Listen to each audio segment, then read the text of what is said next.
Hello, we're going to get started. So, could we please stop talking and we're going to start? Thank you. Recording in progress. Good evening, everyone. My name is Catherine Magid. Tonight, as Vice Chair, I am filling in for Chair O'Connor, who will be with us this evening on Zoom and not in person. I'd like to welcome you to the August 19th, 2024 meeting of the Greensboro Planning and Zoning. If the other commissioners would introduce themselves, starting from the right.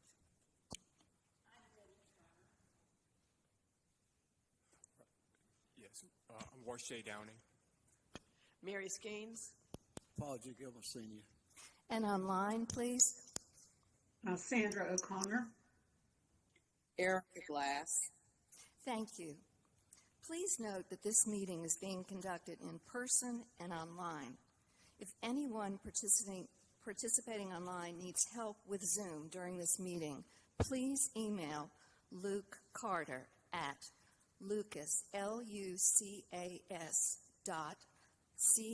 CARTER at greensboro-nc.gov. Members of the Commission are appointed by the City Council and serve without pay. The Commission reviews all original zoning and rezoning requests for the City of Greensboro.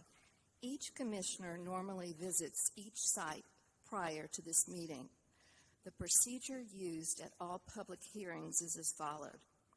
Planning staff presents background information and makes a recommendation. The applicant will present a short summary on how he or she communicated with the neighborhood and why the request is reasonable. Other persons in favor of the request speak for a total of 10 minutes shared with the applicant. Then speakers opposed to the request share another 10 minutes of speaking time. Those in favor of the request share 5 minutes of rebuttal time. Those in opposition to the request share 5 minutes of rebuttal time. Any commission member may ask questions once a presenter has completed their presentation. All commissioners are required to vote unless they have a conflict of interest. In an effort to run meetings more efficiently, the Planning and Zoning Commission may reorganize the meeting agenda. Cases in which no opposition has been expressed to the Planning Department and in which the Commission members do not feel necessitates an in-depth discussion will be moved to the top of the agenda. Staff will provide a shortened presentation for those expedited cases, and applicants will have up to 2 minutes to address the Commission if they desire, to provide any additional information they want the Commission to know. Expedited cases will then follow the procedures outlined previously. All denied cases and all approved ordinances receiving 6 or more favorable votes will constitute a final action unless an appeal is submitted in writing to the Planning Department and the appeal fee is paid within 10 days. All ordinances receiving a majority of favorable votes, but less than 6, will be subject to a public hearing by the City Council. When a case is called that you are interested in, people wishing to speak online will need to use the raise hand function under the reaction button and will be called upon to speak in the order in which the hands were raised. Please find the raised hand function now under the reaction button. People wishing to speak in person will need to come to the podium. When you are called upon to speak, please state your name and address for the record. Please also direct all comments and questions to the Zoning Commission. Participants in the zoning meeting will be able to view the meeting and speak when they are called upon. This meeting is being recorded and televised on Greensboro Television Network, GTN. In addition, the telecast is being closed captioned for the hearing impaired. Okay, now, acknowledgement of absence. I believe Mr. Peterson won't be here. Do we, and that is who will be absent. Approval of the minutes. I will entertain a motion to approve the July minutes.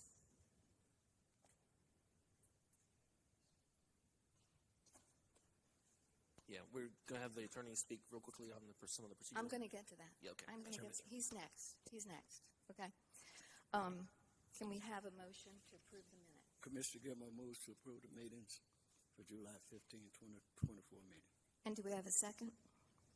I second. Thank you.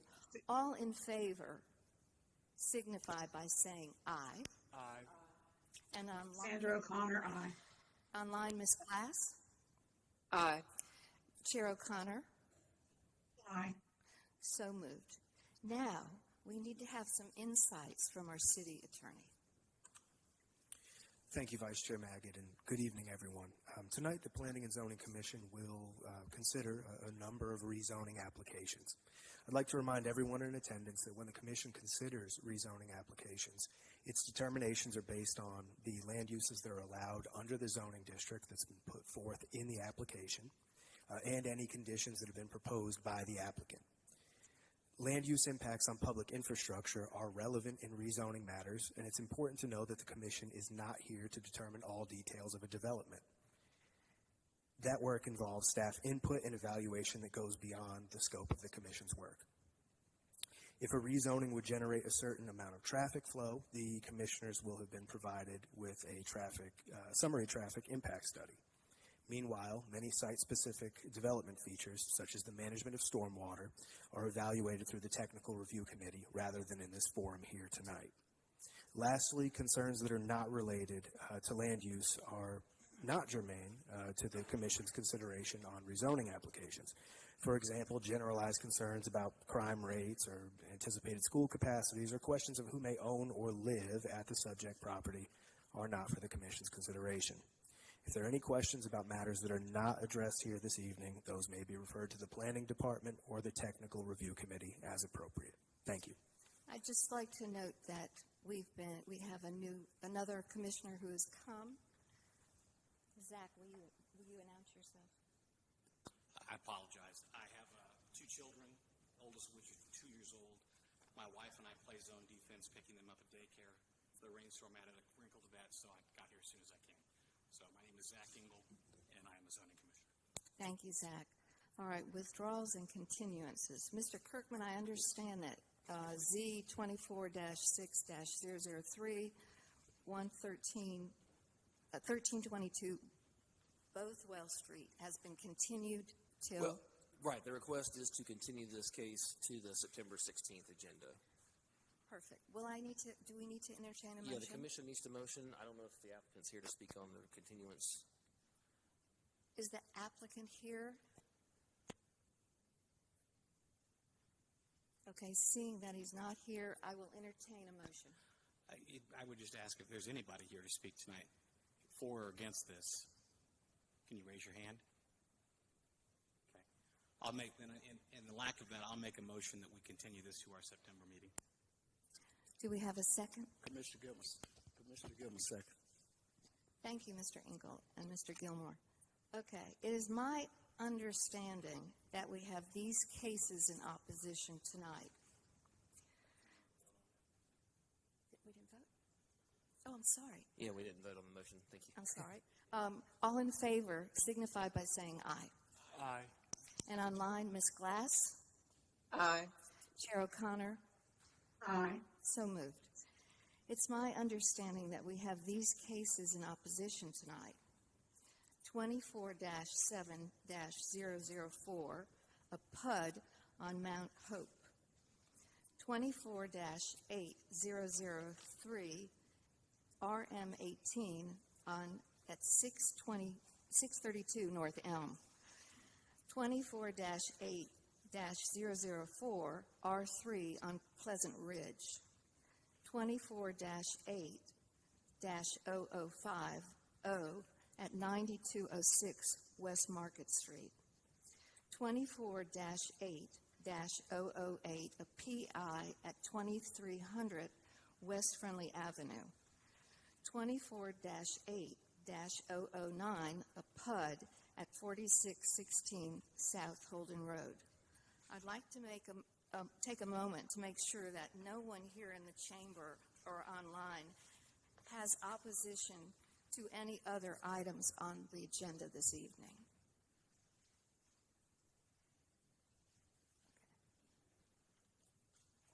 Okay. If not, we will place all the other items on our expedited agenda.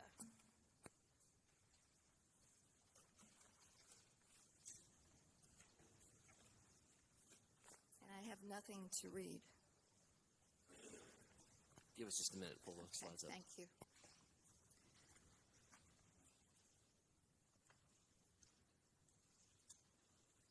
Okay.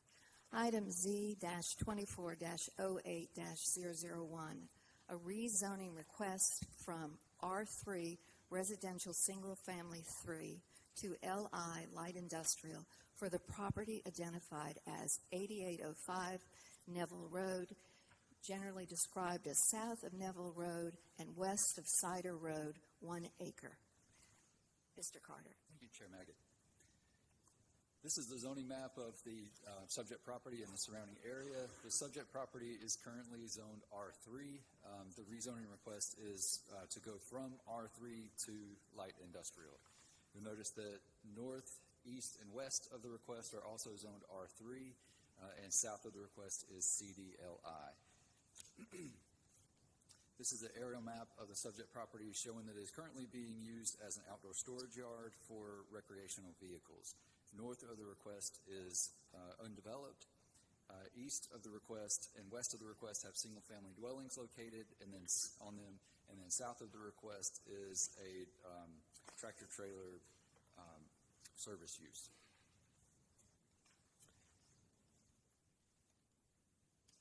In recommending approval of this request, staff notes the GSO 2040 Comprehensive Plan's future built form map excuse me, currently designates the subject property as urban general. The Western Area Plan designates this location as employment area on the future land use map. The rezoning request supports the GSO 2040 Comprehensive Plan's growing economic competitiveness goal to increase and preserve the inventory of developable sites compatible with corporate and industrial uses, and the filling in our framework goal to attract world-class development to transform underutilized sites and buildings into valued assets that complement their surroundings. The proposed LI zoning district allows a variety of warehouse, industrial, distribution, and office uses that are consistent with the surrounding uses on adjacent tracts. The request also supports the employment-oriented character of the surrounding area. And with that, I can answer any questions that you have. Great. Does the commission have any questions? Okay, seeing none, would the applicant like to make any comments? Hi, this is Warren Williams, along with Charlene Lamp. We don't have any comment.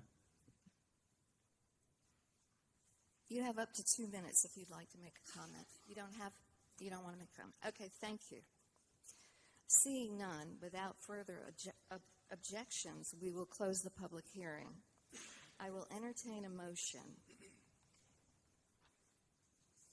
Move to close the public hearing.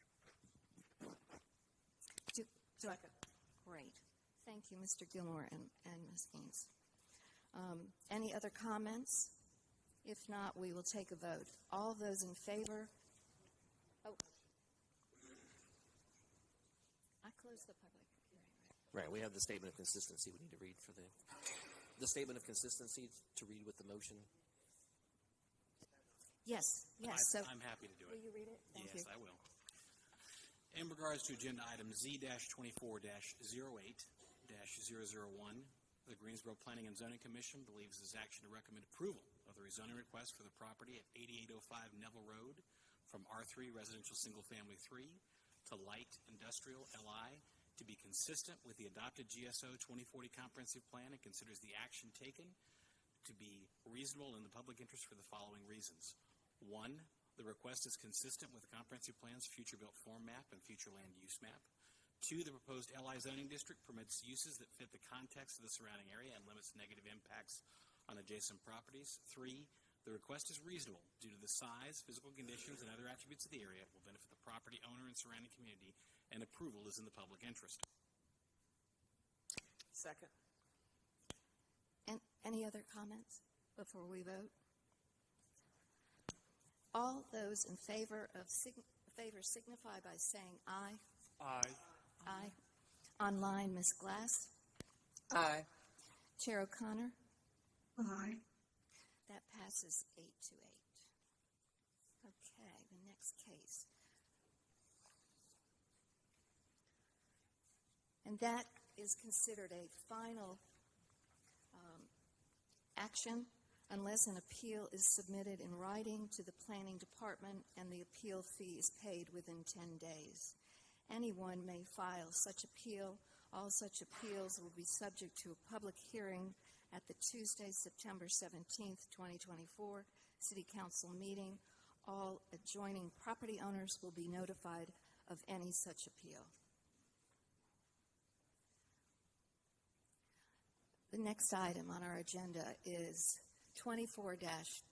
PLP 24-22 and Z 24-08-002, an annexation and original zoning request from County RS30 Residential Single Family to City R3 Residential Single Family 3 for the property identified as 5019 Summit Avenue, generally described as northwest of Summit Avenue and south and northeast of I-840, 1.97 acres. Mr. Carter. Thank you, Chair May. This is a zoning map of the subject property and the surrounding area. The subject property is currently County RS30, and the request is to rezone it to City R3.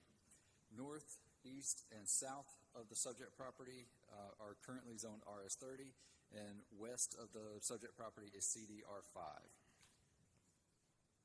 This is the aerial map showing that there is a single-family dwelling located on the subject property. North of the subject property contains single-family dwellings. East of the subject property is undeveloped land currently, and then to the south you have I-840.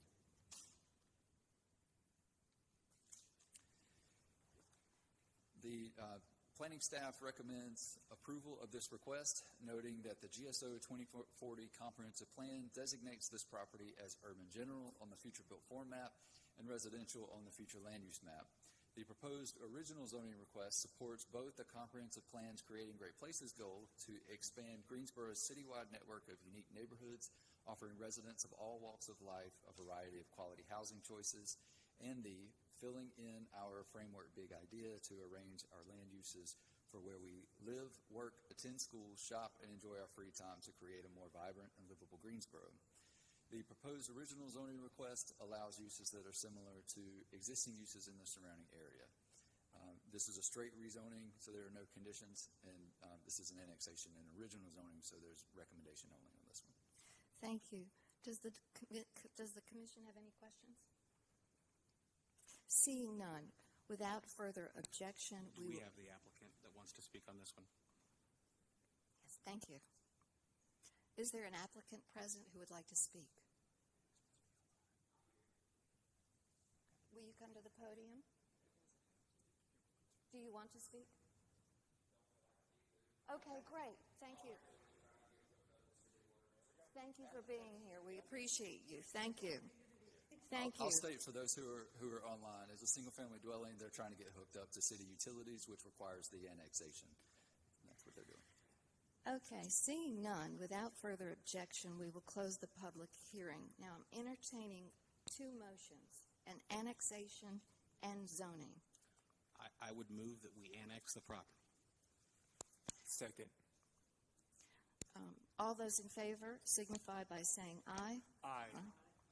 And online, Ms. Glass Aye. and Chair O'Connor. Aye. That passes. Now, I need a motion for the zoning. Yes, I'd like to make a motion for agenda item Z24-08002.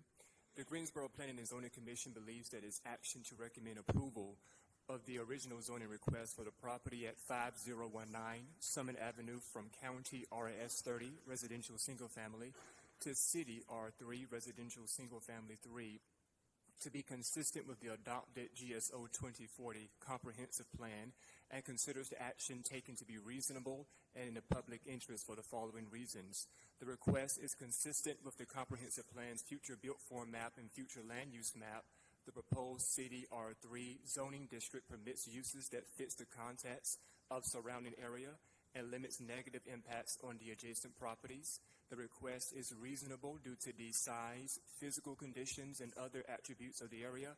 It would benefit the property owner and surrounding community, and approval is in the public interest. Thank you, Mr. Engel and Mr. Downing. Second. Thank you. So now we will take a vote. All those in favor signify by saying aye. Aye.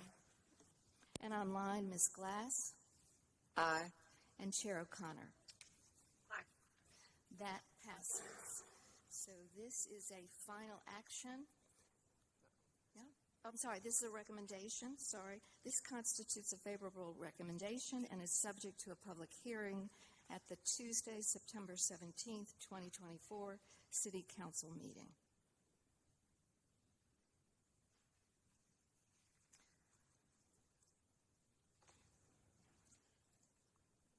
Thank you. The next item on our agenda is Z24-08-006, a rezoning request from CDCL Conditional District Commercial Low to CDCM Conditional District Commercial Medium for the property identified as 3606 North Elm Street, generally described as east of North Elm Street and north of Pisgah Church Road, 2.13 acres, and we're adding to that Z24-08-007, a rezoning request from CDCL Conditional District Commercial Low to CDCM Conditional District Commercial Medium for the property identified as 3610 North Elm Street, generally described as east of North Elm Street and north of Pisgah Church Road, 2 acres. Mr. Carter. Thank you, Chair Magid. We don't usually present two cases together. The reason that these are is because they are under the same ownership. They are the same zoning district with the same conditions, and they are being requested to go to the same zoning district with the same conditions. They're in very close proximity to one another, and the deliberation on both cases are going to be very similar. So because of that, we are presenting both cases together at the same time.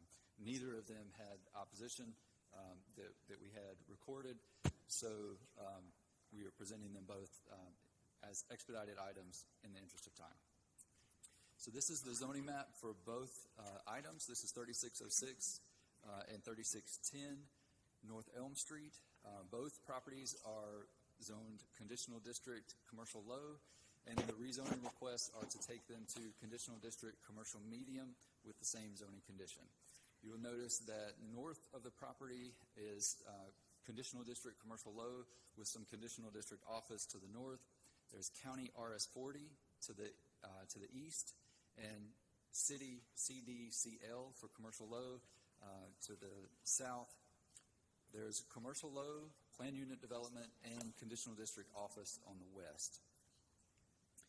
This is the aerial map showing that both properties actually have shopping centers located on them. And then north of the request, you've got a detention pond. East of the request, you have single-family dwellings. There's one property that lies between the two requests, and that is a dentist's office. There's a convenience store with fuel pumps to the south, undeveloped land, multifamily dwellings, and a multi-tenant office building to the west.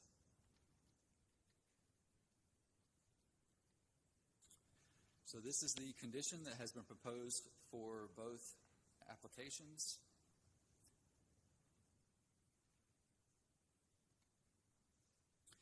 And staff's recommendation is to approve both requests, noting that the GSO 2040 Comprehensive Plan designates the properties as urban general and within a district-scale activity center on the future built form map.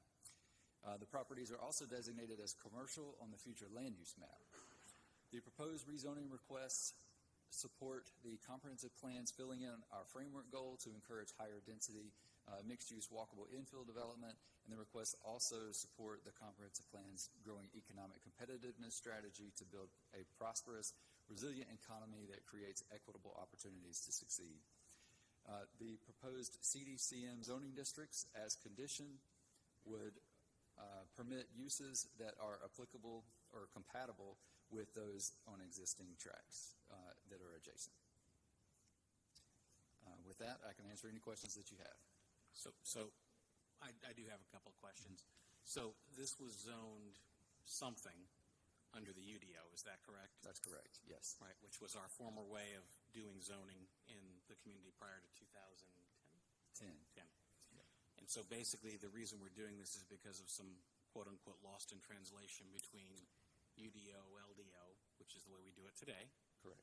And the need to incorporate another use in. Is that what I'm understanding? That's correct. The conditions under the UDO zoning, under the original, the zoning that brought it in, did not allow specific uses that otherwise today would probably be allowed. Yeah. And because of that one condition, they have to rezone the property. Got it. Okay.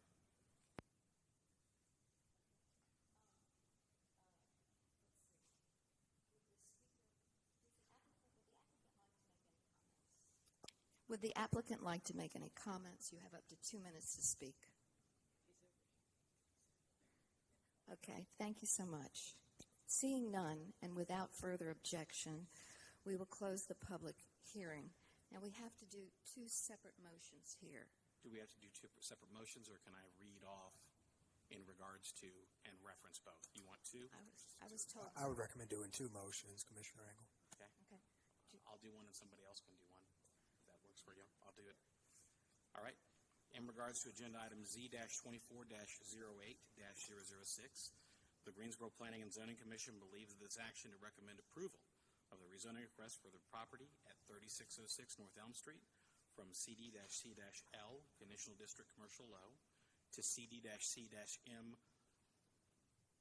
Conditional District Commercial Medium, to be consistent with the adopted GSO 2040 Comprehensive Plan, and considers its action to be reasonable and in the public interest for the following reasons. 1, the request is consistent with the Comprehensive Plan's future built form map and future land use map. 2, the proposed CD-C-M zoning district, as conditioned, permits uses that fit the context of the surrounding area and limits negative impacts on adjacent properties. 3, the request is reasonable due to the size, physical conditions, and other attributes of the area. It will benefit the property owner and surrounding community, and approval is in the public interest. Commissioner Gilmore, second. Thank you, Mr. Engel and Mr. Gilmore. Any other comments from the commissioners? If not, we'll vote. All those in favor signify by saying aye. Aye. Online, Ms. Glass. Aye. Chair O'Connor. Aye. That passes 8 to 8. I've noted that, Ms. Glass, your video is not on. Could you please turn that on? Thank you. I cannot turn it on at this point. I'm in transit, and I sent an email about this earlier. Thank you. Okay, thank you. This approval constitutes a final action unless an appeal is submitted in writing to the Planning Department and the appeal fee paid within 10 days. Anyone may file such appeal. All such appeals will be subject to a public hearing at the Tuesday, September 17th, 2024 City Council meeting. All adjoining property owners will be notified of any such appeal. Now I need a motion for the 007. Well, I'll be happy to make the motion for 007 if it's displayed. Greensboro Planning is... Chair O'Connor, Ms. Yes. Turner here in the chambers would like to do it. Is that all right with you? Sure. Thank you, ma'am. Regarding Z 24-08-007, the Greensboro Planning and Zoning Commission believes that its action to recommend approval of the rezoning request for the property at 3610 North Elm Street from CD-C-L, Conditional District Commercial Low, to CD-C-M, Conditional District Commercial Medium, to be consistent with the adopted GSO 2040 Comprehensive Plan, and considers the action taken to be reasonable and in the public interest for the following reasons. The request is consistent with the Comprehensive Plan's future built form map and future land use map. The proposed CD-C-M zoning district, as conditioned, permits uses that fit the context of surrounding area and limits negative impacts on the adjacent properties. 3, the request is reasonable due to the size, physical conditions, and other attributes of the area. It will benefit the property owner and surrounding community, and approval is in the public interest. Thank you, Ms. Turner. Thank you, Mr. Engel. All right. Now we will vote. All those in favor signify by saying aye. Aye. Online, Ms. Glass? Aye. Chair O'Connor? Aye. That passes 8 to 8. This approval constitutes a final action unless an appeal is submitted in writing to the Planning Department and the appeal fee paid within 10 days. Anyone may file such appeal. All such appeals will be subject to a public hearing at the Tuesday, September 17th, 2024 City Council meeting. All adjoining property owners will be notified of any such appeal. The next item on our agenda is Z24-08-011, a rezoning request from CD-LI Conditional District Light Industrial to CDRM 8 Conditional District Residential Multifamily 8 for the properties identified as 706 and 730 Brigham Road, generally described as east of Brigham Road and south of Pleasant Ridge Road, 19.68 acres. Mr. Carter. Thank you, Chair Magid. This is a zoning map of the subject property showing that it is currently zoned Conditional District Light Industrial. And the rezoning request is to take it to Conditional District RM8. North and east of the request are zoned BP for Business Park. South, you have Conditional District Light Industrial and Planned Unit Development. And then west of the request is R3, BP for Business Park, and then PUD for Planned Unit Development. This is the aerial map of the subject property. Subject property currently contains agricultural uses and otherwise undeveloped land. North of the request contains single-family dwellings and a multi-tenant office building. East of the request is NC 68, and there are multifamily dwellings farther east of NC 68. South of the request contains single-family dwellings and multifamily dwellings. A lot of them are complete, but they are the development itself is still under construction. And then west of the request contains single-family dwellings, multifamily dwellings, and undeveloped land.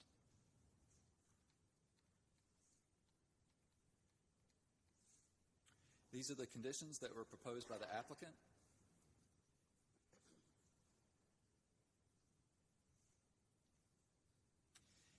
And in recommending approval of the request, staff notes that the GSO 2040 Comprehensive Plan designates this site as urban general on the future built form map. And the Western Area Plan designates this property as employment area on the future land use map.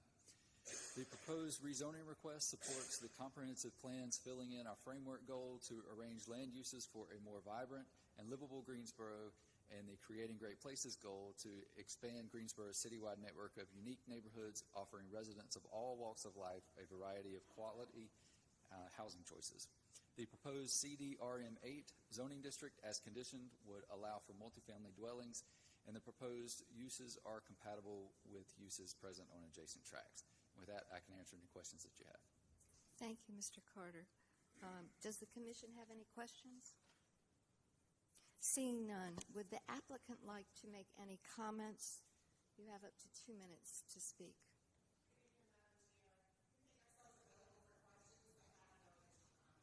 Thank you so much.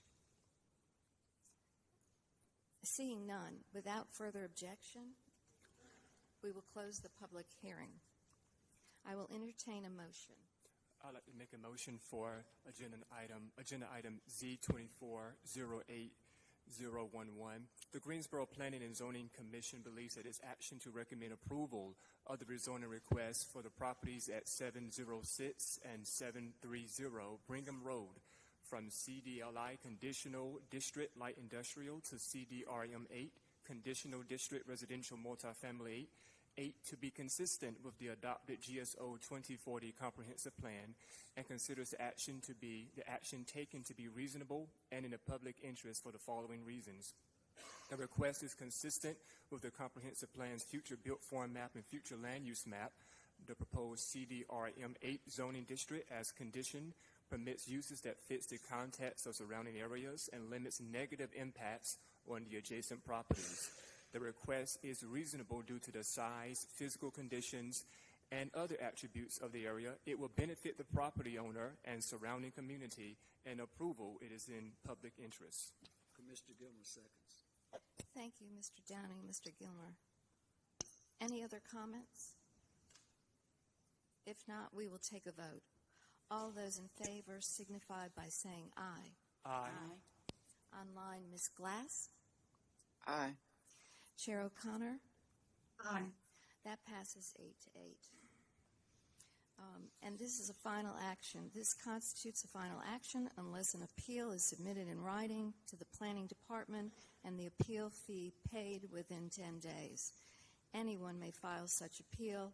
All such appeals will be subject to a public hearing at Tuesday, September 17th, 2024 City Council meeting, and all adjoining property owners will be notified of any such appeal. The next case on our expedited agenda and final one is Z24-08-012, a rezoning request for CM Commercial Medium and RM 18 Residential Multifamily 18 to CDCM Conditional District Commercial Medium for the property identified as a portion of 2201 East Market Street, generally described as north of East Market Street, west of Durham Street, and south of Charlotte Street, 1.2 acres. Mr. Carter. Thank you, Chair Maggott.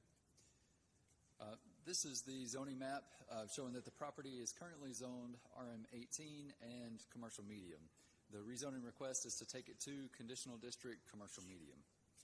North of the request contains properties that are zoned RM18, CD RM26, and east of the request is commercial medium.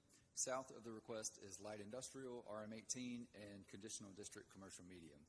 And then west of the request is commercial medium and RM18.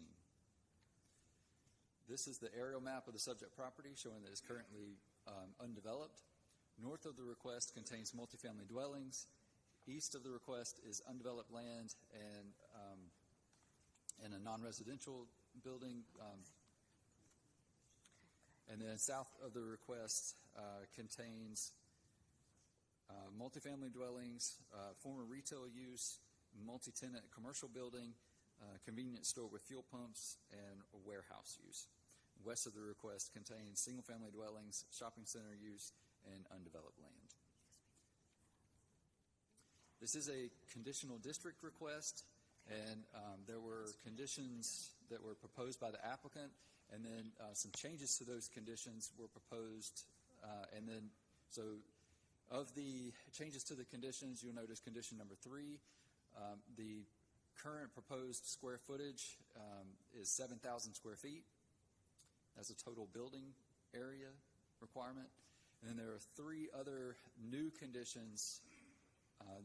There would be a condition number 5 that says vehicular access to Charlotte Street will not be permitted. Number 6, that says there shall be a 50-foot wide street yard along Charlotte Street with a planting rate of 4 canopy trees, 10 understory trees, and 33 bushes or shrubs per 100 linear feet. And then number 7 is where permitted, a maximum 6 feet tall opaque fence shall be erected and maintained along the eastern property line from Charlotte Street to East Market Street. The applicant may want to add another condition. I'll leave that up to them if they would like to. So do we want to find out if that's going to happen before we vote to accept these conditions? Yes. Okay.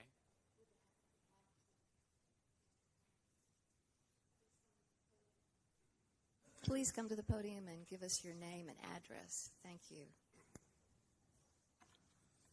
Excuse me. My name is Bruce Cantrell. I live at 1000 North Eugene Street, Greensboro. I am the architect representing the owner to the property. And I'd just like to say that in initial, when we proposed this rezoning, we had some opposition in the neighborhood. We did have a meeting with them, got a lot of feedback. We worked with staff, the planning department, and GDOT to come up with the additional conditions.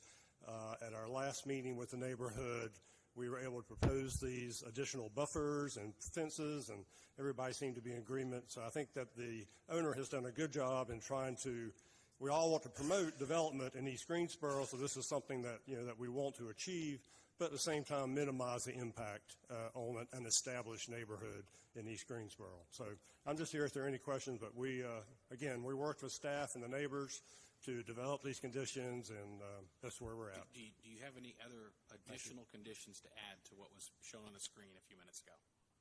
Is there anything else you want to put up there? I'm sorry, what? No, we're good. We accept No these more. conditions. That's what I wanted to get to. Okay. So we have to make a motion now to accept those. Wait a minute. Can Oh, I do go ahead. that? Go Thank for you. it. Thank you. Okay. First, I'd just like to say that the total building was at 8,100 square feet, and now it's 7,000. That was a condition working with a little bit of a long story, but originally we had proposed a larger building, but we had an entrance back onto Charlotte Street onto the site, which was a recommendation that GDOT wanted us to have to, and make it easier for people to enter and exit the site. The neighborhood was very much opposed to having an entrance onto Charlotte Street because of that traffic. So we got rid of that, reduced the parking. GDOT came back and said, well, we're increasing the traffic on our other 2 entrances, and so let's reduce, or asked if we were willing to reduce the square footage of the building to 7,000 square feet, which we were fine with doing. So that's how we went from 8,100 down to 7,000. Again, the owner is willing to accept that condition. Thank you so much. Mr. Engel, would you like to make the motion? I'll do it. We have 3 additional conditions and a change to condition 3, reducing the square footage to 7,000 square feet. I make a motion that we approve those conditions. I'll second it. Thank you, Mrs. Skeens and Mr. Engel.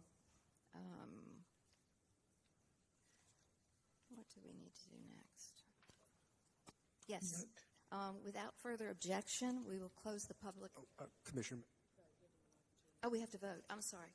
So all those in favor of signify by saying aye to these additional conditions. Aye. Online, Ms. Glass?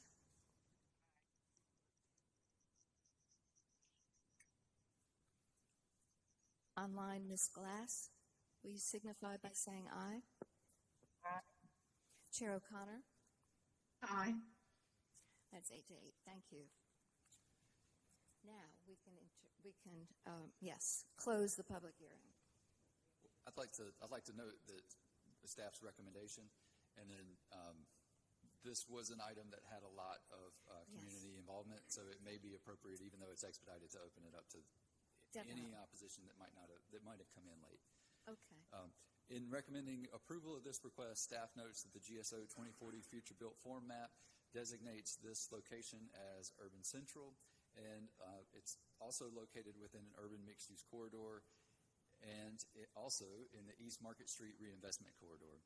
The Jonesboro Scott Park Neighborhood Plan designates this property as mixed-use commercial on the future land use map. The proposed rezoning request supports the comprehensive plans filling in our framework strategy to encourage higher density infill development and to ensure mixed-use projects strengthen and add value to the community. The request also supports the comprehensive plan's growing economic competitiveness strategy to improve conditions throughout the city and impact social equity and economic disparity by focusing public investments on services in areas of greatest need. The proposed CDCM zoning district as condition allows uses that are compatible with existing varied commercial and office uses surrounding the request and supports the employment-oriented character of the area in close proximity. Thank you, Mr. Carter, for completing that. Does the commission have any questions? I would like to follow up on Mr. Carter's question. Is there anybody here that perhaps didn't raise their hand at the beginning of the meeting and wants to speak on this matter? Excellent. Yes. Madam Vice Chairman, I also add something. I do love the fact that the gentleman got involved with East Greensboro Now, Economic Development Organization for East Greensboro, and it speaks volumes, and alongside talking with the residents to find some solutions. So I do want to echo that, and it fits holistically and is congruent with the framework for 2040. So thank you again. Thank you, Mr. Downing. I would also like to echo Mr. Downing's comments and simply say that I really appreciate the amount of outreach and effort that went into this. I know that probably wasn't easy to get to this point, so it's a really wonderful result. Thank you, Mr. Engel. Any other comments? Okay, seeing none, without further objection, we'll close the public hearing. I will entertain a motion. Madam Chairman, I make a motion. I've got a little mic problem over here. And item Z-24-08-0012, the Greensboro Planning and Zoning Commission believes action to recommend approval of the zoning request for the property located at 2201 East Market Street from CDM conditional commercial medium and RM 18 residential multifamily 18 to CDCM conditional district commercial medium to be consistent with the adopted GOS 2040 comprehensive plan and considers the action taken to be reasonable and in the public interest for the following reason. Number one, the request is consistent with the comprehensive plan future built form map and future land use map. The proposed CD-C-M zoning district as condition permits uses that fit the content of the surrounding area and limit the negative impact on adjacent property. The request is reasonable due to the size, physical condition, and other attributes of the area. It will benefit the property owners and surrounding community, and approval is in the best interest. Second. Thank you, Mr. Gilmer and Mr. Downing. Any other comments? Okay. If not, we will take the vote. All those in favor signify by saying aye. Aye. Online, Ms. Glass? Aye. Chair O'Connor? Aye. That passes 8-8. This approval constitutes a final action unless an appeal is submitted in writing to the Planning Department and the appeal fee paid within 10 days. Anyone may file such appeal. All such appeals will be subject to a public hearing at the Tuesday, September 17th, 2024 City Council meeting. All adjoining property owners will be notified of any such appeal. That ends our expedited agenda. We will move to the regular agenda. Okay, first I'd just like to say, welcome all of you. We have now completed the expedited agenda, and we will be dealing with the cases that you have come forth to hear. We hope that you will help us through this process because it's 6:30 now, and we want to get out at a reasonable time. So if you would please, when you hear your case and someone reads out your name, will you please get up and go over and stand near the podium and start lining up so we can work through the line. And the way we will operate is we will do 2 in chamber and 1 online. So thank you for listening. Thank you. All right.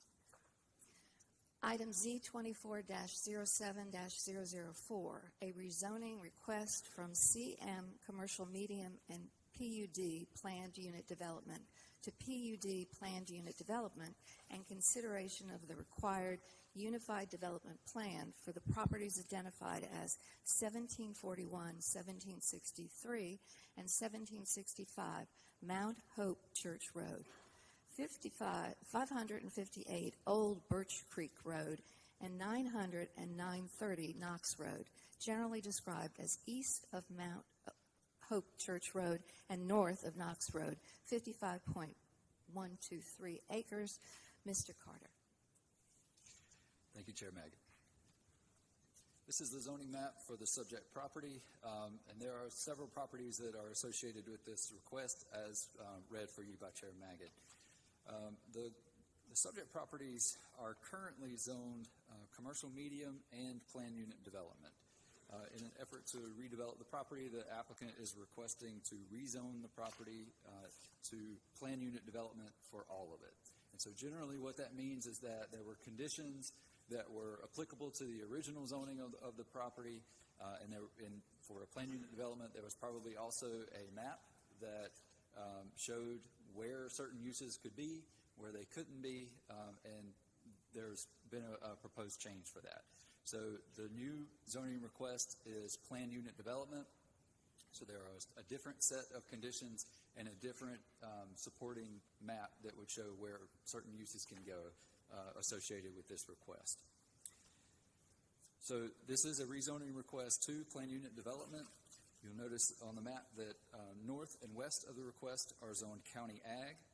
East of the request is zoned county ag, city planned unit development, and city light industrial. South of the request is zoned county ag, city commercial medium, city conditional district commercial medium, city planned unit development, and city business park.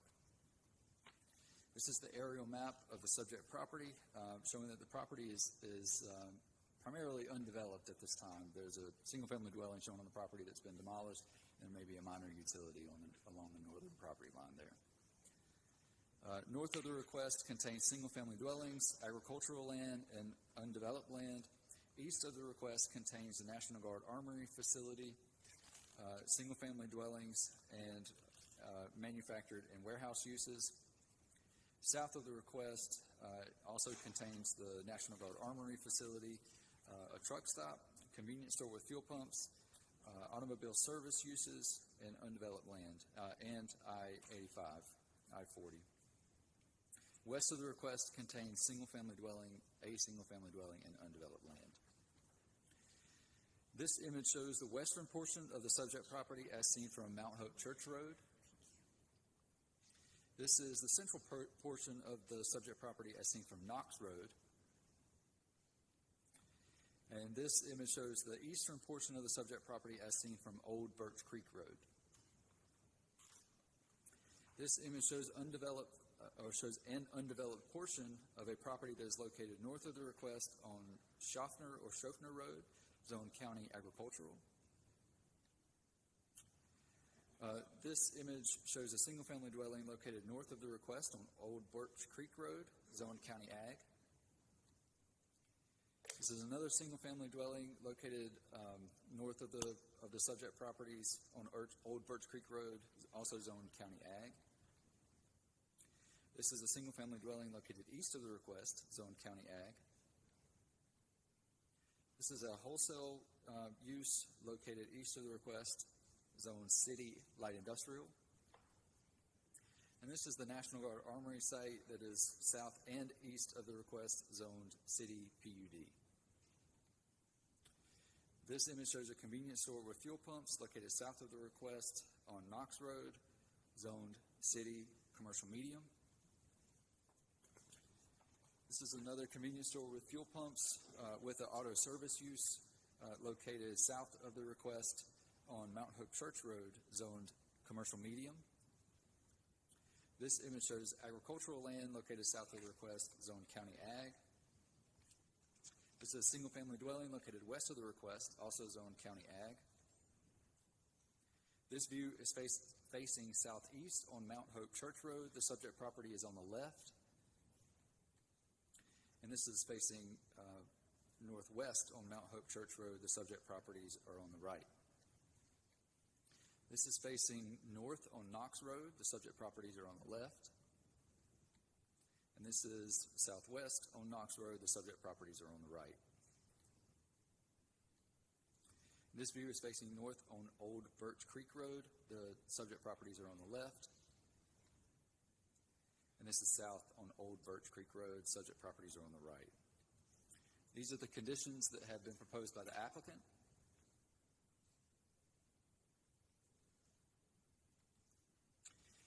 And in recommending approval of this request, staff notes that the GSO 2040 Comprehensive Plan designates the site as urban general on the future built form map and commercial on the future land use map. The proposed rezoning request supports the comprehensive plans, filling in our framework strategy to ensure mixed-use projects both strengthen and add value to the community, and the Creating Great Places goal to expand Greensboro's citywide network of unique neighborhoods offering residents of all walks of life a variety of quality housing choices. The proposed plan unit development zoning district as conditioned would allow residential uses and other supportive uses that are generally compatible with the surrounding area. Care should be taken with respect to building orientation, building materials, height, visual buffers, all to ensure an appropriate transition from the lower density residential uses on adjacent properties to the subject property. With that, I can answer any questions that you have. Thank you, Mr. Carter. If the applicant would come forward. Could I ask a question real quick of staff? Yes. So I know PUDs are typically fairly confusing for folks, especially if this is your first time to look at it. As I looked at both, it looks like basically what we're doing here tonight, it's already zoned, mostly at least, a PUD. We're dropping the industrial uses. Am I reading that right, or am I maybe not summarizing that entirely correctly? There's definitely the addition of residential that is primarily the largest difference. There's also a new property that is associated with this. And then as you look at the Unified Development Plan, you'll also notice a realignment proposed for Knox Road. Okay, thank you. Yeah. All right. Thank you, Mr. Engel. If the applicant would come forward and give your name and address, you have up to 10 minutes.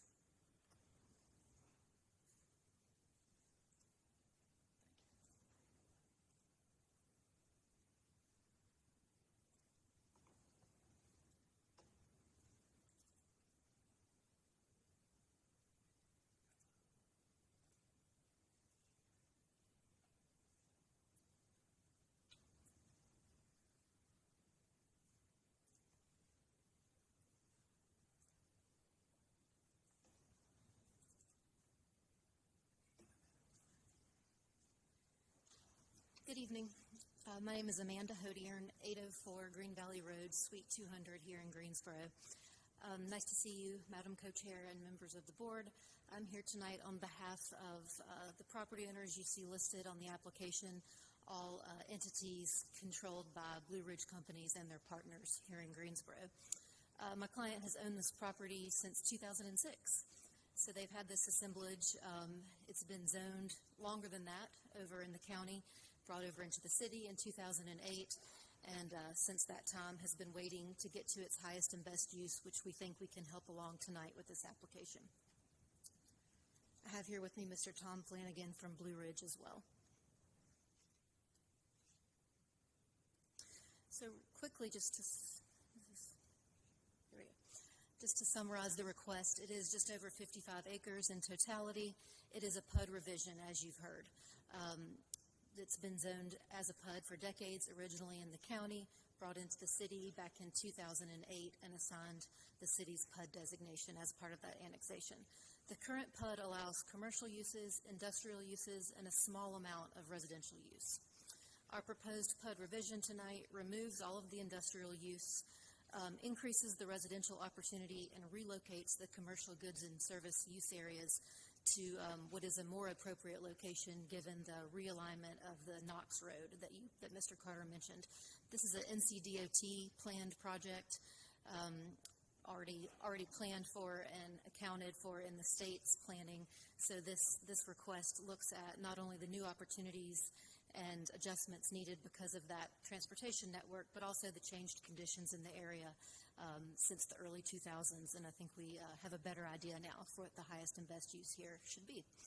As you've heard from staff, this request is consistent with the GSO 2040 future land use map. It designates the area as commercial, and the future built form map designates the area as urban general.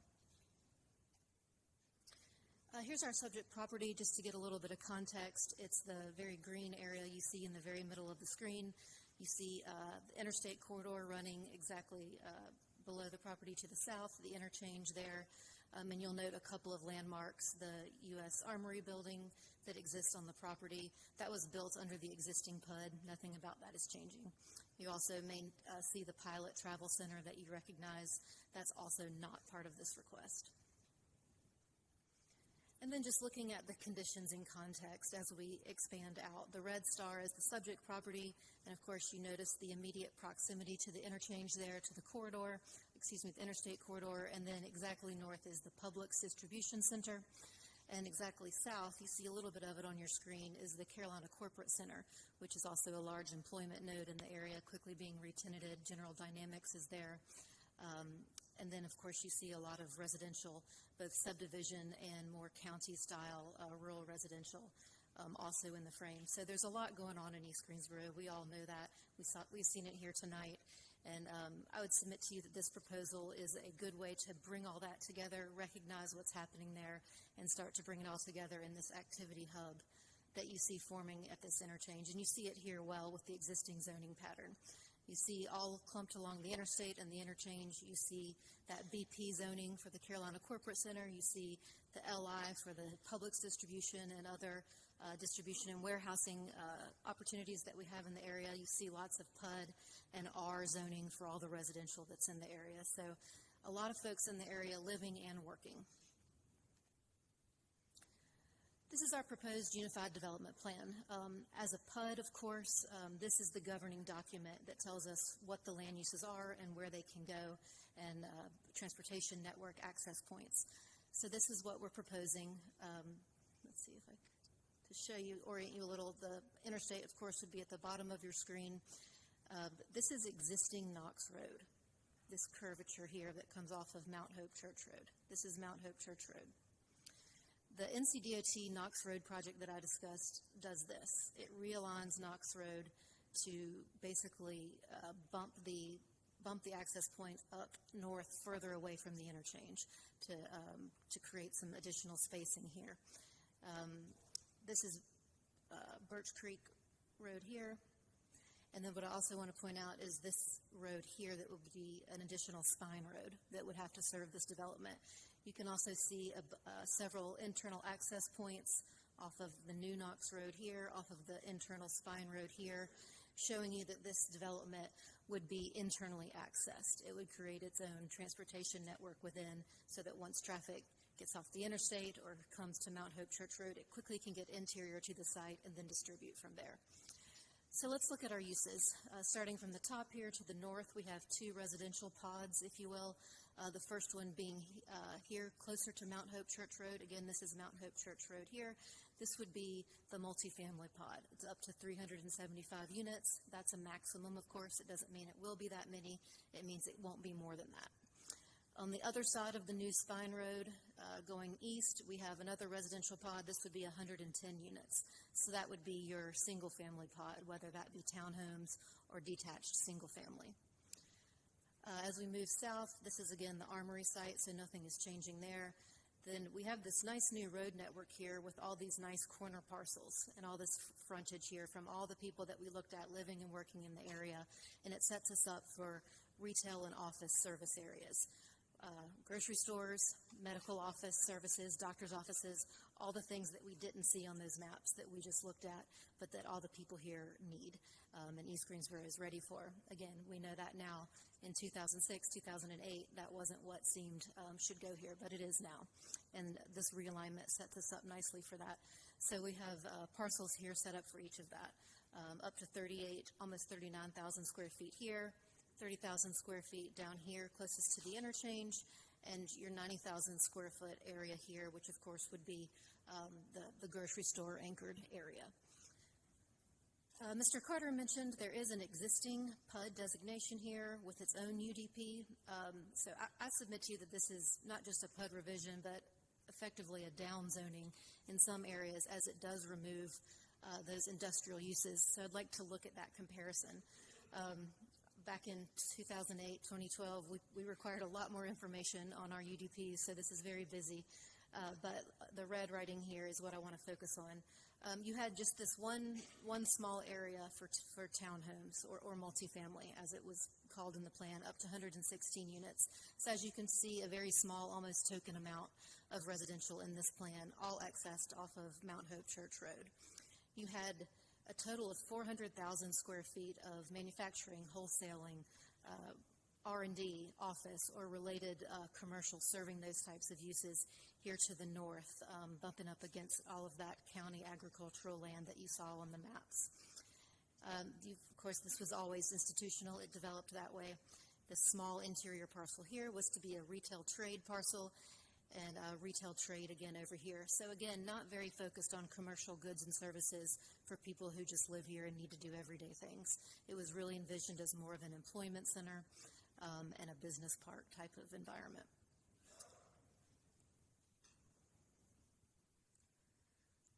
We did do some neighborhood engagement, had a lot of good conversations. A letter went out to 27 property owners on June 19th. We held a Zoom informational meeting on June 26th. We had about 8 attendees at that meeting. We had a good discussion, a lot of discussion about the Knox Road realignment plans. I don't know that everyone had a good understanding of that in the public, that that's been on NCDOT's radar, and also about the existing PUD. Understandably, it's so old and hasn't really come to fruition. A lot of folks didn't know about that or what it designated in certain areas. So just a lot of discussion about what was being proposed, how that was different than what's entitled now, where things would go, and looking at those maps together and how those uses would interact with the existing residential to the east and to the north. Also had multiple phone calls and emails outside of that meeting as recently as Friday, talking with folks.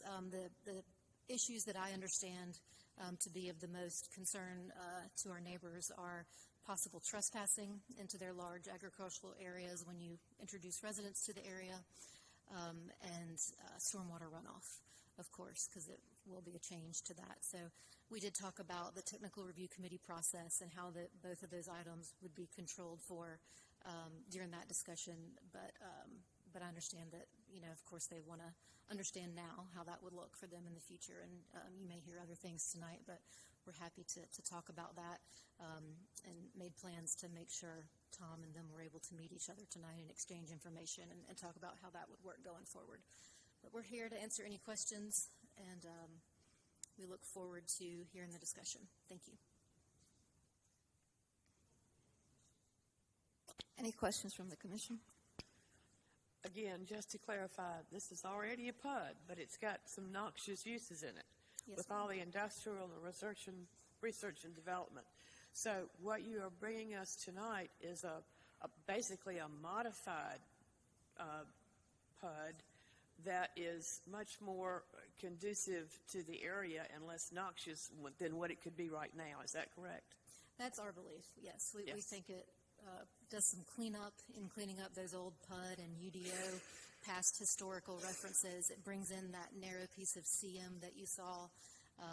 The armory is taken care of, so we don't have to think about that anymore. And then, yes, it does account for the new road network and better distributes the uses and brings in much needed residential and commercial services. Any other questions from the commission? Okay, next, those in the chamber wishing to speak in opposition, would you please come forward and line up over here at the podium? Thank you.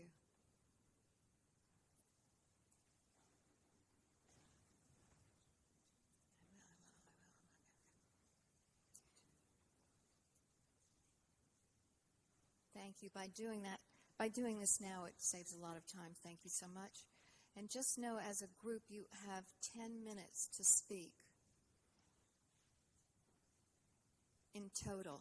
It's not 10 minutes per person. It's 10 minutes in total. All right? And if you...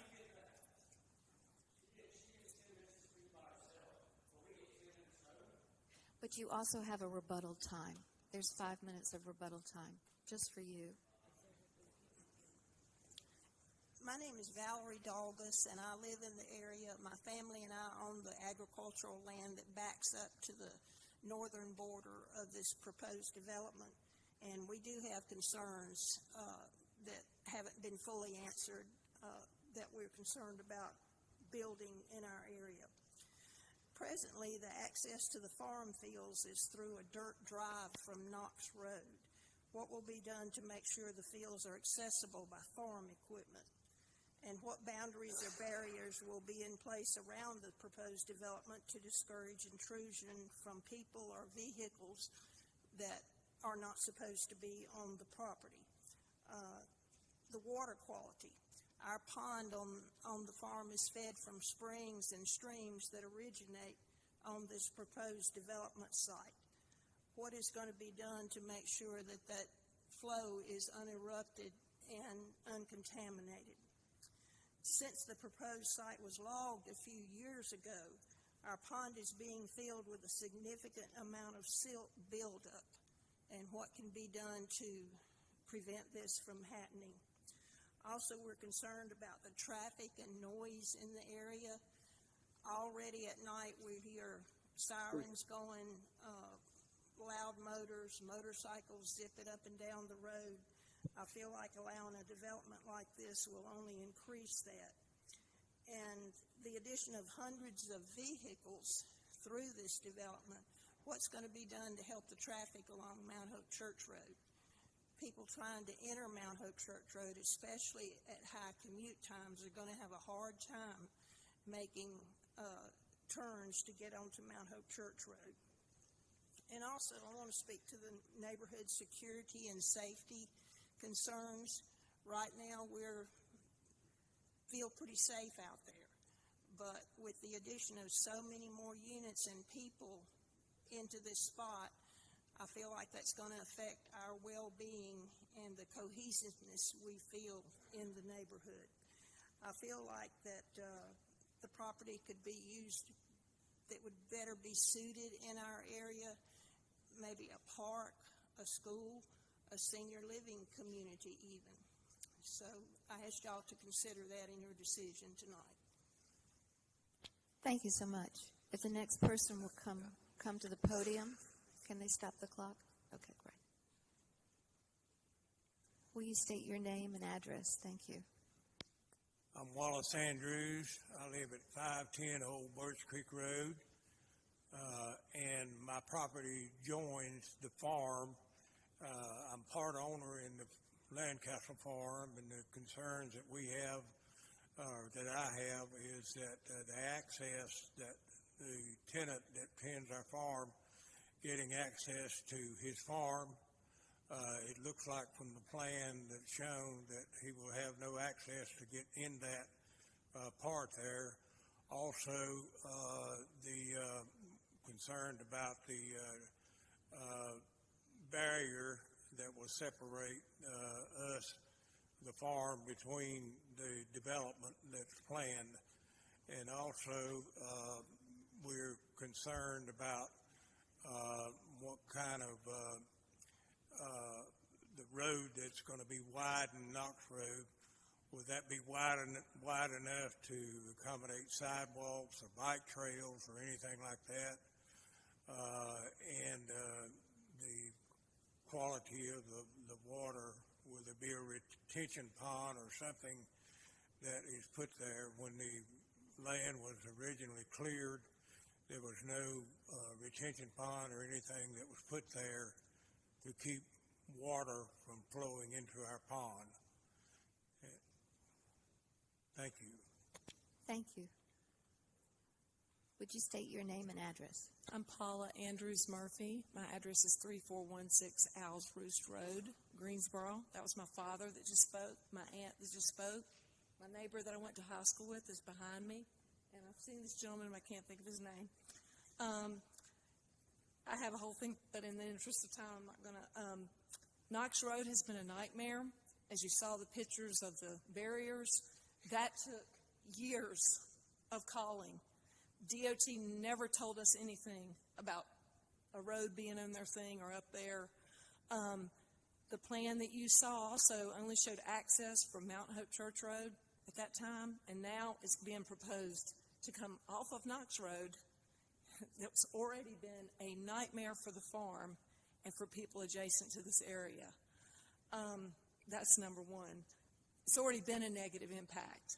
So to me, is this rezoning going to contribute to further negative impact?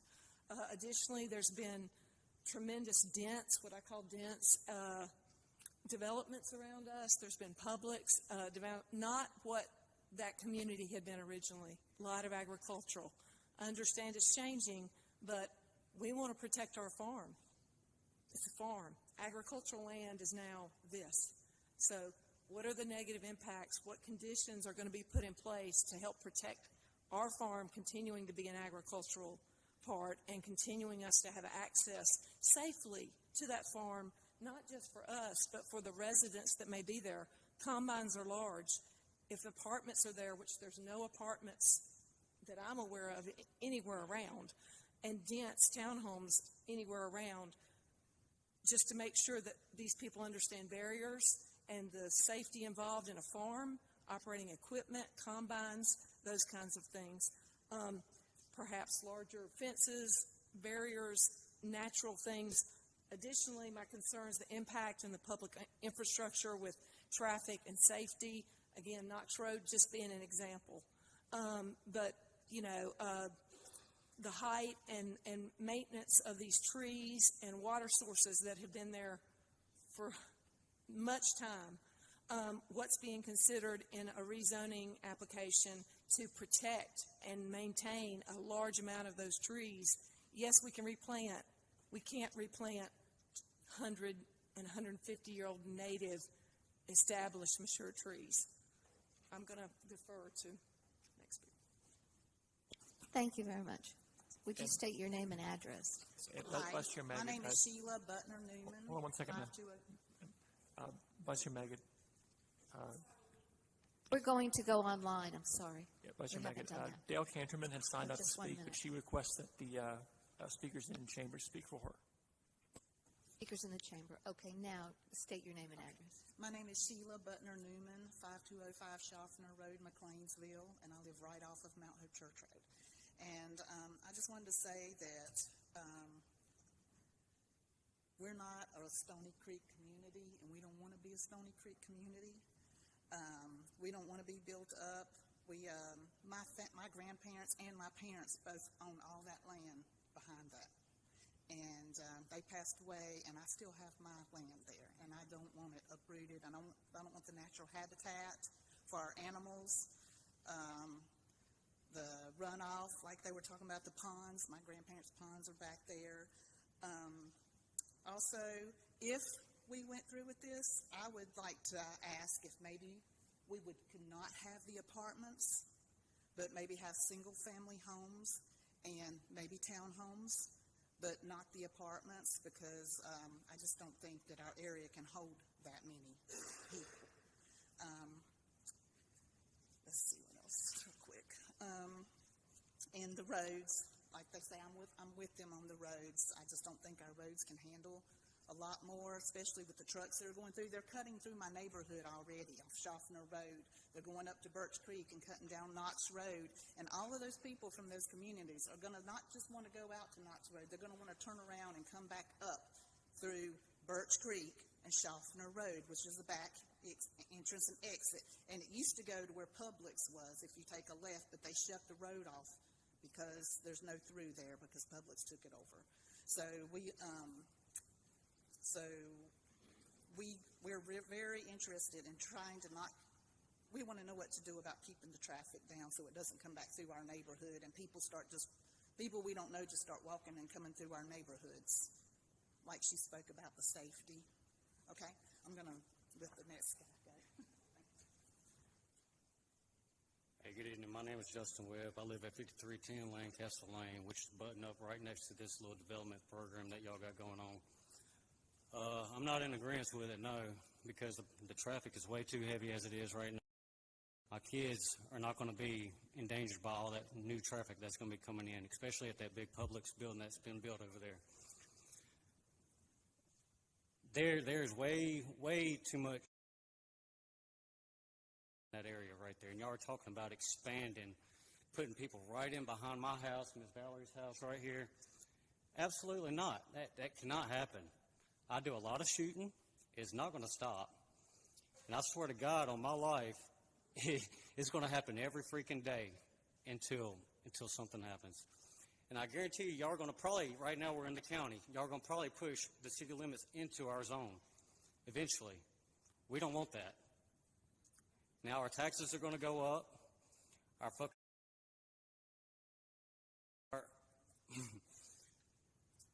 the value of the houses apparently are going to go up, but we're going to be paying taxes more every year eventually because of this crap.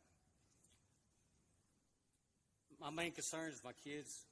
I don't want them to, when they go out to the mailbox or anything like that, we live on a private road, Lancaster Lane. Private road. I don't want all that heavy traffic coming down. You have 38 seconds. Sorry. And you can speak at the rebuttal time, so don't feel like you won't be heard. Well, we can do that. Anybody else want the last 35 seconds?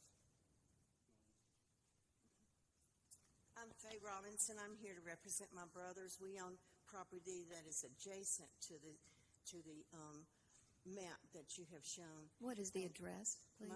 My personal address is 3915 Children Drive in Winston-Salem, but the land that I own along with my brother, we inherited it from our parents. Their addresses are 1718 Manhood Church Road, 1722 Manhood Church Road. Thank you. And Would you start the clock? Thank you. I'm part of this state that we own that land together. And we own a small portion of the land, but we're concerned about what the future would be for our land down the road. And my greater concern is the historic nature of this land. I want this city to understand this land was established by the founders of this community. I'm of the Paisley family. The Paisley and McLeans came from Scotland into Pennsylvania and migrated down into Guilford County and established this community. So you're talking about historic land. We'll let you speak at the rebuttal time, and we want to you. hear more. Thank you so much for your time.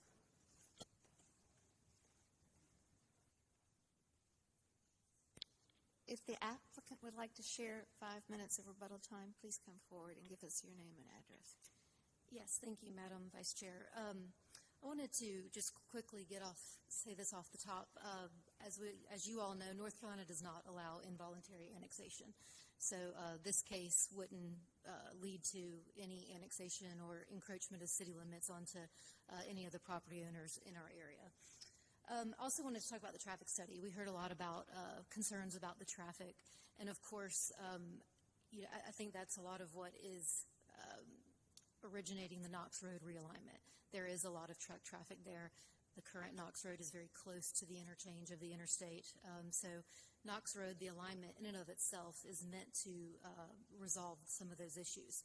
In addition to that, our traffic study studied our added trip generation as is required for this process, and we're required to do several improvements of our own. So we have to resync the timing of the traffic signal there at the existing Knox Road and Mount Hope Church Road. We have to add turn lanes and decel lanes in both north and south directions to turn onto the new aligned Knox Road. Internal, we have to have those same turn lanes to get into that internal spine road that I showed you. We don't have any access points on Birch Creek Road because we do want to keep it insular and contained into the road network that we build.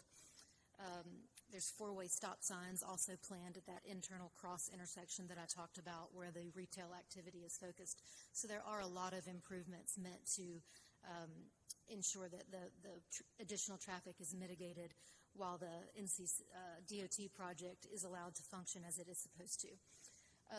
We also have tree conservation areas. We heard about the trees and the vegetation and the separation. Not only do we have to have a 20-foot perimeter setback offset from all of our neighbors, but we also have to have tree conservation areas, required open space areas. All of that is baked in already to our land development ordinance. Those are all requirements that will have to be met, and that will be checked and corroborated and confirmed that they're being met during the technical review process. I'll note that I don't know if we can easily get back to my map, but if you have it in your packet there, you can see on your UDP map along the north edge of the property there are several stream and natural areas that naturally lend themselves to creating larger buffers to our east and to our north. So that's going to be protected per the riparian buffer rules, per the wetland rules, and then since we have such nice vegetation there, that will lend itself to our tree conservation areas as well. We heard about pedestrian connectivity. Yes, we will be required to do all the sidewalks and connection points as required that the city requires now. And we'll also, this being a cohesive development, we want people who live in the homes to be able to walk to the grocery store, to be able to walk to the doctor. So that will all be internally connected from a pedestrian standpoint, as well as the vehicular network that we've talked about. Oh, access to the farm. Yes, and you can kind of see it on the aerial here. Currently, there's a dirt road here, I believe, maybe partially paved, that accesses this farm area here. So that's an easement. That has to be honored and will be honored. That'll stay until the spine road is built, and then the spine road would allow continuing access on for that property owner to get to his property. So at no time would he be cut off or denied that access and entry point. I believe that that's all the items that I had written down to speak to, but if there's anything that you heard that I haven't addressed, I'll be happy to answer any more questions.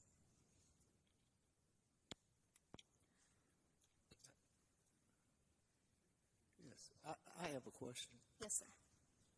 How many, you said there was only 8 people on your Zoom meeting? Am I right? Yes, sir. There was multiple people on some logins, so I believe that's right. 8 to 9 people. Yes, sir. Okay. Have you heard any of these concerns? Did you hear any of these concerns on Zoom? Yes. The property owners to the north have been in touch with me. We've talked a few times, so I was aware. We had talked about their concern about the access road. We talked about that at our meeting. We talked about the buffer areas and the tree conservation in the northern parts. And we did talk about their concerns about stormwater runoff. We talked about the fact that during TRC, all of the pre and post development requirements have to be met. The stormwater detention ponds have to be put into place. To the extent that there are some existing issues from any previous logging or clearing that was done, that's not something we're aware of, but certainly we want to hear about it. That's one of the reasons we've been talking, and we're going to connect after this. If there's something we need to be aware of, if there's a downed sedimentation fence that we need to fix or something of that nature, certainly we can be made aware of that and remedy any existing situation. But going forward, of course, the stormwater regulations are very stringent and will be checked by the city, inspected by the state, and strictly upheld. As for the fencing or the separation from people, once we know, I think, exactly where, say, a multifamily building would sit and separate from the stream buffers and the open space and the tree conservation, I think that then we could talk about does a fence make sense, or do we have enough natural vegetation? Are we far enough away in space? So again, that would be the type of issue that we could look at. We're not opposed to it, but I've been trying to explain that we're not going to be right up on that property line. The way if you put a single-family neighborhood street in there and lots plat right back to the back property line, that's not the situation. So this is really more internally focused to our road network, looking inward at the new activity hub down at the new interchange. I heard something from one of the citizens in the area about single family, that they liked single family. Could you speak? Oh, yes. Thank you for bringing that up. Yes. So we do have it single family planned. We also have multifamily or the option for townhomes. And, she's right. There isn't multifamily in the area, and that's exactly why we have planned for some. With this being such a large employment area, as we looked at in some of the previous maps during my presentation, we do want to, and the Greensboro 2040 plan really emphasizes housing optionality, making sure that we can meet all residents at whatever type of housing may suit them in any part of town where they wish to live. So it was critical in our review of the comprehensive plan and of the area that some multifamily was needed here. So we worked to ensure that it was in the most appropriate location, that it could be accessed safely from the internal network, quickly getting traffic off of Mount Hope Church Road, and creating a road system that isn't there today with better distributed access points so that that traffic is managed and fits in holistically and isn't just all coming off one place that's already exacerbated. So I saw on the plan 110 units, single family. Could you talk about the widen road, the road, and there was some concern about the road and. So yes, we can talk about that. So this is Mount Hope Church Road. This would be the realigned new Knox Road. So this is new, proposed, and this would be a new, I'm calling it a spine road because it goes right up the middle of the development here. So most trip generation is going to get into this internal network and then make their decisions to go right or left off of these internal roads. This is where we have to do a significant amount of improvements with turn lanes here. This is a four-way stop sign. The signal has to be retimed and synchronized to create better spacing and gap opportunities. There would be one smaller access point here to create multiple ingress and egress points. And then you have access means, these little arrows all along the internal road to get to these different areas. And I will say this is definitely going to be single family, inclusive of attached single family here. And this is where we're creating a multifamily opportunity. It doesn't have to be all multifamily. When it bears out, it could be that there's, some townhomes or single family here and keeping the multifamily over here or what have you. The way these streams finger down and create little different pockets, it really sets itself up well that this could be. Thank you. I think the clock stopped a while ago, so thank you Okay, so sorry. much. Just wanted to answer that question. Thank you. For all of that.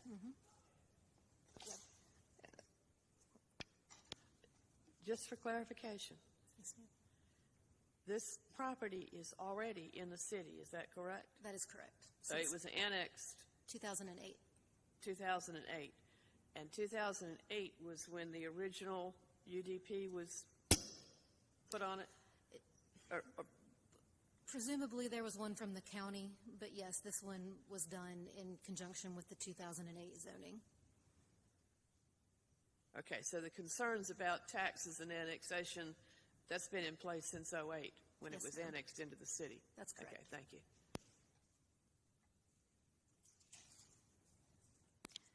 Okay. Would anyone like to speak in opposition? We have a 5-minute rebuttal time combined, so please come forward and give your name and address. And let's keep the clock going, please.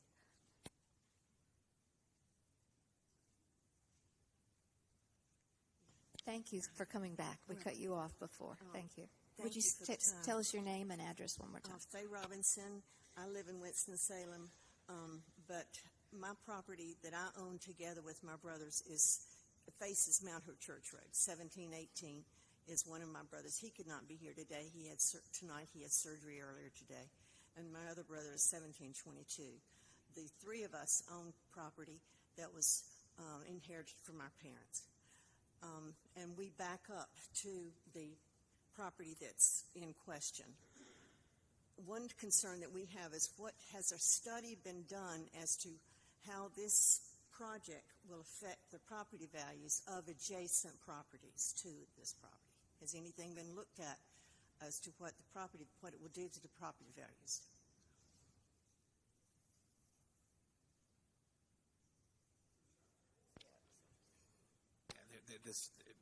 We would not cover that in zoning. It's all about land use here. I'm going to let you keep talking, and Okay. I think you can, staff could answer some questions about that after the meeting. Well, we would always. That's my question to the builders. Have they looked into and have any consideration to what effect it will have on the property value of all the adjacent properties in the future? And the other thing I wanted to do, I just want to reiterate the historic nature of this property that you're talking about has been in this community since the early 18th century. It's been in my family for a long time, and my family's founded this community. They're the McLeans and the Paisleys that came down from Pennsylvania, having originally come from Scotland. So these people who came to speak tonight, that's how important it is to realize they have roots that run through their generations. So to protect their farmland, it's critical that they think about this very, very strongly. Thank you. Thank you so much. We have 3 minutes and 31 seconds.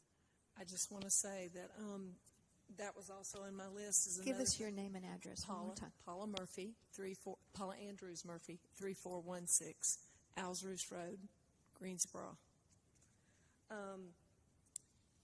You know, what conditions are going to be put in place to kind of protect the county line and the city line when it does get annexed? Because, you know, what conditions can be put in place to help protect agricultural and residential existing properties that are adjacent? You know, that's a concern. And if there are things that are planned, again, we can't see, we haven't seen where places are going to be, as she pointed out. So we don't know how close they're going to be to our water source, that we don't know how close they're going to be to established tree lines. If they could be improved, you know, increased, higher, more, whatever footage she said, more than that, whatever height, more than that. Again, we're all established, and we know the community. We know safety involved with agricultural and things that are going on. It's a little bit different in the city of Greensboro. And once we're annexed, you know, the adjacent areas are annexed, then there's going to be, as he expressed, some safety concerns. Could I just, and I don't want to Yes. interrupt you, Ms. Murphy, I want to make one thing really clear. Back in 2010, when the legislature switched, there was for a period of time, cities were able to annex people into their municipalities without their consent. The idea was that the city was offering services, and then that was something that they could say, okay, now you're going to be part of the city. The legislature has taken that power away. Okay, so tonight earlier you saw that we approved an R3 zoning from somebody that was out in the county that had a single family home. So what will happen is, if somebody says, I want city services, I want city water, I want city sewer, they're required to raise their hand and say, I want to be in the city, and then we annex them, and there's an agreement between the two parties. So there's really, and I just want to say this because we get this fear sometimes when we're out in the county, and we're neighbors, so this is part of it, right? Yes. We cannot require you to come into the city. We can't do that. City of Greensboro can't do that. So I want to make that very abundantly clear on my soul, like we cannot do that. Yeah, And I understand and that. adding to that, we're annexing just this property. Actually not And just annexing this- anything. I mean, It's it's already already in been the city. annexed. But, We'll have to look into that. But I mean, But it I'm sure y'all doesn't- would know more than we do. But when we're abutting and we're bringing to you our concerns in those particular situations where Yes. that happen, Knox Road traffic being just one example. Yeah. I mean, you saw the pictures. There's barriers, concrete barriers, and no parking on both sides of the road signs that took 2 years, maybe, I'm not exactly sure how long, of literally just my father and his son, my brother, repeated calls. And if they were in the city of Greensboro, I have an even bigger concern, because that should have been addressed by the city of Greensboro, correct? Yes. So Yes. I'm kind of confused by that. We'll have to look into that. But I'm expressing our concerns. Yes, yes, of That's course. all. And I Of course. appreciate it. We're concerned, too, about your access and water. But that's not part of what we do here. Mr. Kirkman, do you want to add any clarity to this? I'm actually not completely understanding what the question was a minute ago on the access question. But yeah, I mean, you've already covered it, the fact that what was called city-initiated annexation is no longer a viable thing from the city where we initiate it, and that was based upon consistent provision of services as property began to develop the city standards, et cetera, on there with that. Annexation is very much voluntary at this point, and it's because they're trying to get access to city services, and if we can provide all the city services to that property, fire, solid waste, et cetera, then that property needs to be annexed into the city on there. I will say, from a development standpoint, the city does have standards addressing stormwater. The general standard, I'm not the expert, but the general standard is that the amount of stormwater coming off the site when you finish the development shouldn't be any greater than what was there before the development occurred. So they have to address through various devices and other things with that. There will be some tree conservation that will come up as part of the conversation on there. Landscaping was primarily addressed with that unified development plan, so there'll be a little bit of flexibility on that with the development, but that is part of the consideration as well. And obviously transportation will be looking at those issues about safety and ensuring access to the users in the development and then the surrounding network as well. Thank you. Does any other commissioner have a question? Okay. Then, seeing none, without further objection. Oh, you have a minute and a half that you can speak in opposition if you would like. Is that a no? Is that a no? Okay. Thank you so much.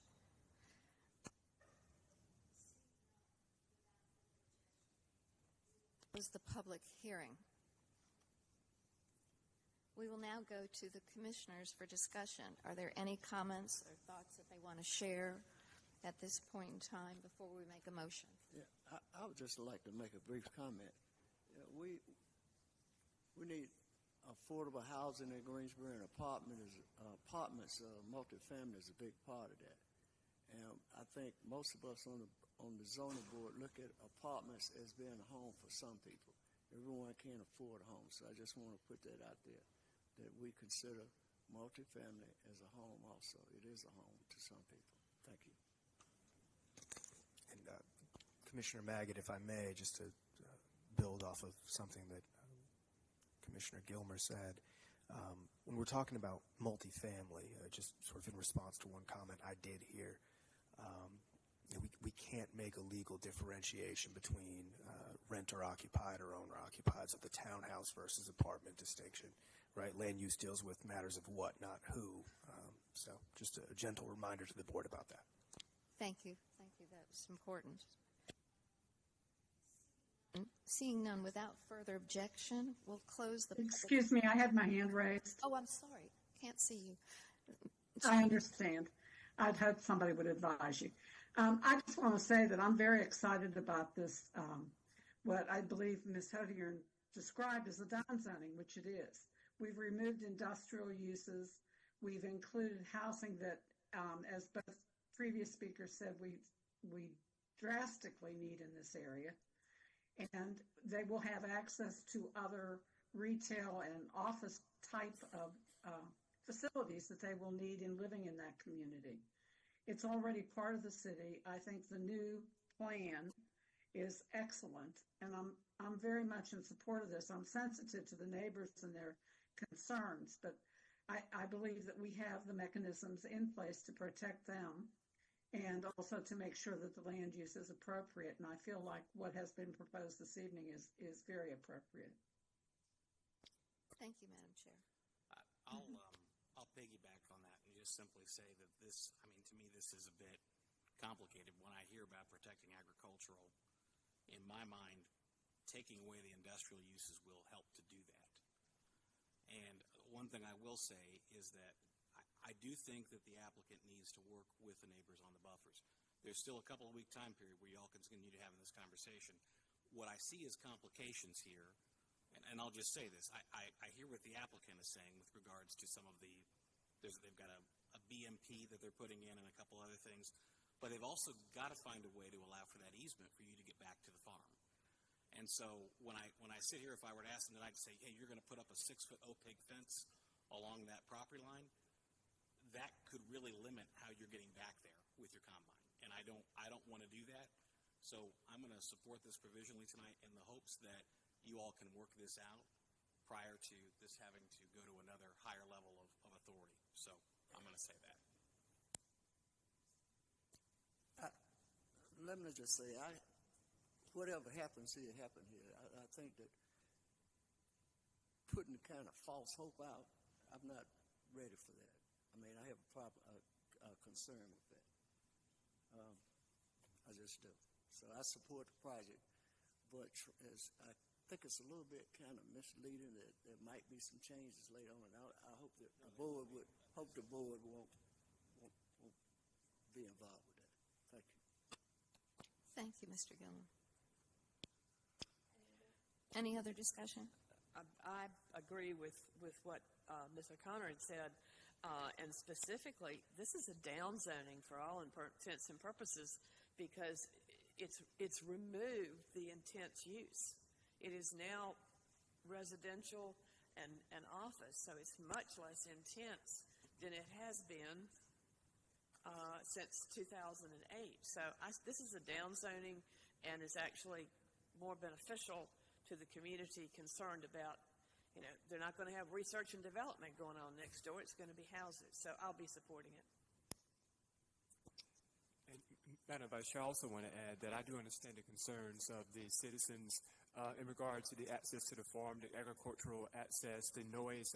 We heard it as well, the water flow. But all of those grievances or bullet points have been addressed, it seems. But of course, there's more fine details, minutia, that needs to be covered, and that needs to be dealt with the persons who are the applicants, that's the term, working with the neighborhood. I do also want to add this as well. This is right by the interstate, and it is a very significant area. But this is a forward-thinking initiative. It is not industrial, thankfully, but it is going to bring more housing to that particular area. There is a big concern, and those buffers, or whatever the case may be, need to be in place to protect the children, but also the citizens, as they said. But this is consistent, and it is congruent with the 2040 plan. And it's also going to drive economic competitiveness. That area is adjacent to another county I dare not name, and they are going to be growing as well. So we want to make sure that the city in our county is also competitive in economic nature, and that is congruent with the 2040 plan. But we do hear you, and we do understand you. Thank you, Mr. Downing. Anyone else? Okay. I would entertain a motion.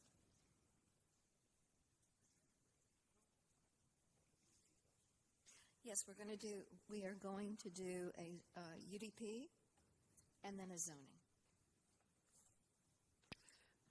Mary Skeens, I make a motion to approve the UDP as submitted. Commissioner Gilbert seconds. Thank you. Now we'll vote. All in favor signify by saying aye. Aye. Aye. Aye. And online, Ms. Glass? Aye. Chair O'Connor? Aye. Anyone opposed? So it passes 8-8. We need a zoning motion, please. All right, I'll do it. In regard to Z2407004, okay. The Greensboro Planning and Zoning Commission believes that its action to recommend approval of the rezoning request for the properties at 1741, 1763, and 1765 Mount Hope Church Road, 558 Old Birch Creek Road, and 928 near 930 Knox Road from CM Commercial Medium and Plan Unit Development to PUD Plan Unit Development to be consistent with the adopted GSO 2040 Comprehensive Plan, and considers the action taken to be reasonable and in the public interest for the following reasons. The request is consistent with the Comprehensive Plan's future built form map and future land use map. The proposed PUD zoning district as condition permits uses that fits the context of surrounding areas and limits negative impacts on the adjacent properties. The request is reasonable due to the size, physical conditions, and other attributes of the area. It would benefit the property owner and surrounding community, and approval is in the public interest. Commissioner Gilmore seconds. Thank you, Mr. Downing, and the second, Mr. Gilmore. Now we will take a vote. All those in favor signify by saying aye. Aye. Online, Ms. Glass? Aye. Chair O'Connor? Aye. Anyone opposed? So the motion passes 8. We are now going to take a break. That does represent final action, does it? Oh, yes, let me do that. I'm sorry. I apologize. Thank you. This approval constitutes a final action unless an appeal is submitted in writing to the Planning Department and the appeal fee paid within 10 days. Anyone may file such appeal. All such appeals will be subject to a public hearing at the Tuesday, September 17th, 2024 City Council meeting. All adjoining property owners will be notified of any such appeal. Thank you all so much for coming. And we're going to take a 15-minute break. And so we will be back here quarter of. Do we want to do quarter of? Recording stopped. 7:40. We'll be back at 7:40.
We are all aware of the importance of water and how it moves.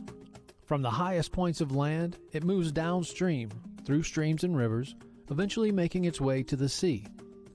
Cities like ours collect and treat this resource so it can be used safely by all residents. But this water does not belong to us alone. Once it's been used, it's collected again, treated, and released back into those same rivers and streams, which take it downstream to our neighbors and other towns and cities who depend on it just as much as we do. The City of Greensboro Water Resources collects and treats as much as 11.9 billion gallons per year. Take a moment to think about how you use water daily. When we take showers, we use soap, shampoo, and other products. When we wash dishes and our clothes, we use detergent. Most of what we use water for at home, aside from drinking and cooking, require that we add some product to it. Any personal care products, cosmetics, hair treatment, things that you wash off, all end up in the wastewater that is treated and sent to our neighbors, who use the water for the very same things. It's important that we consider the safety of our downstream neighbors as we use water in our city. By being aware of the types of products we are using, we can avoid the buildup of harmful byproducts. For example, 1,4-dioxane, which is a byproduct of a manufacturing process called ethoxylation, is found in many common household products. This organic chemical is one of many found in trace quantities in both ground and surface waters throughout the U.S. Uses and sources of 1,4-dioxane include industrial solvent stabilizer found in paint strippers, varnishes, soaps, makeup, and personal care products, antifreeze, etc. It also exists as an unintended byproduct in manufacturing and recycling of certain plastic and polyester products. Because 1,4-dioxane is a byproduct of the manufacturing process, it's not listed on the label of household products. Read the label of any product that generates suds. Try to avoid chemicals ending in ETH, for example, sodium lauryl sulfate, as well as products that have chemicals ending in oxanol and PEG. Often these chemicals are found in things like laundry detergents, shower gels, and personal care products that create suds. Paints, dyes, waxes, and grease can also contain these chemicals. You can look for unfragranced Castile soaps, or wording like USDA organic and made safe as alternatives. For more information about these alternative products, you can visit the Environmental Protection Agency website at www.epa.gov/saferchoice/products. The City of Greensboro's Water Resources Department has been investigating sources of 1,4-dioxane within the city's sewer collection and wastewater treatment facilities since 2015. Considerable progress has been made, and the department continues to work proactively with local industries through the Industrial Pretreatment Program. Greensboro has a long and strong working relationship with NCDEQ and appreciates its guidance and assistance in our efforts. Through these partnerships, the city fully commits to developing a management strategy to further reduce the release of 1,4-dioxane into waterways that may potentially impact downstream communities who rely on the Hall River and Cape Fear River for their source water. For more information, please visit the City of Greensboro's Water Resources Department online at greensboro-nc.gov/water.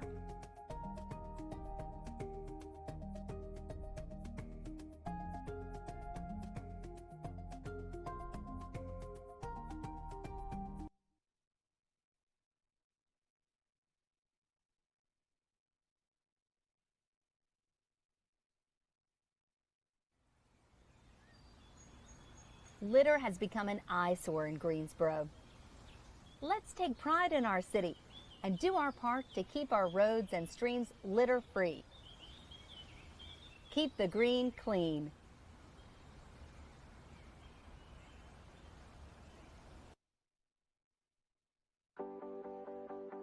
The City of Greensboro takes pride in the host of reinvestment activity taking shape in East Greensboro. Equitable investment on the east side has been an ongoing effort to enhance the quality of life for our residents, students, and visitors. A hub of recreation is evidenced through the downtown Greenway, which touches all walks in different ways. Construction continues on the final mile of this one-of-a-kind 4-mile Greenway. The western branch, winding from Smith Street to Spring Garden Street, is expected to be open in the summer of 2025. The walking and biking Greenway connects at least a dozen neighborhoods, including Old Ashboro, Southside, Douglas Park, and the Dunleaf neighborhood, all on the east side. There are more than $600 million in planned and completed projects along the downtown Greenway. This urban loop enhances quality of life with a variety of fitness classes, community walks, and an emphasis on public art, cementing Greensboro's reputation as a creative city. With the connections to the existing and planned trails in the city and the county, this loop is the center of the entire system and will one day connect us from all parts of the community and beyond.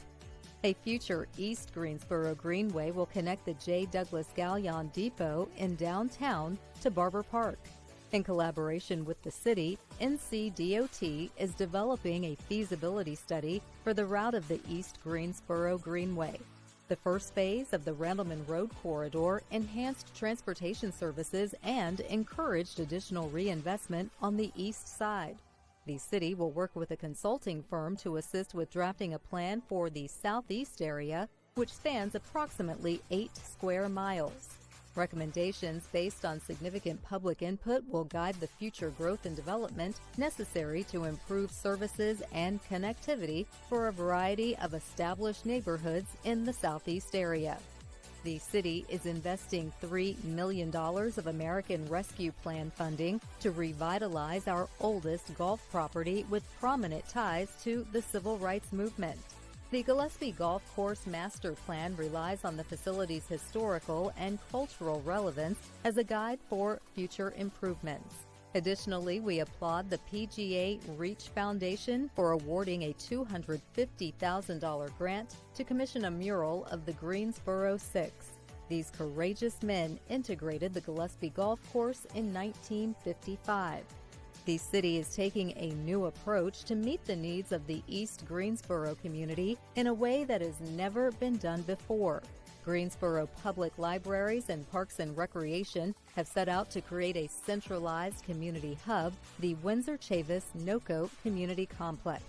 Thanks to the advocacy of Congresswoman Kathy Manning, the city was awarded a $4.3 million grant from the Outdoor Recreation Legacy Program. This supports several much-needed improvements to NOCO Park, which aligns with plans for the $65 million Windsor Chavis NOCO Community Complex. The community-approved design will integrate the existing Windsor Recreation Center, Vance Chavis Library, and NOCO Park.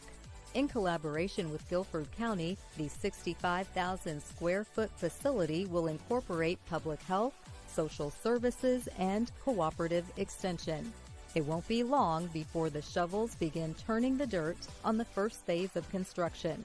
These initiatives offer a mere glimpse of the metamorphosis of East Greensboro.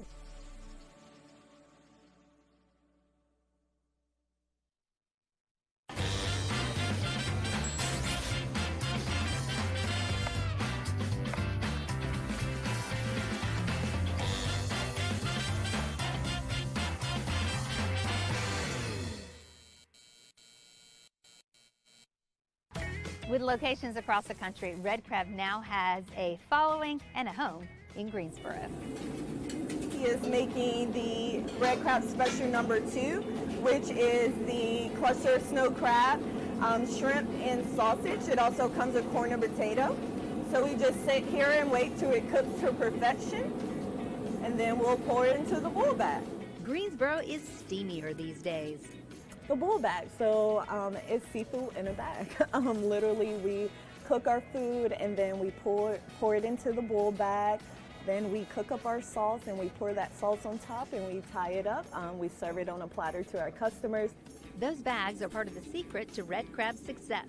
Red Crab is a phenomenal place to be. It is a seafood concept. We do bowl bags, we do fried food. It's the best place to be in Greensboro as far as seafood is concerned. Sabrina Benjamin has lived in Greensboro all her life and never ate too much seafood. My mom was allergic to seafood, so we didn't have much seafood. But when she tried it, I liked it right away. Shrimp is still my favorite to this day. When she heard a new seafood concept was coming to Greensboro, she knew she wanted to be part of it. I definitely wanted to get my foot in the door. I actually applied as a hostess, and in 2 months I became a manager here. She'd been in the restaurant business for years and was ready for a challenge. I wanted to learn something new. I like a challenge, and it's definitely been a challenge. It's taught me new things, things I didn't even know about seafood. What she learned was in Greensboro, seafood is a hit. It worked. It worked. People enjoy it. People still come here, and our business is still growing.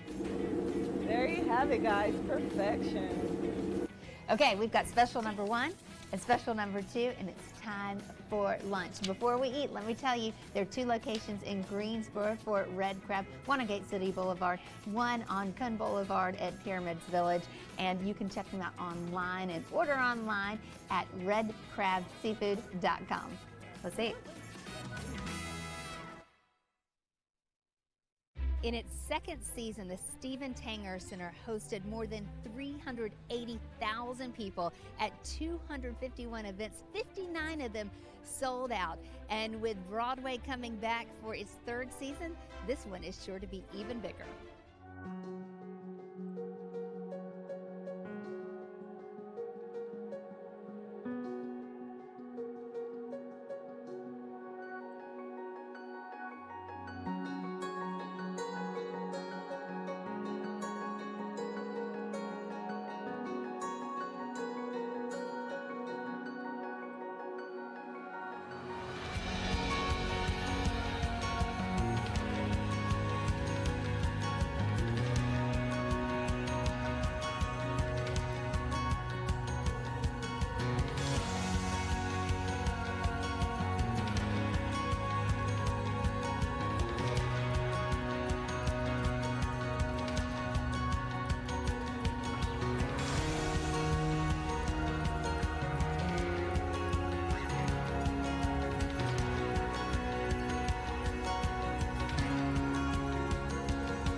It was a spectacular second season. You're the largest one-week subscription market in the country. Think about that. We have this building that is going to be great for generations to come. So maybe somebody will be standing up here in a decade or two talking about their 16th birthday and what they got to see here at the Tanger Center.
We wouldn't be here today without the contributions of those public citizens who contributed an extraordinary amount of private money, $43+ million, to make this building happen. Now, on behalf of the board, I want to particularly thank Matt Brown. It is due to his hard work and vision that all that we've accomplished in the last 2 years and will going forward in terms of what it's done to make living in Greensboro kind of next level. This is a great day to take a look at this past season and to celebrate this incoming season. I'll tell you, I can't wait to see these shows. Broadway season tickets are still available, and individual seats are available for the shows as well. You can find out all the information and get your tickets at tangercenter.com.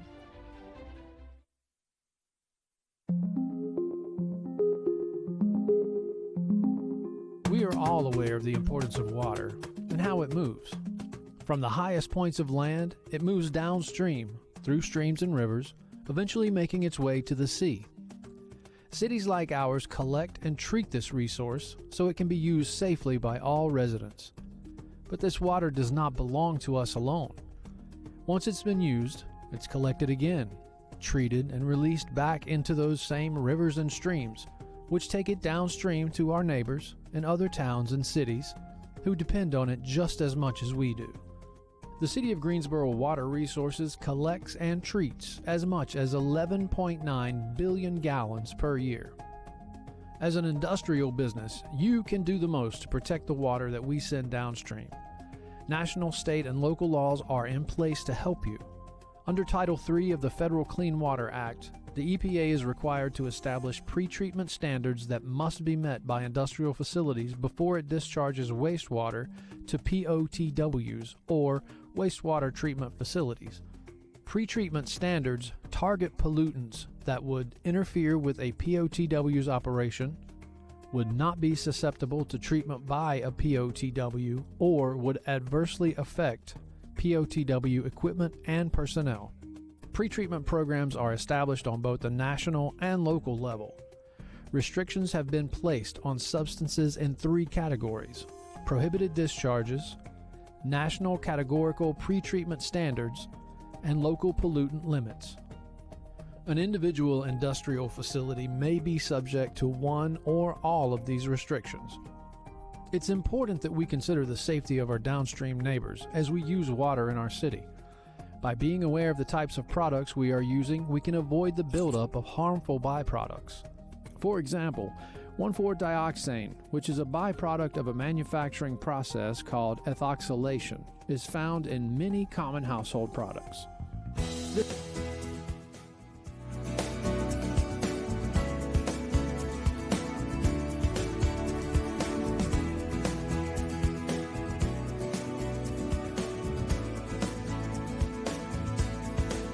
If everyone will start getting in your seats, we're going to start very soon.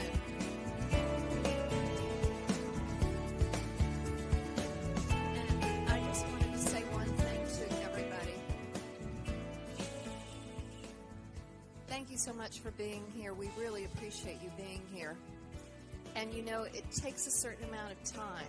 You know, it's like 15 minutes each side, so it's like 30 minutes for each case. So Recording in progress. please consider Recording stopped. please consider not clapping after everybody when you get enthusiastic. When you clap, you're taking up the time and you won't get home faster. So please really consider not clapping. All right? Or making remarks. Let's just keep orderly here and we'll get through this. And you know, the order is the order that it is done, and we have no control over that, and we're sorry about that. So we'll just work through this, and we thank you so much for being here. Okay? Are we back now?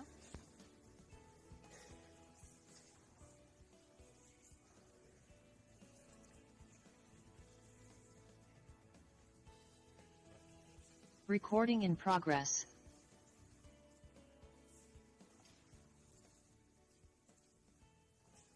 There it is. The next item on our agenda is Z24-08-003, a rezoning request from R7 Residential Single Family 7 to RM18 Residential Multifamily 18 for the property identified as 632 North Elm Street, generally described as east of North Elm Street and south of South Park Drive, 0.25 acres. Mr. Nelson. Thank you, Vice Chair Maggot.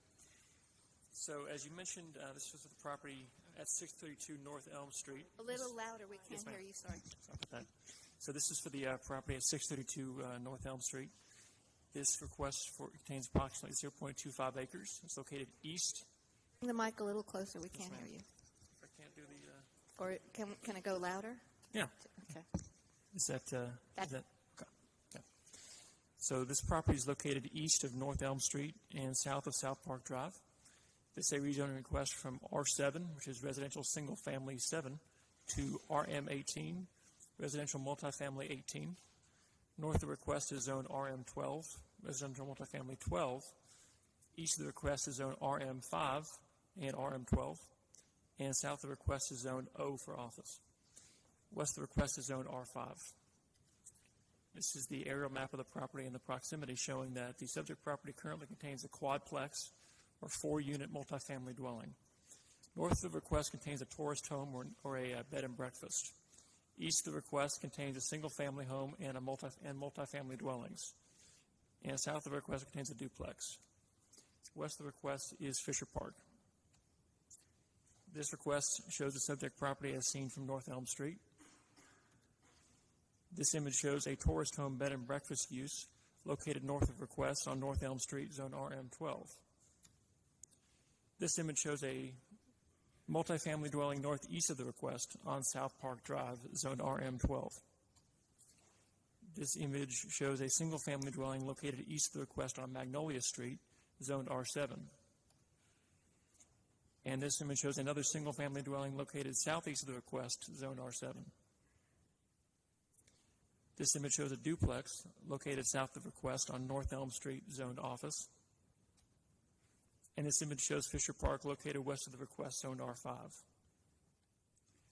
This view is facing north on North Elm Street. The subject property here is on the right. And this view is facing south on North Elm Street. The subject property here is on the left. In recommending approval of this request, staff noted that the GSO 2040 comprehensive plan designates this property as urban central within an urban mixed-use corridor on the future built form map and residential on the future land use map.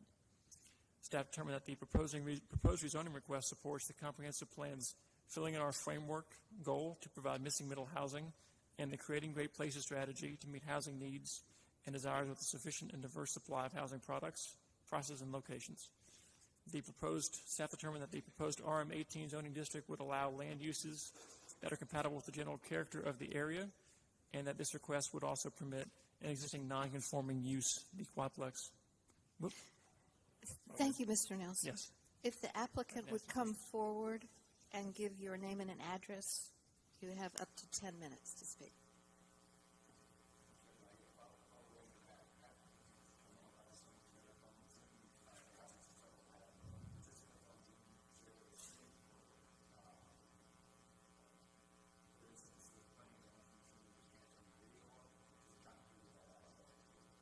Okay, thank you so much.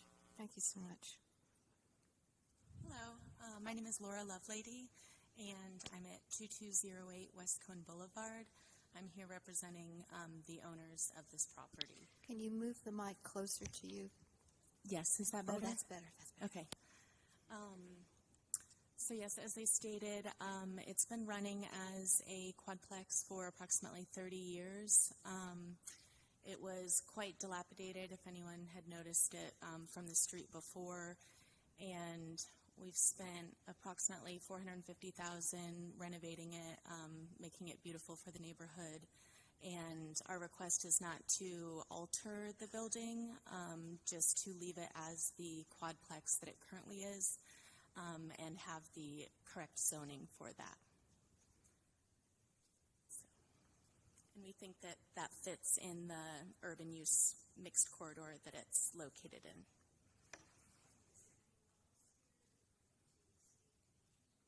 Is there anyone else here who would like to speak in favor of the application? Okay. I have a question for the applicant, if I could ask, please. Thank you. Yes. Chair O'Connor. Yeah, I'd like to know about the neighborhood outreach. I saw that you distributed QR codes and knocked doors, but I'm wondering if you had an actual public meeting or a Zoom meeting for the neighbors.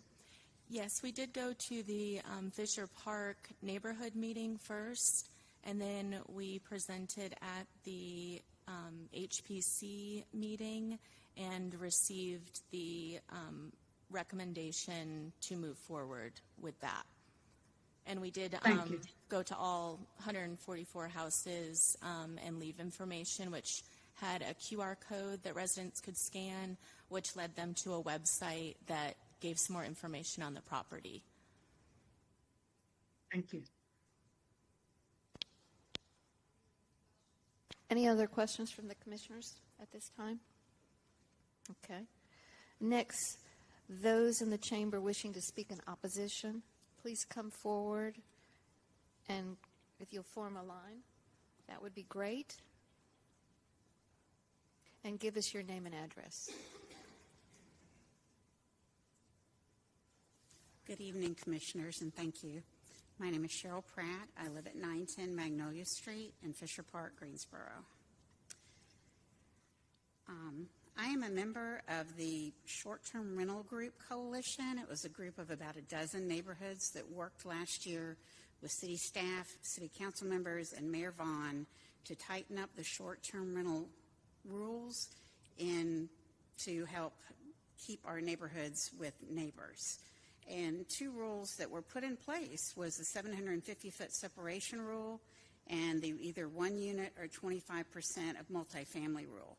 Both of those were very important to us. This family home has been utilized as 4 one-bedroom apartments for decades, which is great. It is the missing middle. Fisher Park, you may not know, is 51% long-term rental, 49% owner-occupied. So we have a lot of rental in the neighborhood, and those are our neighbors. The reason this is being rezoned from R7 to R18 is the owner has requested 4 short-term rental permits for each unit, and that completely bypasses the 1 per per unit or 25%, and also the 750-foot rule, because there is already a tourist home right next door. We do not want any additional short-term rentals right on top of each other, and that was one reason for those guidelines. The current zoning is grandfathered in. The house can continue to remain a long-term rental or a mid-term rental use for those 4 units, for either long-term rentals, which we desperately need, or mid-term rentals, which are like the 30 to 90-day traveling nurses or interns at Cone or grad students. Those are all acceptable uses. We do not want 4 short-term rentals put in this one house. Do you have any questions for me? Thank you. Thank you. Thank you very much. And Angela is trying to get in from Dallas and has not been able to. Who runs the guest room? Would you state your name and address, please, while we try to get Angela set up? Hi, I'm Keisha Haddon. Live at 404 West Bessemer Avenue. I'm currently the president of the Fisher Park Neighborhood Association, and as the owner, or the property manager, said she came to our meeting and discussed what they wanted to do.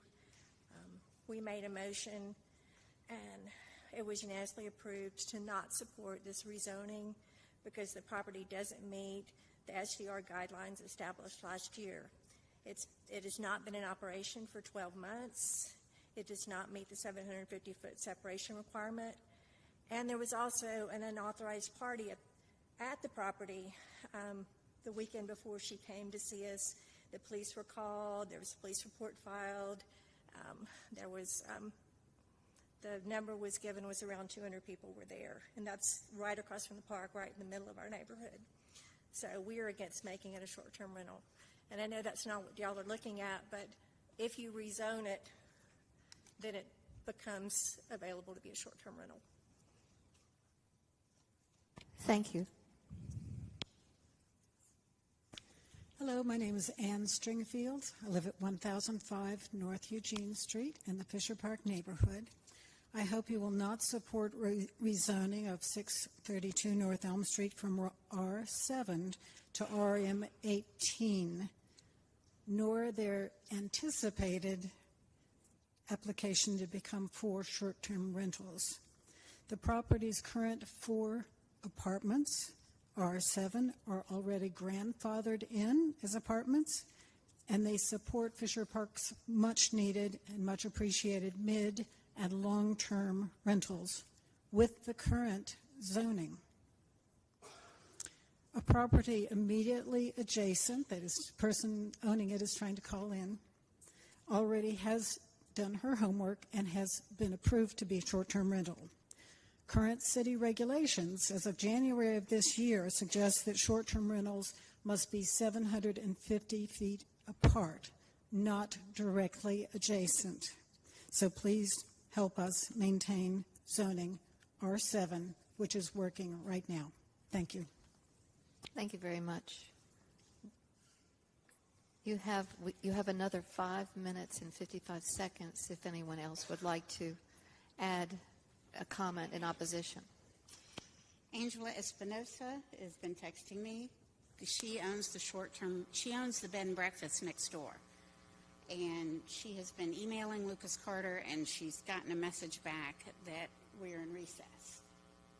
She needs... So we sent Ms. Espinosa at about 6:34 this evening. I just sent another email explaining what she needs to do with that link, and I haven't seen a response. If she checks her email, she'll find out. Okay, because the last one she got said, we're on recess. Yeah. Okay. Well, all we can say is this does not benefit the surrounding community to zone this up to short-term rental. We'd like it to remain as a long-term rental. And thank you. If you'd like to hold your time, we could move to Please. We could do that. I'd like to ask a clarifying question to the city staff and city attorney, because every single time we have ever done a zoning, what we've been allowed to consider and what we've not been allowed to consider based on HUD standards. Okay? Not my decision. People in Washington, D.C., people say North Carolina. Rental, owned, right? Who's staying there? Who's not staying there? In this scenario, what am I allowed to consider? Commissioner Engel, what I would say is that the full range of uses that would open up if this is rezoned is what you need to consider. Now, short-term rental is a separately defined use within our ordinance. So I suppose if there are particular concerns raised through that, you could consider that. But again, you need to consider the full range of uses that would open up with this rezoning. So the fact that it's not a conditional rezoning is something I should consider, right?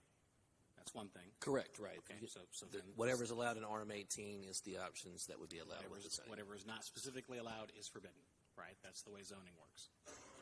Okay, so, and we sat here for a long meeting one night around short-term rentals, okay? How is this different and skirting the rule that the city council put in place of 750 feet? If we're going to go there, I might as well go there and ask the question, because I'd like to come from and I'll start, and then Brent will probably add to this. So when council adopted the short-term rental ordinance in May of 2023, one of the things that was added to it was a separation requirement between single-family residential lots. That's at 750 feet. There's another standard, if you will, for multifamily, which limits the number of units in a multifamily building based upon the total number of units on there. So there are two different standards, first off, to be clear about that. So really the multifamily standard is the one that would be applicable in this conversation, because this is a 4-unit quadplex on this property. Understanding that there were hundreds of short-term rentals operating in the city of Greensboro at the time of adoption of the ordinance that were not otherwise defined and enforced under any kind of provisions until that point in time, staff worked collectively, and this is legal manager's office, planning staff, et cetera, trying to talk through the question about what do you do with the existing stuff basically on there. So determination was made that any short-term rental that was in existence at any point during 2023, and that can be available to be rented, actually rented, had advertising up, basically able to operate as that use, would be granted non-conforming status, use status, relative to the separation requirement. This particular case, information was provided when they provide their zoning permit information that they did have operations at the end of December of 2023, which then met that policy that we put together. The trick with that is that the only thing we could do as a staff is grant a non-conforming use status for more than one short-term rental at this location, which means you would add a non-conforming use to a site that had an existing non-conforming use. Staff cannot authorize that, so what the applicant has done is tried to address the existing non-conforming quadplex use and make that a legal use. Then that would then open up the opportunity, yes, to do the short-term rentals at that location as a non-conforming use. I know that's confusing, but that's where we head. So I think the key point is that if there was evidence of any operation or any ability to operate during any point during 2023, this policy says that we would grant that non-conforming use status to the short-term rentals. That's the crux of the discussion. And I can let the attorney speak. And the only other option that they would have had was to go to Board of Adjustment? Board of Adjustment could have been an option as well to grant the rights to have an additional non-conforming use on the property. Okay. I would like to make a statement to that, because actually the policy was for non-conforming properties, they had to operate as a short-term rental for 12 consecutive months of 2023. And that was what was on the city's website until the first week of August of this year. And it wasn't until it was pointed out to Mike by myself and Angela that this is not matching. They came back and said, oh, well, we decided any time in 2023 that we will grandfather them in. And we're like, what the heck?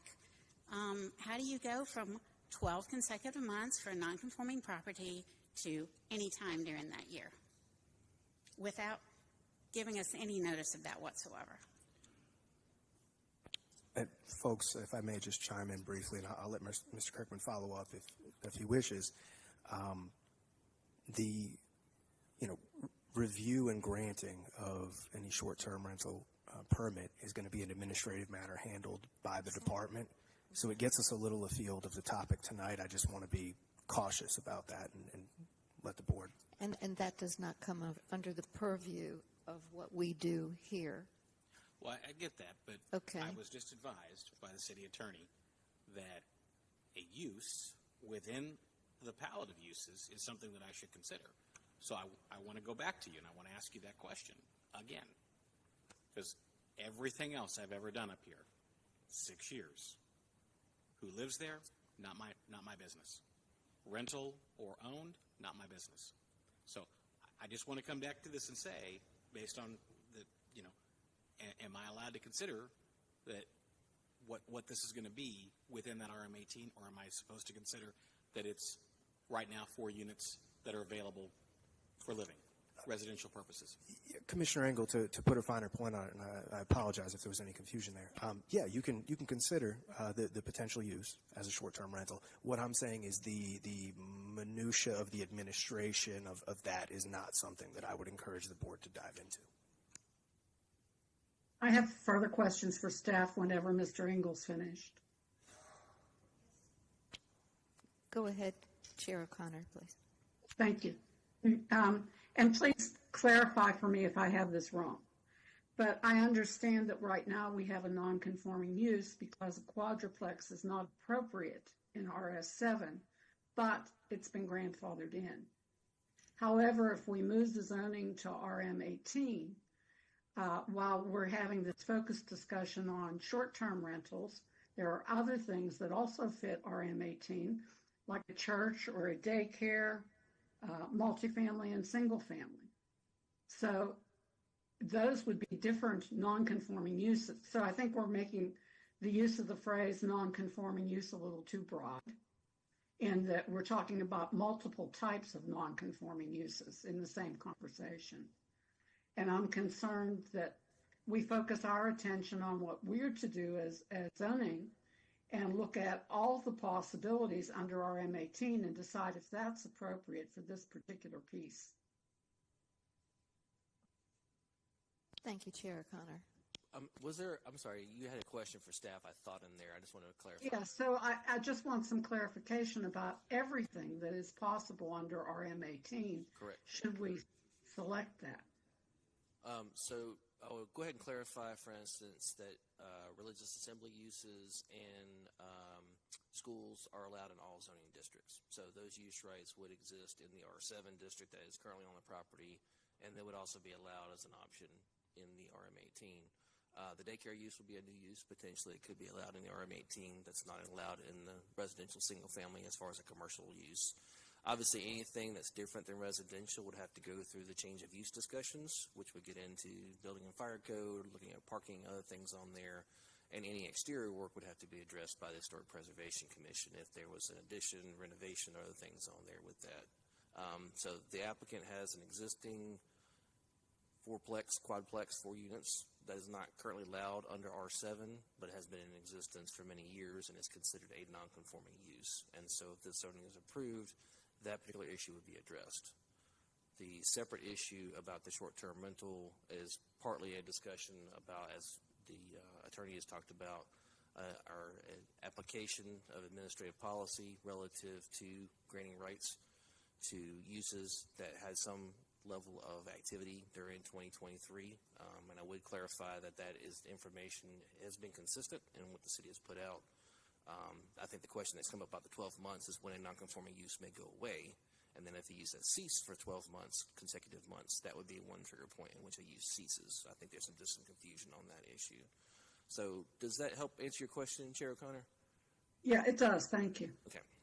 So to simplify this, an R7, okay? I'm trying to understand the short-term rental policy. Is that not separate from the zoning classification?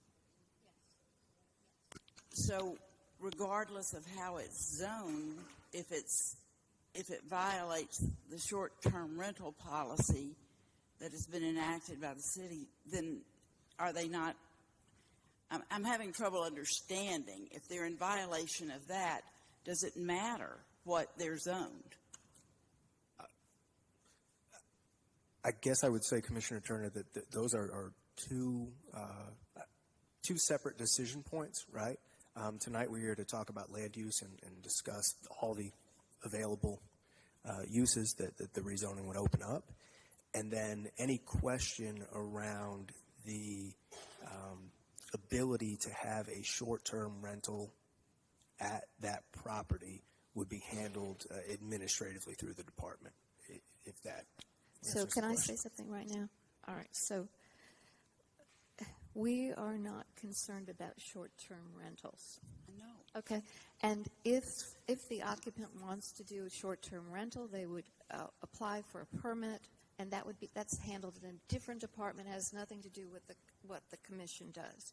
So as it stands right now, we've gotten clarity about what would happen in an RM18. This was an R7. With a quarter acre, you couldn't have these 4 apartments, and I look at this as that they're just making it appropriate with the ordinance that they're using right now. They're cleaning it up. So that's what we have to focus on, whether that is correct in terms of a land use. So in RM18, a quarter acre, you could do 4 units. Thank you very much.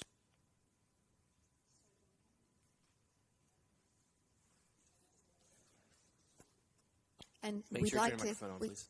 The clock has stopped, so we'd like. Yes, I'd like the. Is the woman available yet? She's not been able to get in. Okay. All right. Sorry about that.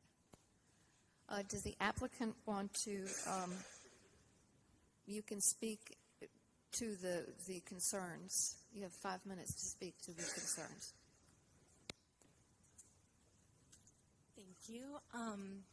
I would like to note that through this process, it has been about the rezoning to the correct use of the quadplex, and the short-term rentals have come into question at all of the meetings. We have said at previous meetings that we do have documentation of them being in operation in 2023. We paid the occupancy taxes to the city and have, the documentation that we would need. If we decided to go that route, we have been running them as midterm rentals, which has done great. But ultimately, it's zoned incorrectly. We've put all the money into the renovation, and we would like for it to be zoned correctly. Thank you very much. Thank you. There was a little bit of rebuttal time. If the people in opposition have anything else to say, or we will close the public meeting. Is there a burning need to say something else? If not, okay. Then, without further objection, we'll close the public meeting. We'll now go to the commissioner's discussion. I think we've heard everybody's thoughts at this point. Okay, so then we are going to, I'd like to entertain a motion. Who would like to read the motion? Okay, we're getting it up there.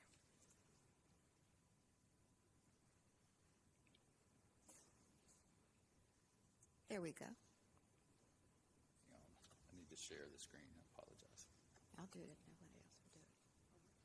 Okay. Well, let's get it.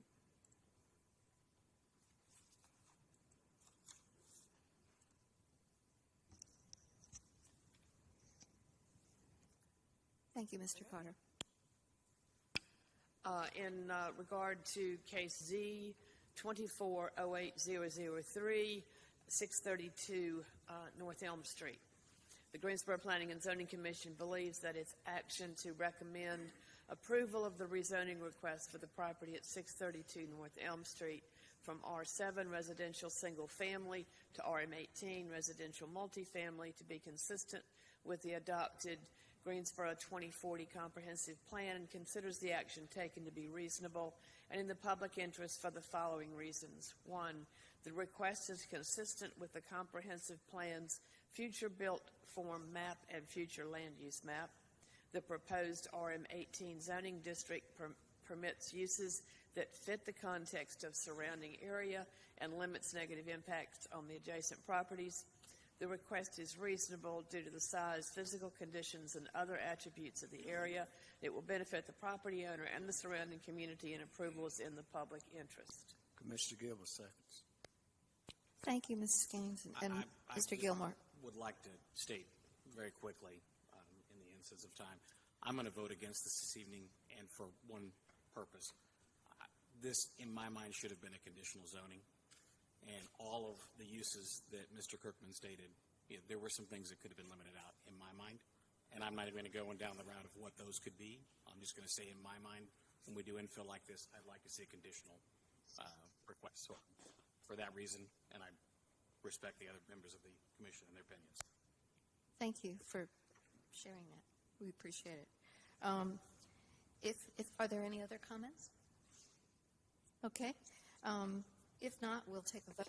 All those in favor signify by saying aye. Aye. Online, Ms. Glass. And online, Ms. Glass. Aye. Will you signify online, Ms. Glass? Vice Chair Magid, Ms. Glass is no. Aye. Okay. Chair O'Connor? No. And I signify aye. Anyone else opposed? So it's 6-2. It passes. Thank you very much. No, I'm aye. Aye. Oh, aye. So it was 7-1. Thank you. What? I don't think you took the nay vote for the people present. Let's do a roll call. Okay. Chair O'Connor, I got your vote, and Glass, we got your vote. Okay. So, Ms. Turner? Aye. Mr. Downing? Aye. Ms. Maggot? Aye. Ms. Gaines? Aye. Mr. Engel? Nay. Mr. Gilmore? Aye. Okay, 6-2, just as I said. Thank you so much. All right.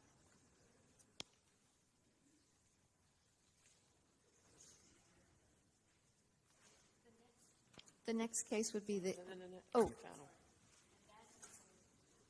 6-2. Okay. And that is this approval constitutes a final action unless an appeal is submitted in writing to the planning department and the appeal fee paid within 10 days. Anyone may file such appeal. All such appeals will be subject to a public hearing at the Tuesday, September 17th, 2024 City Council meeting. All adjoining property owners will be notified of any such appeal. Thank you.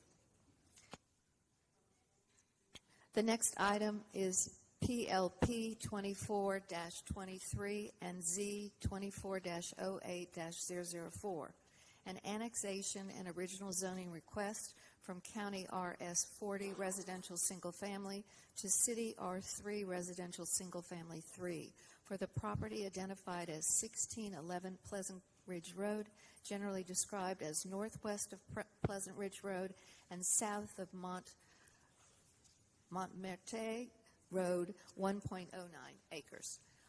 Mr. Nelson, thank you. Thank you, Vice Chair Magid.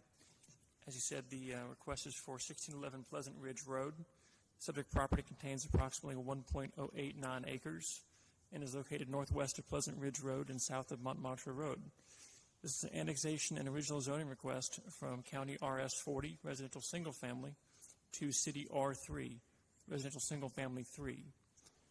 And you see the zoning map here in the proximity. North and west of the request are currently zoned County RS 40, and east and south of the request are owned by the Piedmont Triad Airport Authority and do not have zoning assigned to it.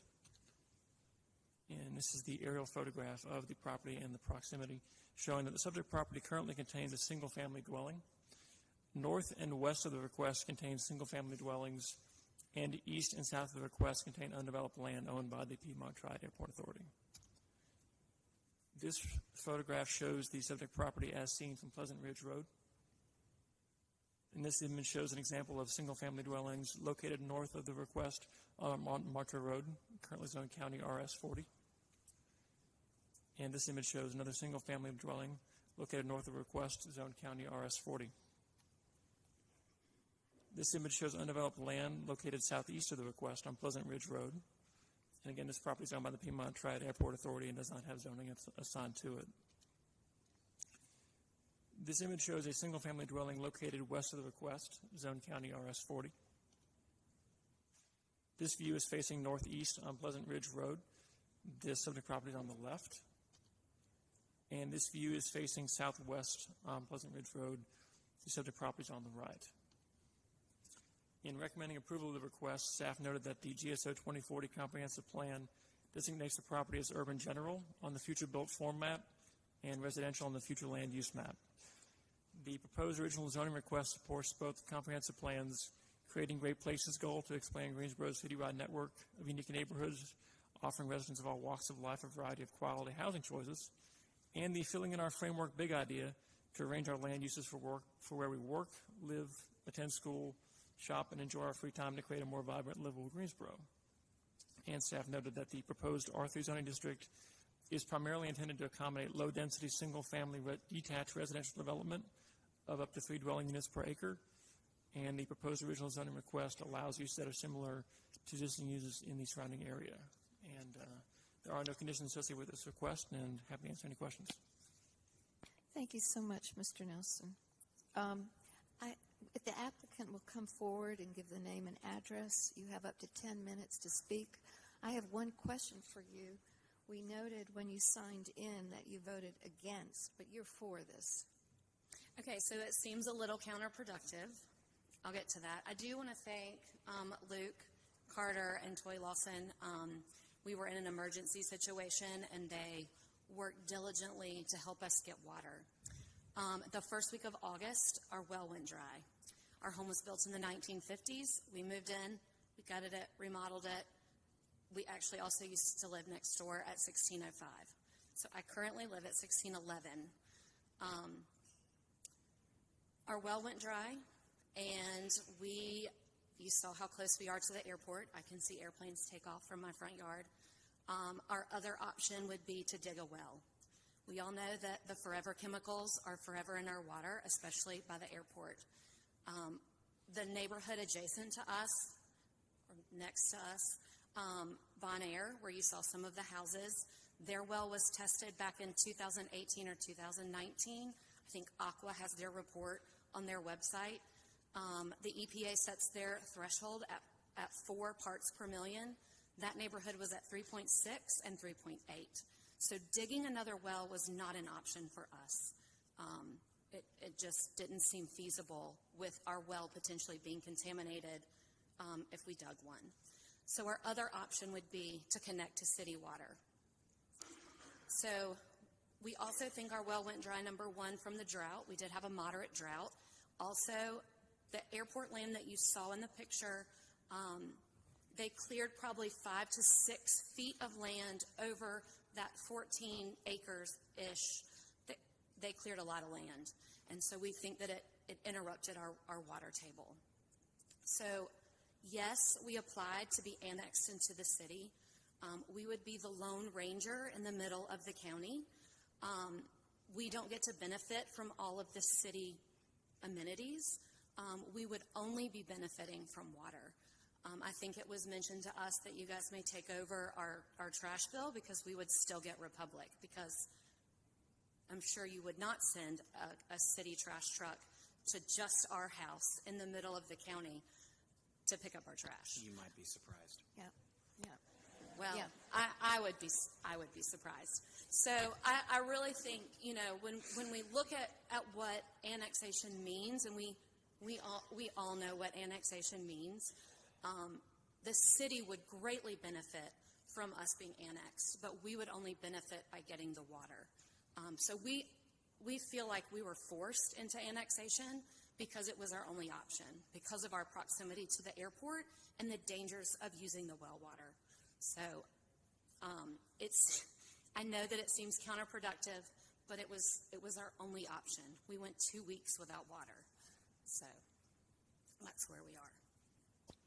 Can I ask where you've landed now in terms of your water resource? So because of the quick action with Luke Carter and his team and Toy Lawson with the water utilities, we were able to get hooked up to city water.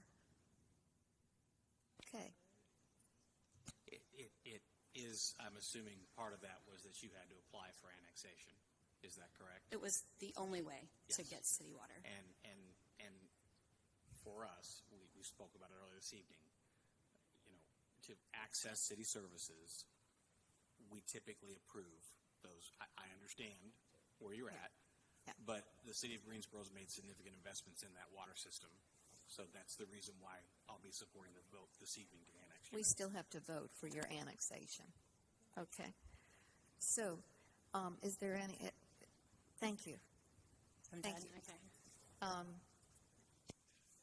Is there any opposition? Anyone here in opposition? Oh, yes, So- technically you're both. So Yeah, I am. Technically. Okay. that's true. I think we do change hats here. Actually, No, I think really. we do need to be clear. The applicant of the request, they signed the annexation petition to access city services. They are the Yes. applicant and requesting this. Just to be clear, I know there's Right, questions so- about some timing and access to services, and there are some other city services that actually become available potentially with this. But I'm not going to get into all those discussions. But I think we just need to be clear that they're asking the city for annexation in order to access those services, and because it's in the growth tier where we can provide those services, the city's policy is that you need to be annexed into it. Great, and we're going to proceed. Okay? So, so seeing no further objection from the commissioners, we will close the public hearing. And I would entertain a motion. Would someone make that motion?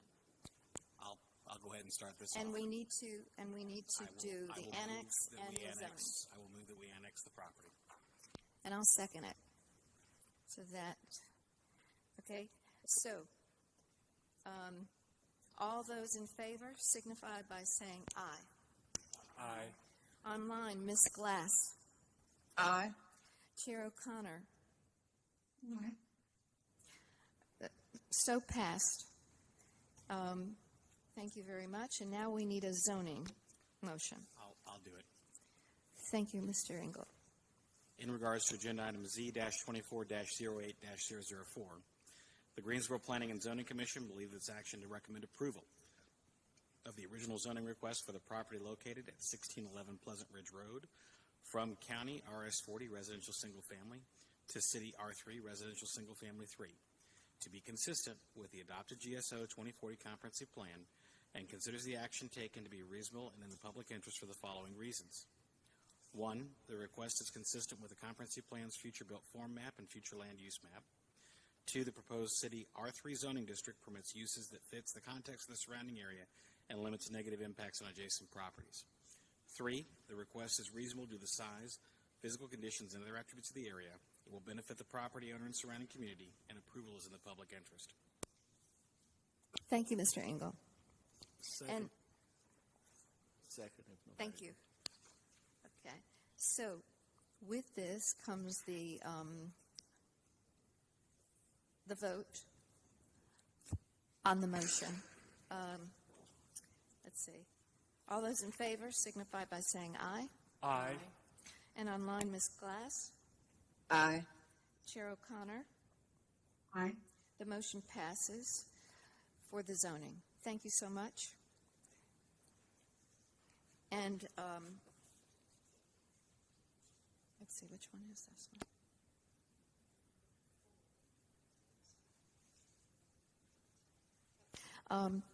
This constitutes a favorable recommendation and is subject to a public hearing at the Tuesday, September 17th, 2024 City Council meeting.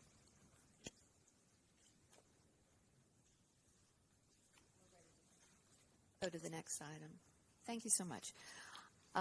PLP 24-24 and Z 24-08-005. An annexation and original zoning request from County RS40 Residential Single Family, County LB Limited Business, and County AG Agricultural to City CDO Conditional District Office for the properties identified as 9206 West Market Street and a portion of 118 Kidd Road, generally described as northeast of West Market Street and south of Kidd Road, 20.73 acres. Mr. Carter. Thank you, Chair Maggie. This is the zoning map for the subject property. This property is currently in the county, and so there's an annexation element to this item as well. The subject property currently contains, or actually, let's step back. The request is annexation and original zoning from County RS40, County Limited Business, and County Agricultural to City CDO. North of the request is zoned RS40. East of the request is zoned County RS40 and County Agricultural. South of the request is zoned City R3 and City Public and Institutional. West of the request is zoned County RS40, County Limited Business, City Residential Single Family 3, and City Commercial Low. This is the aerial map of the subject property showing that it contains, or the two properties contains two single-family dwellings. North and east of the request contain undeveloped land and single-family dwellings. South of the request contains single-family dwellings, undeveloped land, and Colfax Elementary School. West of the request contains single-family dwellings, undeveloped land, and single-family dwelling with home occupation. This is an image of the subject property as seen from West Market Street. This is the subject property as seen from Kidd Road. This image shows undeveloped land that is located northwest of the request on Kidd Road, zoned County RS40 and County Ag. This image shows an example of the single-family dwellings located north of the request, zoned County RS40 and County Ag.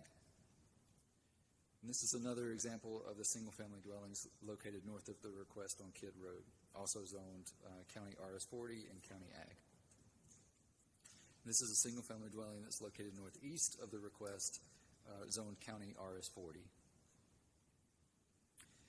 This is an elementary school. This is Colfax Elementary School, located southeast of the request on West Market Street, zoned City Public and Institutional.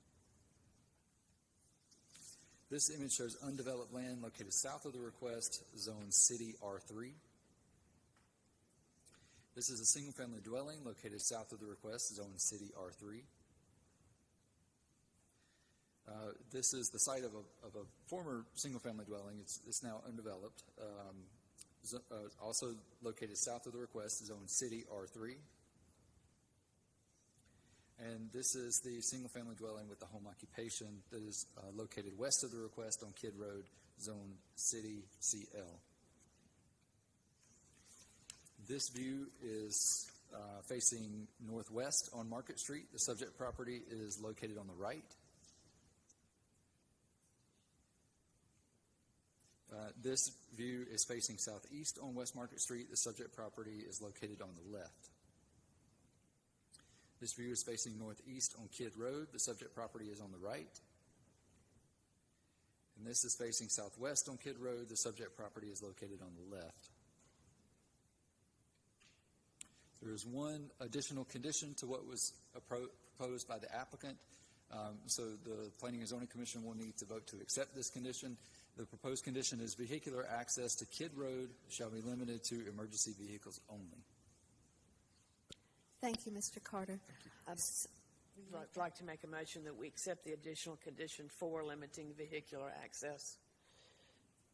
Second motion. Thank you, Ms. Gaines and O'Connor. So all those in favor of signify by saying aye. Aye. Online, Ms. Glass. Aye. Chair O'Connor. Aye. So passed. Ms. Glass, have you arrived at your destination now that you could turn on your Zoom? Is that possible, or are you still in travel? Is that an issue for this particular meeting to proceed?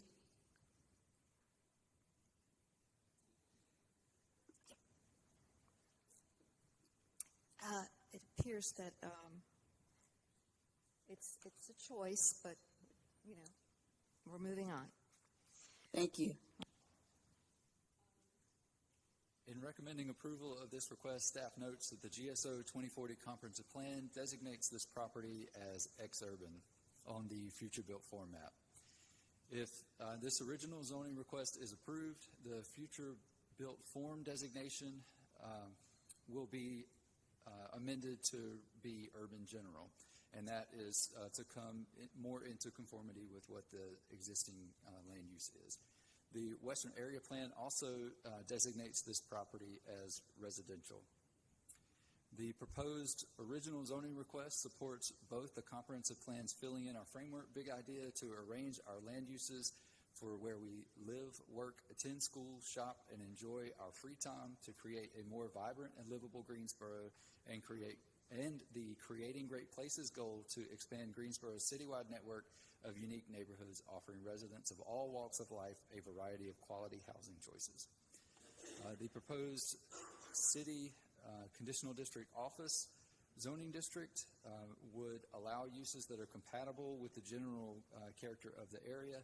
And I'd like to also add that as conditions, the conditions limit negative impacts on the surrounding land uses. And I can answer any questions that you have at this time. Will we hear from the applicant first before we hear from the other speaker? Yes, we can do that. We also have, when you are determining the annexation, we also have Janice Stewart from the City Water Resources Department on to talk about that if needed. Perfect. Thank you. So will the applicant come forward and give your name and address, and you have up to 10 minutes to speak.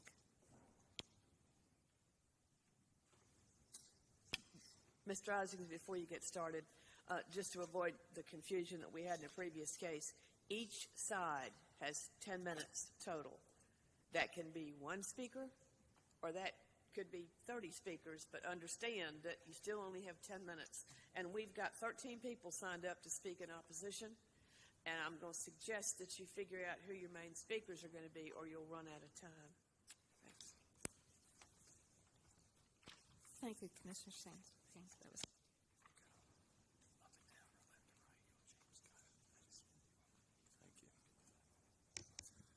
Good evening.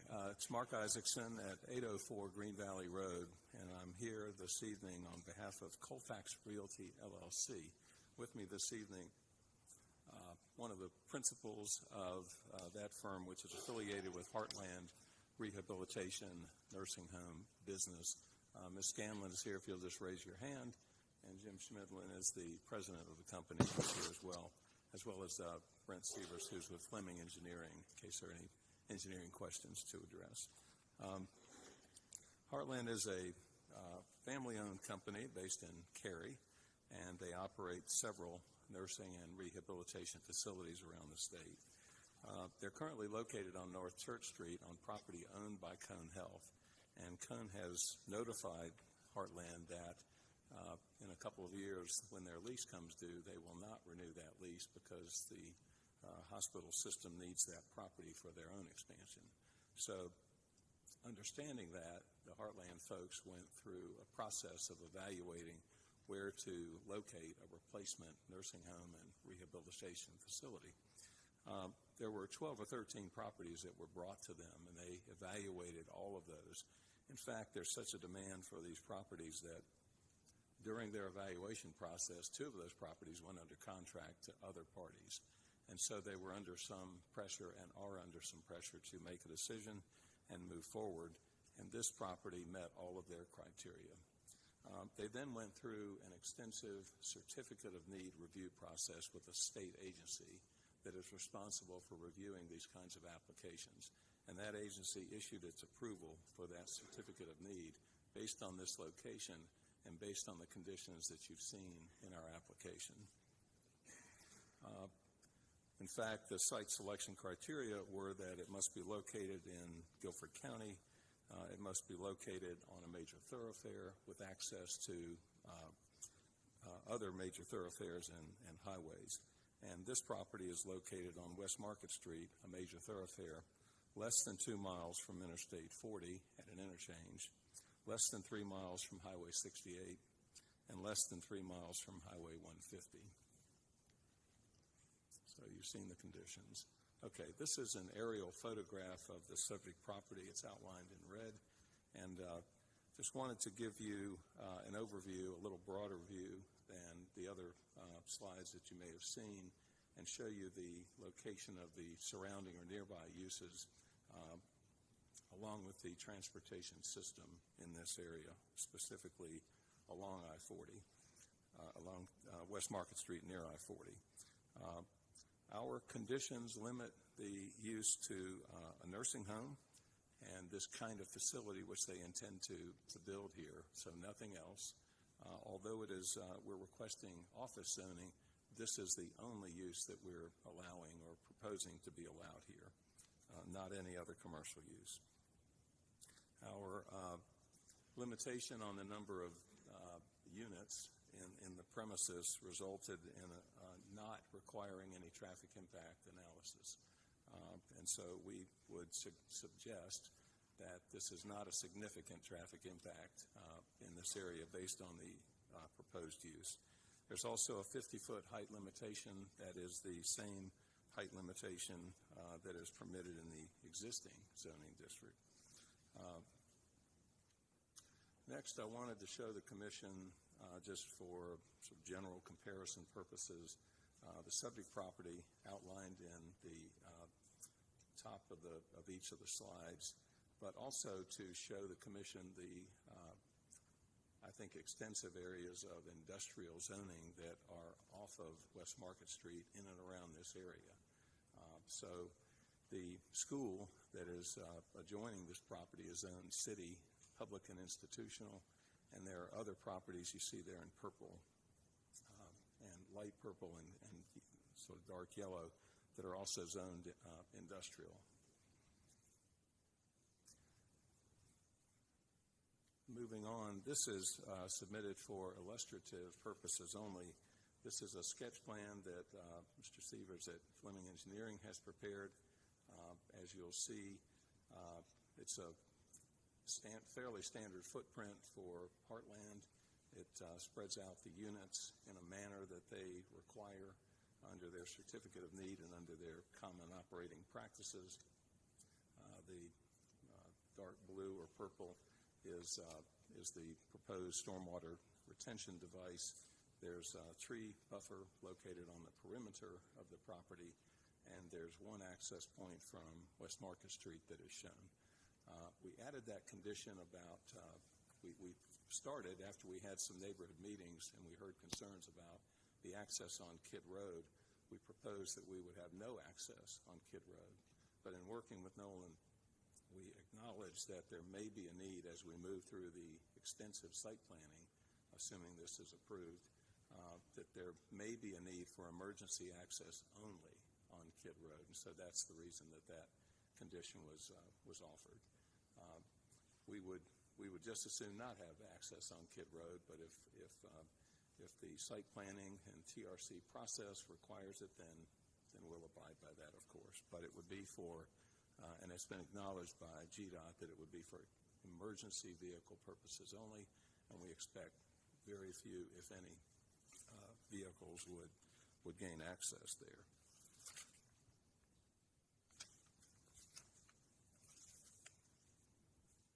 This is, again, for illustrative purposes, this is the front entrance elevation. We propose a one-story, maybe 1.5 in points for the building here. This is the model that Heartland uses in their other facilities around the state. It works very well. It's a very practical layout. And then this is a photograph of another existing facility that Heartland owns and operates, and thought that the Commission would appreciate seeing this. It's one story with a pitched roof, and it has a residential feel, I would submit, to the building and the architectural design. We sent out a notice based on the city's notification list within the radius, and we had a meeting on Zoom, I believe, on Monday, July 29th. Before that, we met with 3 of the individuals who own properties in the area and heard about their concerns, specifically the concern about the access on Kidd Road and another concern about the access to a sewer line. So we had that meeting in my office. We then had a Zoom meeting with certain neighbors that elected to attend via Zoom. And then we had an in-person meeting at the Kernersville Public Library at the request of some of the neighbors that had been involved in the Zoom meeting. And I would say 35, perhaps so, approximately people showed up and had several questions and several points to make. And you'll likely hear some of those this evening.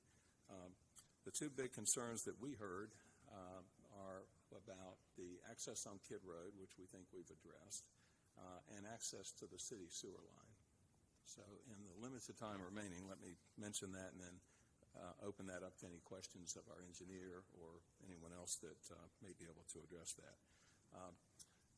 When we submitted for annexation, there's a feasibility study, water and sewer feasibility study the city undertakes. Water is at West Market Street, not an issue. The sewer line, on the other hand, is located miles away and would cost to extend that to this property approximately $9 million. And so after we recovered from hearing that number, we determined that that was not practical. So working with our engineer, we approached the Guilford County School System. They own the property next door. It's an elementary school. Their lift station is over 30 years old. And we approached them, and they have given us their tentative approval to move forward, assuming that annexation and zoning move forward, to have what's called a shared use agreement for that lift station. It's I would submit, a win-win for the parties.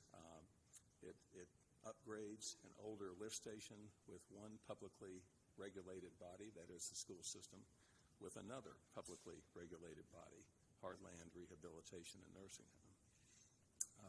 The general policy, and you're welcome to ask about this, of the city is we don't like shared lift stations because if this property were developed for, say, R5, we would have 80-plus single-family homes, and I'm sure the city doesn't want to have to keep up with all of them utilizing a lift station. When you have one publicly regulated operator or user with another, it's a much different situation. So I see my time's about to run out. Glad to answer any questions that the commission may have, and I'll return during rebuttal. Thank you, Mr. Isaacson. Do we have any questions from the commission at this point? Okay, thank you so much. Next, those who are speaking in opposition, please come forward and give us your name and address, and you have up to 10 minutes.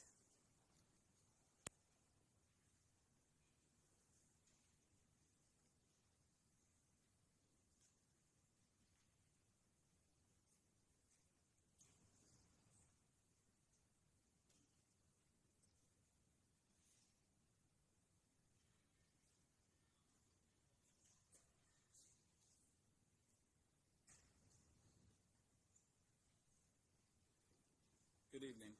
My name is John Naylor, and I live at 133 Kidd Road, Colfax, North Carolina.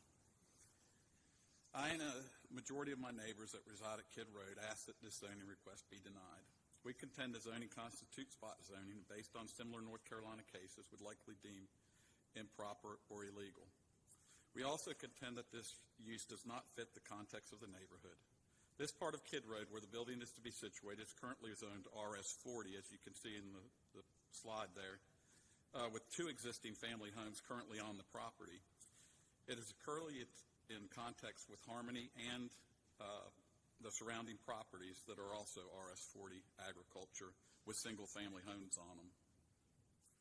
While the current owner of the property will benefit substantially from the sale of the property, they will also eliminate themselves from any future detriment of the zoning by moving away from this neighborhood. It will be a huge detriment onto the neighboring homeowners, as this proposed 82,000 square foot medical facility may take up to 2 to 3 years to construct and have over 140 parking spaces. With 24-hour usage, it will require illumination during the dusk to dawn hours. In no way does this medical facility fit the context of our low-density residential neighborhood of 20 or so homes that average in size from approximately 1,500 to 1,800 square feet. Other issues will be detrimental to the surrounding properties are the devaluation of property values, stormwater runoff of over 1 million gallons to as much as 4 million gallons per year will be lost down the tributary streams from over the 198,000 square feet of built-up area this facility and parking lot will consume. It will harm our aquifers of vital water to resupply our wells, and the massive amount of trees they plan to remove will harm the fabric of our landscape for decades and add to our environmental destabilization. The staff report supplied by the city planners have several misrepresentations. There currently is no sewer line available, as stated on page 3 under utilities. The report claims the sewer line is available to the northwest near Leaborn Road. Leaborn Road Pump Station is 2.8 miles away to the northeast. They represent that the sewer line is currently available at the site again on page 6 under staff annexation analysis and recommendation. When we met with the Water Resource Department, we asked if they would be in attendance tonight, and Janice said she would not. So we went ahead and asked the question directly, was the report correct in stating the sewer line was available? And she said it was not. Along with that, we were informed by the Department of Water Resources that the developer's plan was for the sewer line to tie into an existing private lift station and forced private main that is used by Colfax Elementary School and is owned by the Guilford County Department of Education. The private pressurized main spans over 1.6 miles up West Market Street to a manhole near Pleasant Ridge Road. We referenced the City of Greensboro Water Resource Department sewer and lift station requirements and regulations that was revised in January of 2024. At General Note 2, private lift stations shall not serve more than one property. Private lift stations are not allowed where gravity sewers do not exist adjacent to the property, and private forced mains are not allowed in public right-of-ways. The staff analysis and recommendations on page 6 also state that the property could be considered Tier 1 due to the utilities for service being provided to the site, but with no sewer line would place it back into a Growth Tier 3 status. The report also reflects conformity with the Western Area Plan on page 6. It listed residential area recommendations. Under GSO Comprehensive Plan, we are Growth Tier 3 residential land under the GSO Ordinance 30-8.1.1. Medical facilities, which includes nursing homes, are not allowed in residential districts, and the Greensboro planners conclude this is to be a residential area, not commercial. Under 30-8-1.1, no offices shall be allowed in residential single-family districts, and under 30-8-1.1, assisted living facilities are not allowed in residential single-family zone districts either. In November of 2023, this same commission found the basis for denying a developer a zoning request for 22 townhomes on Friendly Avenue. Some of the remarks given before the final vote from the commissioners were that townhomes need to be near shopping centers or in downtown areas, not single-family residential districts. We agree as to nursing homes, as defined by medical and hospital facilities under North Carolina general statutes and under North Carolina DHHS regulations. We agree nursing homes should be near hospitals or medical zoned areas, not in residential single-family districts, and certainly not in a low-density neighborhood. The North Carolina Judicial Review on spot zoning is founded on the state constitutional prohibition against granting of exclusive privilege, the creation of monopolies, and the violation of due process or equal protection of the law. Kidd Road residents are not residents of Greensboro, but with this zoning, the city is asking for us to incur severe detriment to our neighborhood, our daily lives, our homes, our families, and we are on the outside looking in with no representation from the city of Greensboro. We ask that the City of Greensboro Commission provide us a protection against this unjust request and deny the zoning and vote no. Thank you, Mr. Kidd. Thank you. Oh, I'm sorry. Mr. Miller. That was Mr. Naylor. Okay. Your name and address, please. Yes, my name is Jeff Kidd, and I reside at 139 Kidd Road, Colfax. Madam Chair, Madam Vice Chair, and members of the Greensboro City and Planning and Zoning Commission, we, the residents of Western Area Community, request that the Zoning and Planning Committee support our low-density residential area by voting no to both annexation and rezoning tonight on the basis that the city does not provide sewer utilities to the property. Furthermore, considering Heartland is a licensed skilled nursing facility, would render a misclassification under permissions requested in their CDO zoning request. Focusing on the utilities, GSO 2040 Comprehensive Plan identifies Western Area as Growth Tier 3, where extension of public facilities is anticipated beyond 12 years. Efficient or inefficient development shall be discouraged by the city and county. Annexations are discouraged until the full complement of city services can be efficiently provided. Further, growth tiers are delineated based on the cost to extend city services to the area, primarily water and sewer. Annexation requested in tiers 2 and 3 will require significant city investment to serve. The planning staff has reported that each service provider stated that infrastructure is in place or will be in place to provide city services to this location. An important note, as already mentioned, Greensboro City does not, in fact, currently provide sewer services to this site. To be in place, there needs to be an efficient solution as I read 2040 plan. City sewer is available, as John mentioned, 2.5 miles away from the property. City and Water indicates that a private developer will need to extend sewer to the proposed site. City Water and Sewer also provided a requested feasibility study, as mentioned, for the end-of-line completion, not $9 million, but $10 million to construct this line. Efficient? I think not. If the private developers, Heartland, they have indicated in our meetings and been outspoken about the fact if they must fund this end of line, they are out. During the August 2nd Technical Review Committee meeting, there was a recommendation for approval of annexation. TRC acknowledges the property is located within Tier 3 growth area, but for some reason, and there are a lot of conditions in this zoning meeting tonight, they were willing to treat it as if the property was growth Tier 1. Not sure about that, but spending $10 million of taxpayer money is clearly discouraged in 2040 Western Area Plan. Why would TRC make an exception and seek approval and approve of the city spending $10 million to serve one CDO zoning request? Seems something is amiss. To this request, we again strongly ask the committee vote no to both annexation and rezoning. Based on the current lack of adequate sewer to the site and no private developer to complete at this time, in an attempt to rectify Heartland's unwillingness to fund the sewer run, the contractor will propose to dump Heartland sewer waste into the privately owned sewer lift station at Colfax Elementary School. Private lift stations are intended to service only the entity who owns them without encroachment from adjoining parties. Furthermore, the city has written policies discouraging the use of shared private lift stations. Heartland has a decision to make. Fund the $10 million sewer extension or find a more suitable location. Our schools should not focus their resources on educating students, not construction projects benefiting privately held for-profit sewer needs. If Heartland desires the property, due diligence demands factoring in sewer expenses well before requesting annexation and rezoning. They are unprepared, unfortunately, because currently the city is unprepared, no sewer. So planners, vote no to this unreasonable request and spare the burden to Guilford County Schools, Colfax community residents, and the Western area's future. Thank you for your time and consideration. I would have gone freelance, but it was more efficient to do that.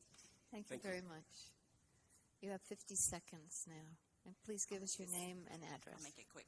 My name is Amber Belangia. My husband and I own the property at 9226 West Market Street, which is that red triangle there. We purchased that property in 2021, and when we did, it was subdivided and rezoned as light business. We do not live there. We run our business there, and we have 20 employees. So our biggest concern is if we're not necessarily opposed to the Heartland coming there. We just want to make sure that it doesn't affect our business and our employees.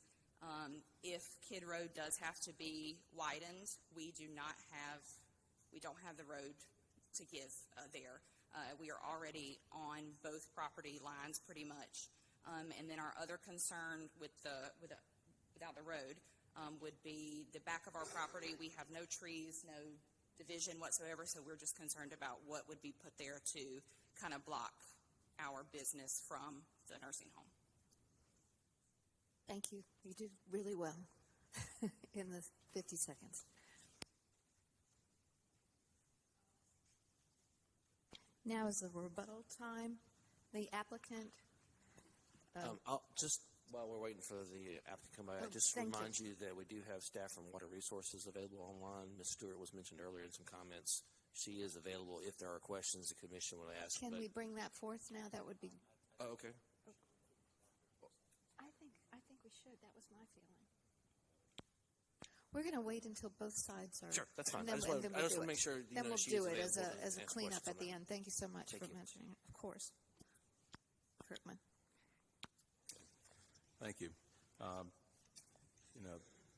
Let me just go over some of the points that I heard, and you all welcome to mention any that I may omit here. But give us your name and address. Mark Isaacson at 804 Green Valley Road. Thank you. As to the question about spot zoning, I think it's a legal issue. I would direct your attention to your legal counsel, city attorney, for any explanation that you may want. I would submit that this is not spot zoning. There's public and institutional directly adjoining the property. West Market Street is a mix of uses. It's a major thoroughfare, both here and east and west. Spot zoning, I think, just doesn't apply, but I welcome you to consult with your own legal counsel.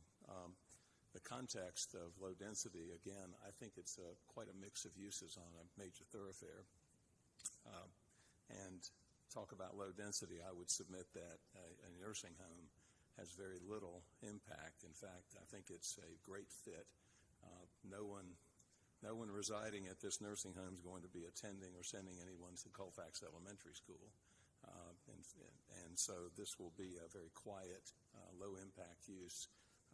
It is 24/7, but the people coming and going are the limited staff that they must have to serve the residents there. As to the stormwater runoff, as you all know, that's really more of a site planning question that is vetted during an extensive TRC, Technical Review Committee process. Our engineers here, there's a proposed stormwater detention device on the property that would obviously have to be reviewed carefully by all the departments of city staff, including stormwater resources. As to the aquifer, I'm not sure what the impact may be. This would be connected to city water. I don't think there would be any impact on the local properties as far as their wells are concerned. And as far as the buffer is concerned, as you saw in our illustrative sketch plan, there would be a required tree buffer around the perimeter of the property. Contrast that, if you will, with, say, 80 single-family homes where under our ordinance, no tree buffer is required. And so I think there is a benefit to having this zoning adjoining the few single-family homes there. As to the growth tier 3, you heard about that. I welcome you to ask staff about that, but the policy does allow city council to make certain exceptions where they feel like there's a compelling need. I would submit that it's appropriate to talk about the permitted use here since we've limited to one thing only, a nursing home and a rehabilitation facility. There's a need in our community for this. We're losing this facility that's existing right now in the city of Greensboro, and I would submit that it needs to be replaced. We have an aging population. There's a compelling need for this. And so where the location is appropriate, where the staff has found that the location is appropriate, and there's a compelling need, there are opportunities for city council to make certain exceptions within those growth tiers. And so when we talk about efficient development, I would submit that, of course, we do need to work this out with the school next door, with the lift station. I've already had some discussions with them. I believe they see this as a win-win. That is yet to be inked or determined in writing, of course. But suffice to say that, if the sewer line is not going to be extended, and we're not going to do that at that cost, I don't believe the city of Greensboro is going to do that at that cost now. If we cannot work something out for some unforeseen reason with the school system, with the lift station next door, I believe we'll have to take steps back and reevaluate at that time. So I think the city, this commission's interest, the city's interests are protected in that regard. So there are certainly some what-ifs as we move forward, but this is our process. This is the part of the process where you all evaluate this based on the merits and the conditions and make a recommendation, and we hope that will be in favor. Thank you, Mr. Isaacson. I think at this point I'm so desiring of hearing from the city about this water source. So could we do that before we have the rebuttal? I would really appreciate it if we... Chair Maggot, I'll just offer as well. I'm glad to say a few words about spot zoning, whether it be after Ms. Stewart speaks or after the opposition. Okay. Okay, we'll clean it. All right, we'll continue. Okay. So, opposition, you have up to 5 minutes of rebuttal All right, just time. to be clear, we're going to finish with the opposition rebuttal and then Yeah, request then the we'll city go. information. Okay.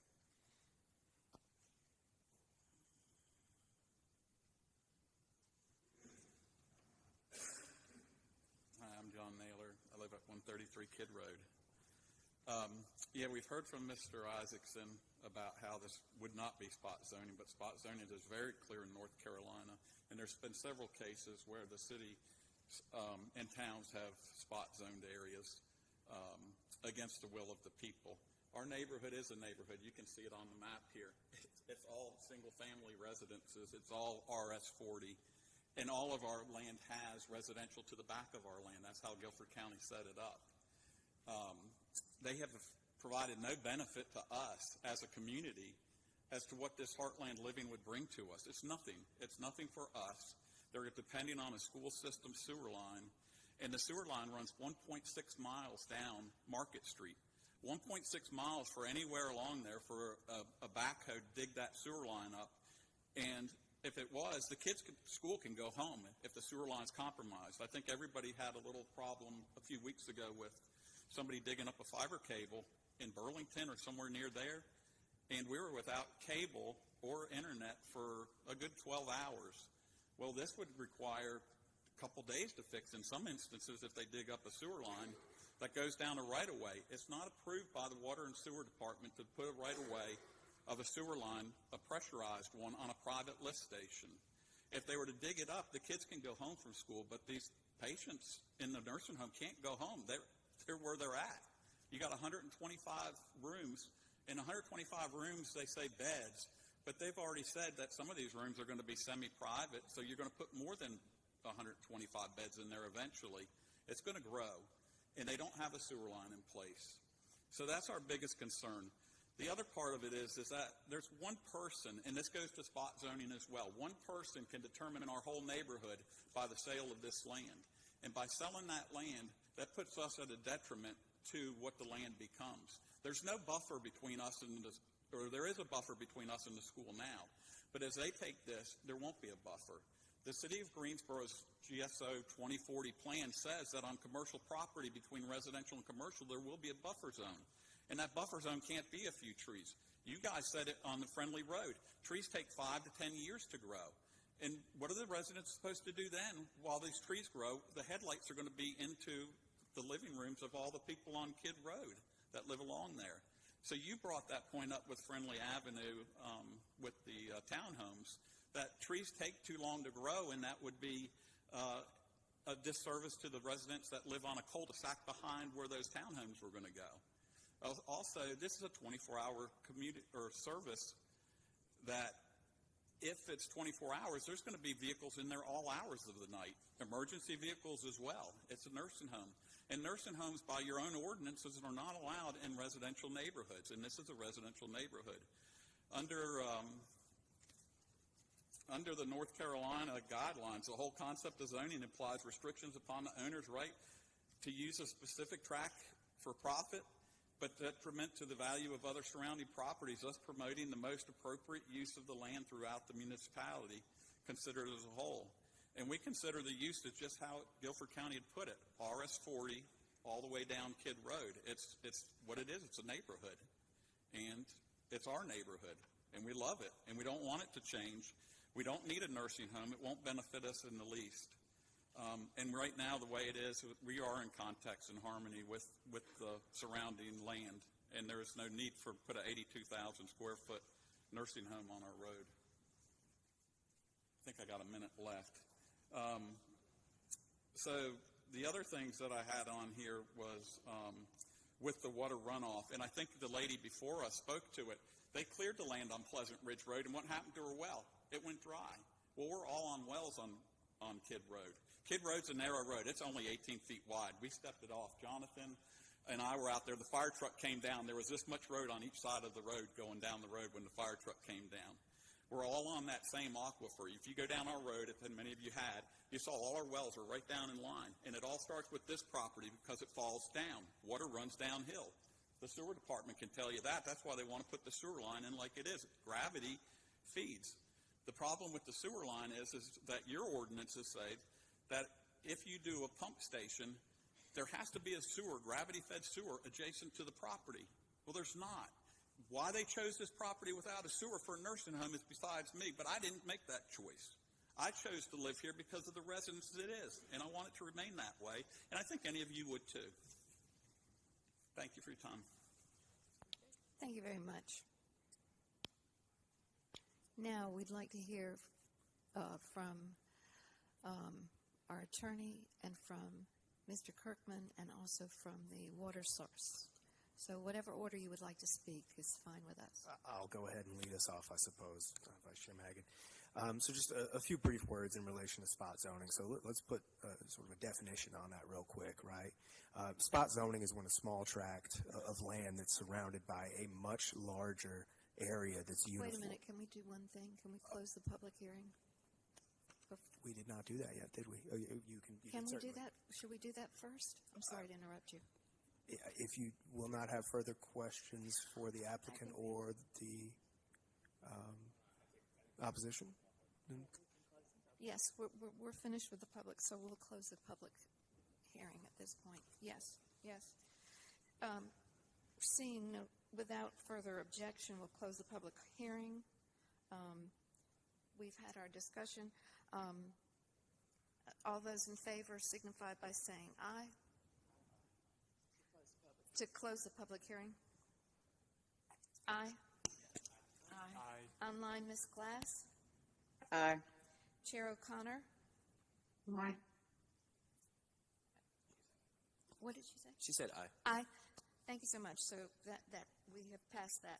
So now, our attorney. Thank you so much. Now that the public hearing is closed. So just again, revisiting the spot zoning concern, right? When you're talking about spot zoning, what you're really talking about is a small tract of land that is surrounded by a much larger area that is uniformly zoned, right? So you're looking for something very distinct within a sea of a uniform, different zoning, right? Something within a sea of residential, if you will. That small tract, if it gets rezoned, right, if the property is rezoned, would either be subject to more restriction or much looser restriction in the larger area such that it's creating a land use pattern that's not harmonious, right? But again, it is something very different within a sea of uniform zoning. So if you make reference to maps of the surrounding uses, surrounding zoning, I think you can probably reach a conclusion yourselves on that. But I want to put a finer point on something. Spot zoning really just boils down to what a court is going to do if they were to review a rezoning, okay?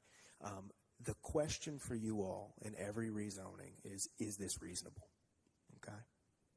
And there are reasonableness factors that are laid out in state law.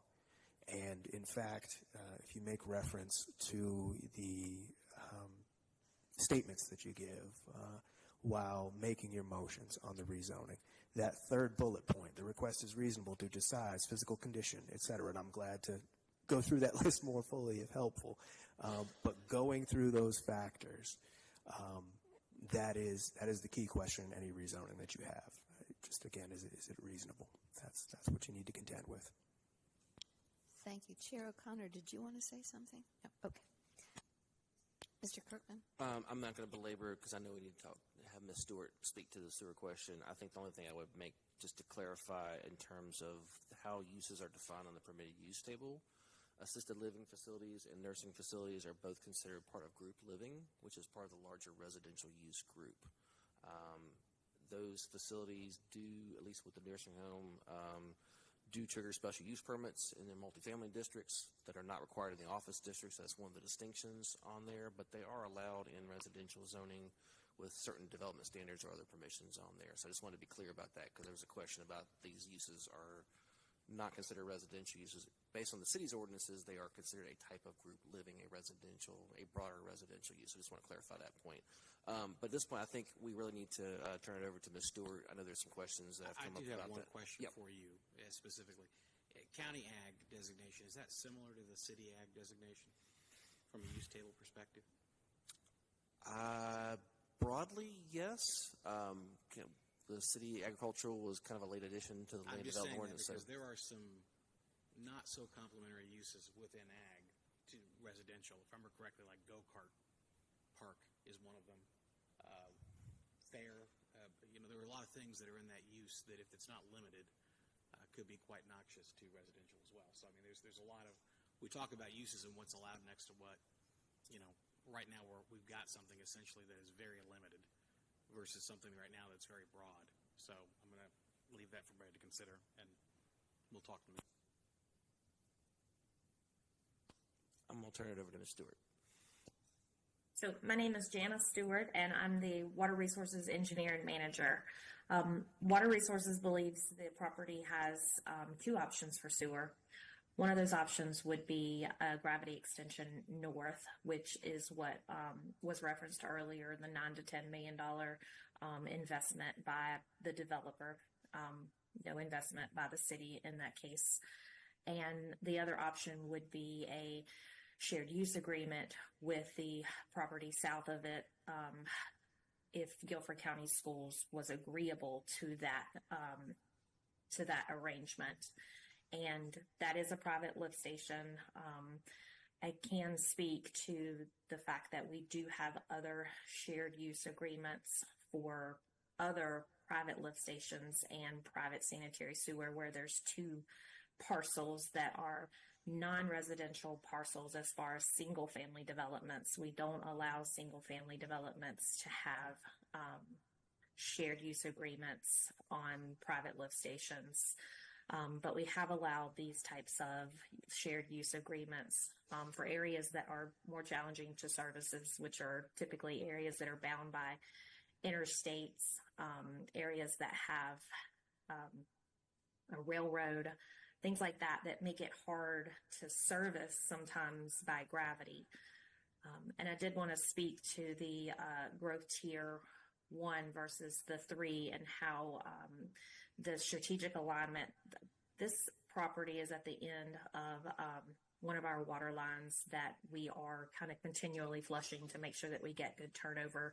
So we do have ample supply, and this would be a strategic tie-on for us for water usage.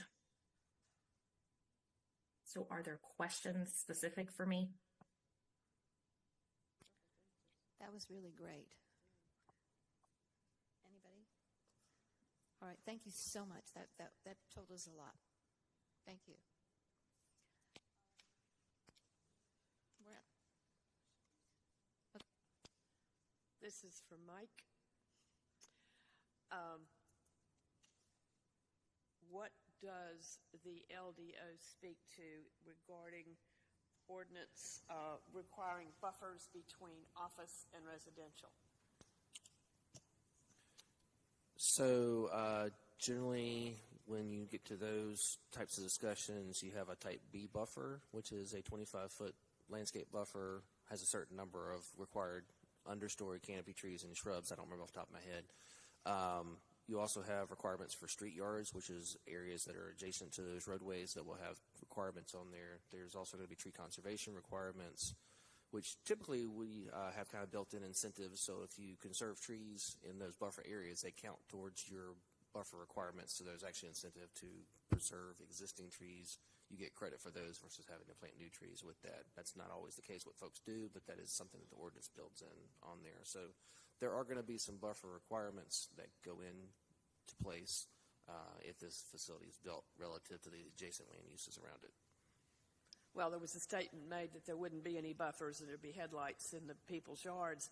And based on this layout, the long property line is across Kidd Road, but they would, even on a road, they'd have to do a planting yard buffer. Yeah, typical Yeah. street yard is going to be a 10-foot wide buffer, again, with a certain number of plantings. I don't remember off the top of my head what those are, but So we're talking about a 25-foot planting buffer on all sides. potentially, you know. Yeah. And then there's going to be screening from the parking areas as well. There's a minimum kind of screening with shrubs to kind of prevent that light from coming across properties. One other thing, I guess, on the lighting side as well, if there's new outdoor lighting, it has to be oriented down. That's required by the ordinance and shielded. So the idea is all the light stays on the property.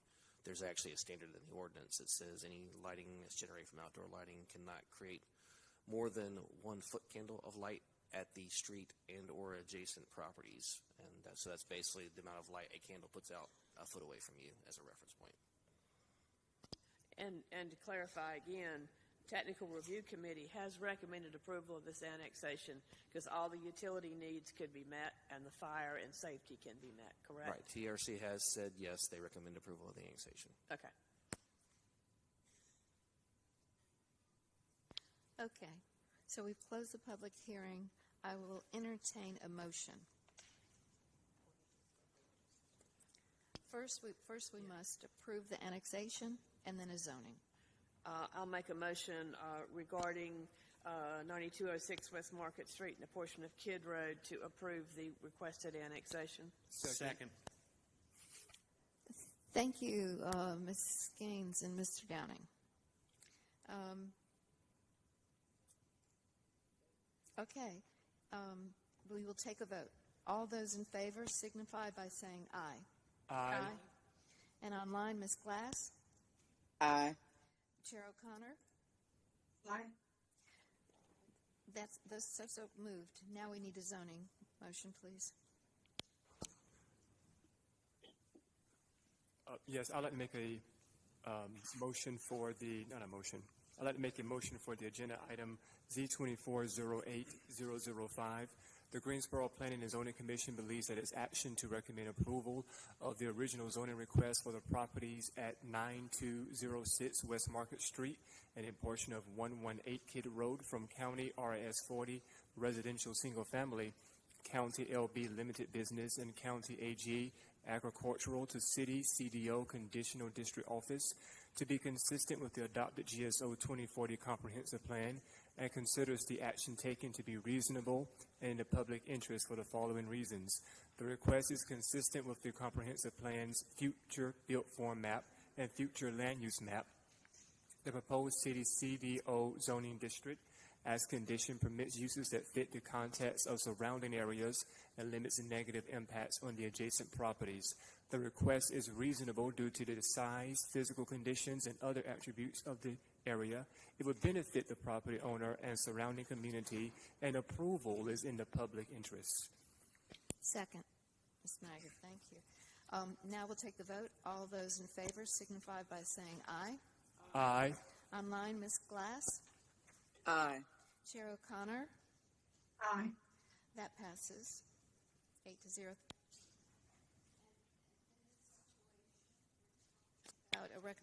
Let's see. This constitutes a favorable recommendation and is subject to a public hearing on Tuesday, September 17th, 2024, City Council meeting. Thank you. All right. I have a question to ask. Do we need to take a 10-minute, 5-minute recess? Do we have to? We're required to do this for the lady that does the closed captioning. Right. Do we have to do that, or are we all right? Wait, shh. It's the purview of the commission about taking the break in consideration of the closed captioning. I think it's the way to do it. Have we gone past this before without taking a break? I mean, it's usually every 2 hours approximately. Okay. We have done other things All on right, there. a But that's 5-minute break. We're not doing 10-minute break. 5-minute break, and we're coming right back.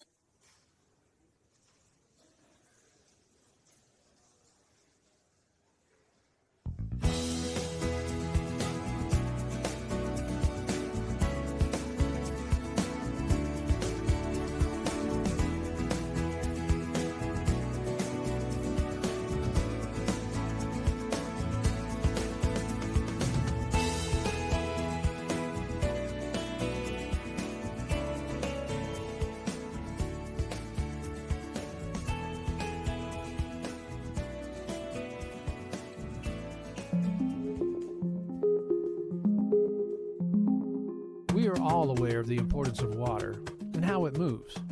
From the highest points of land, it moves downstream, through streams and rivers, eventually making its way to the sea. Cities like ours collect and treat this resource so it can be used safely by all residents. But this water does not belong to us alone. Once it's been used, it's collected again, treated, and released back into those same rivers and streams, which take it downstream to our neighbors and other towns and cities who depend on it just as much as we do. The City of Greensboro Water Resources collects and treats as much as 11.9 billion gallons per year.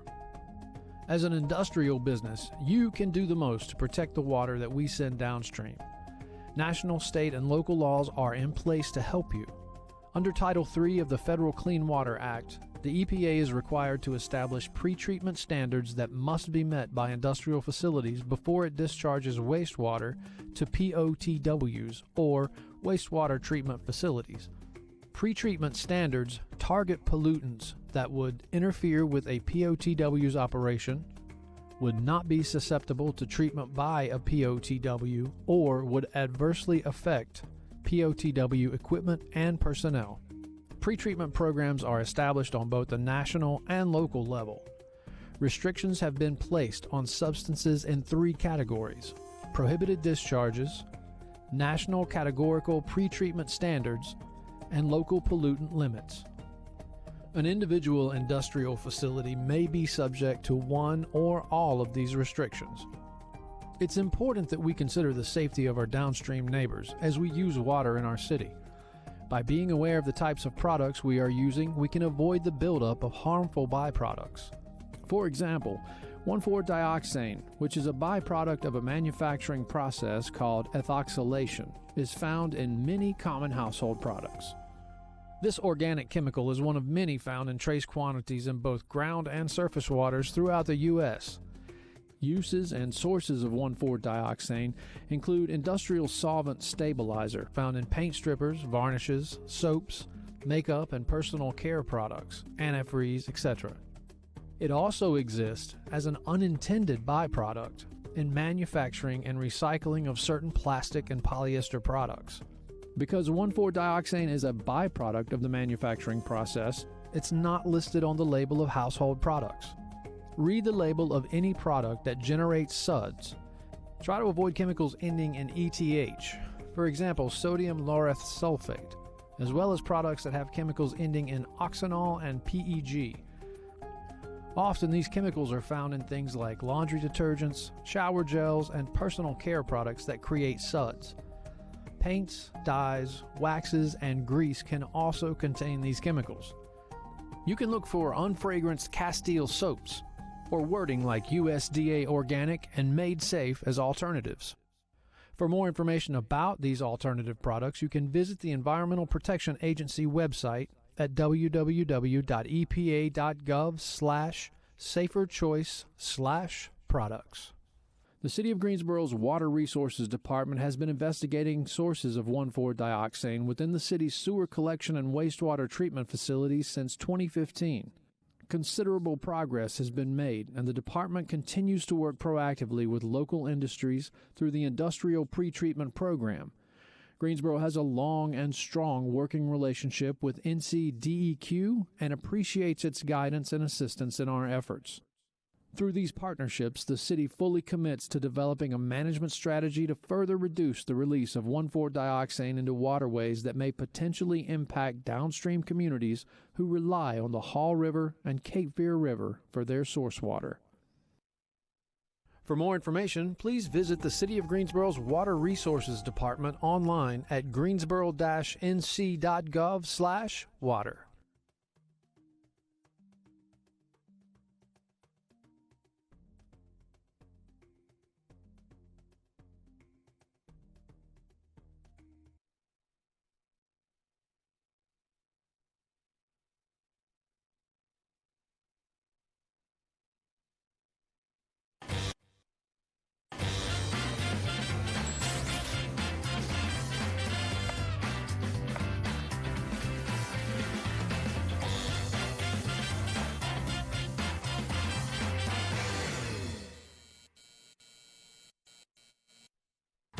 With locations across the country, Red Crab now has a following and a home in Greensboro. He is making the Red Crab Special number 2, which is the cluster snow crab, shrimp, and sausage. It also comes with corn and potato. So we just sit here and wait till it cooks to perfection, and then we'll pour it into the bull bag. Greensboro is steamier these days. The bull bag, so it's see-through in a bag. Literally,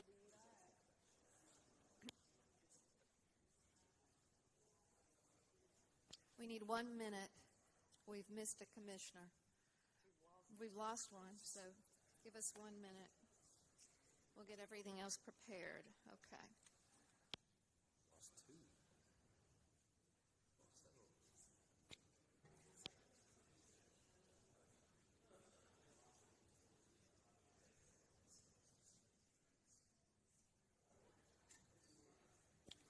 We have to wait for them. Okay. We are going to start without him. Okay. All right.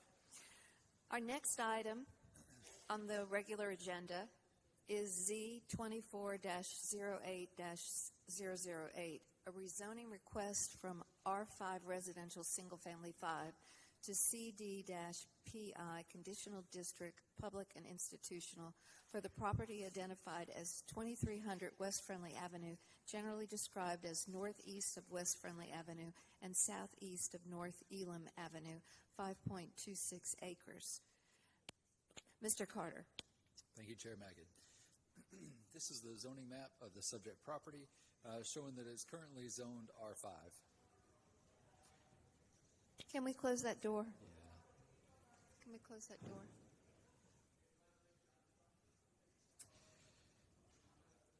The property is requested to be rezoned from R5 to Conditional District Public and Institutional.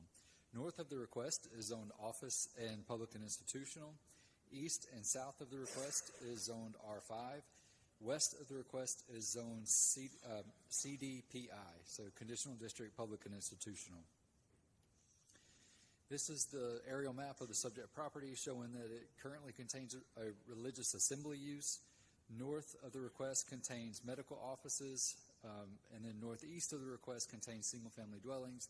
East and south of the request contains single-family dwellings, and west of the request contains Wesley Long Hospital. This image shows the subject property as seen from West Friendly Avenue. This is the subject property as seen from Villa Drive. This is the subject property as seen from North Elam Avenue. And this is a medical office located north of the request. There are several medical offices located north of the request, so I'll just show those in quick succession here. They are all zoned PI. This is a single-family dwelling located north of the request, zoned R5, northeast of the request. This is another single-family dwelling. This one is located east of the request, zoned R5. This single-family dwelling is also located east of the request, zoned R5. This is a single-family dwelling located south of the request on West Friendly Avenue, zoned R5. This is another single-family dwelling located south of the request, zoned R5. And there are several single-family dwellings located south of the request, all zoned R5.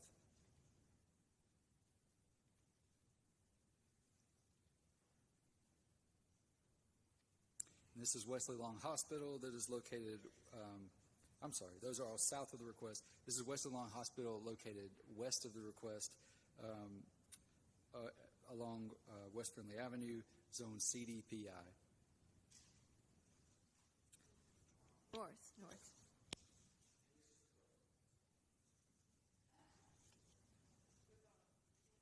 It's okay. We know where it is. Excellent. All right, this is Facing northwest on West Friendly Avenue, the subject property is on the right. This is southeast on West Friendly Avenue. The subject property is on the left. This is facing north on North Elam Avenue. The subject property is on the right. South on North Elam Avenue. The subject property is on the left.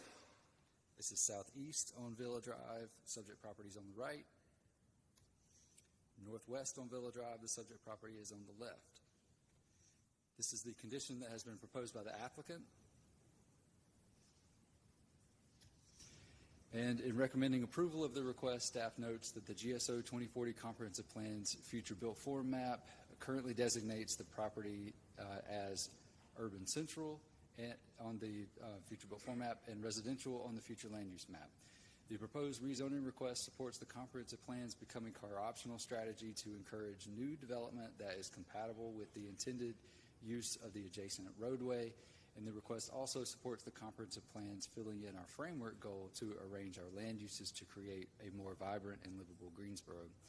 The proposed CDPI zoning district as condition would allow all uses in the PI zoning district except the elementary and secondary schools, clubs and lodges, golf courses, shooting ranges, sporting and recreational camps, and funeral homes and crematoriums. The proposed uses are compatible with the general character of the surrounding area, and also the change in the zoning for this property is appropriate given its location on West Friendly Avenue. With that, I can answer any questions that you have.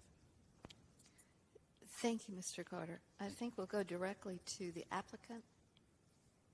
Could you come forward and give your name and address, and you have up to 10 minutes. You got the right one?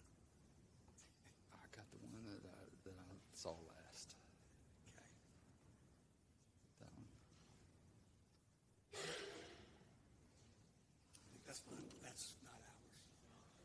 That's opposition, isn't it?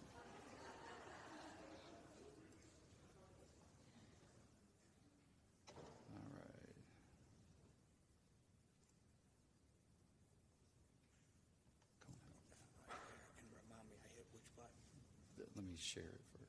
Is there not one of these I can get? Yeah, in just a second.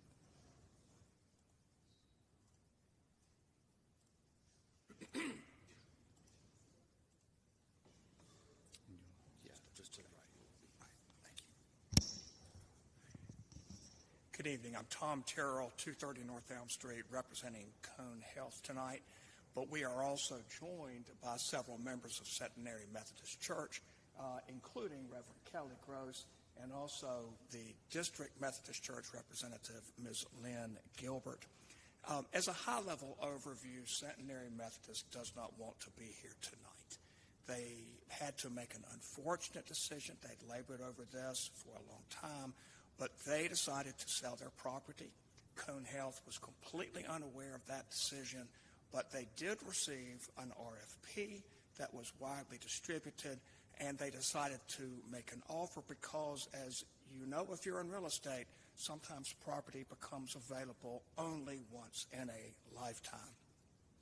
This property is immediately south of 46 acres of healthcare facilities.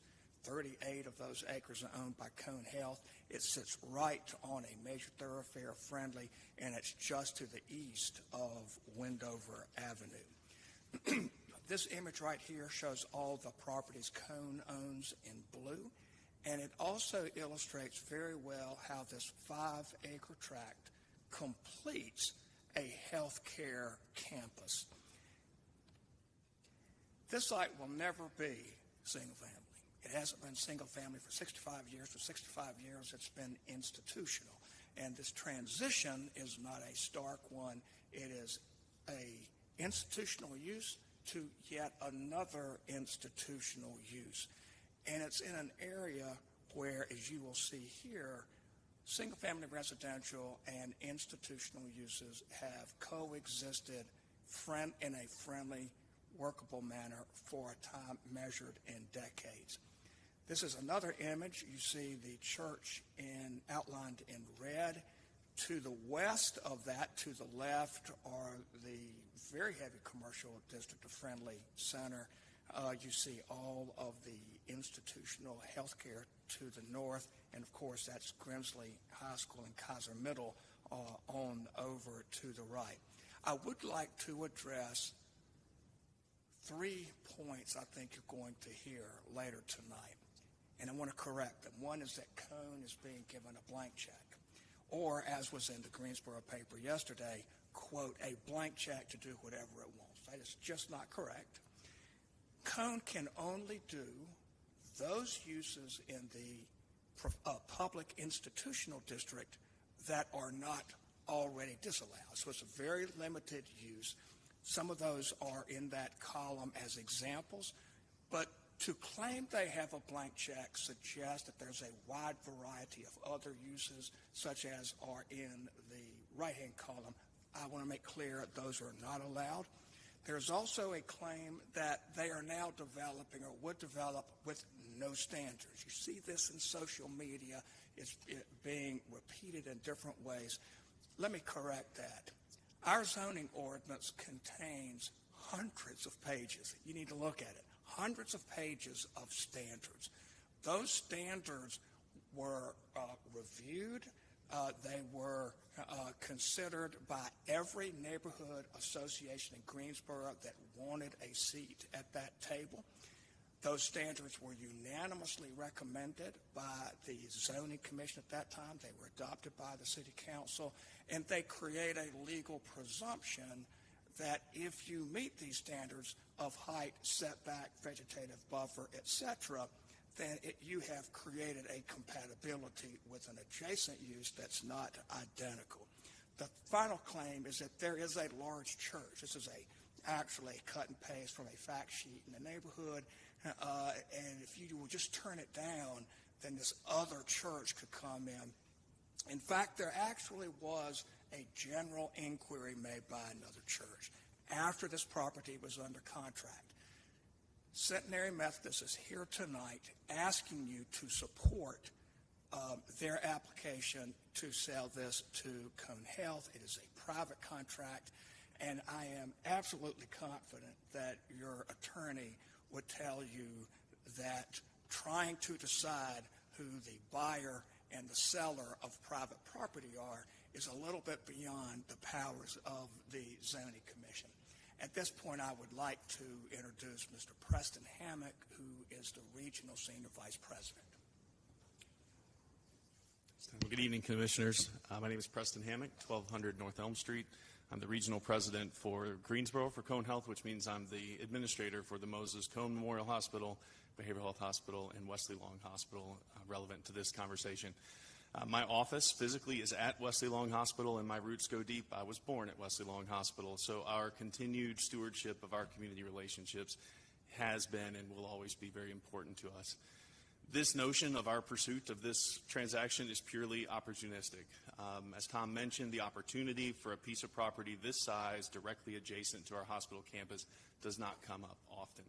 As such, we do not have a specific use case in mind, which admittedly would make this conversation easier. So when we had our community meeting with local residents, who I want to acknowledge, many of whom were present and are still present tonight, shows just how engaged they are in this meaningful conversation. We are really requesting similar zoning to the properties that we already have directly adjacent so that we can develop them in the future. Being directly adjacent also allows us to care passionately about what that accessibility, what those buffer zones look like, and one of the key elements we heard in our community meeting was what about the natural elements, the trees, the vegetative state, et cetera, which are also very important to us as we plan additional uses of this property. In healthcare, often it takes years in advance to plan directly, in part because of the heavy regulations. So Tom mentioned many of the restrictions. Other things exist around size, height, setbacks, all of which we historically have exceeded when we develop certain properties. But there are also state regulations that could require us to pursue state approval. Often that takes many months further in advance and also requires public involvement and support in order to grant approval if it's a certificate of need application. This is why we don't have a specific use nor more specific concessions to say other than continuing to reiterate the zoning consistent with the other properties we have adjacent and our willingness to continue to involve our neighbors in that process of what traffic would look like, what accessibility would look like when we determine a use case for this property. I'd also point out we heard concerns that given without specific plans in the future, what about ongoing security, upkeep of this property? I believe we are uniquely positioned to do that well, given its adjacency to our hospital campus. Our security will be monitoring this 24/7, and we will continue to maintain it landscaping-wise and all other uses to ensure that it's an attractive property in the meantime while we make the decisions around our use case. Ultimately, we believe it's important to be a good neighbor, and regardless of the outcome of the Zoning Commission's conversation, our commitment is to continue to build those relationships and work together with our neighbors to ensure that our presence is actually additive to the community, which I believe it has been for many years. Thank you. Thank you very much. I would like to introduce the Reverend Kelly Gross. She has been an absolute delight to work with, and everybody in the congregation loves her. My name is Reverend Kelly Gross, and I'm the minister at Centenary United Methodist Church, and we just ask for you to please support this initiative. Thank you so much. We're glad to answer any questions if you have them.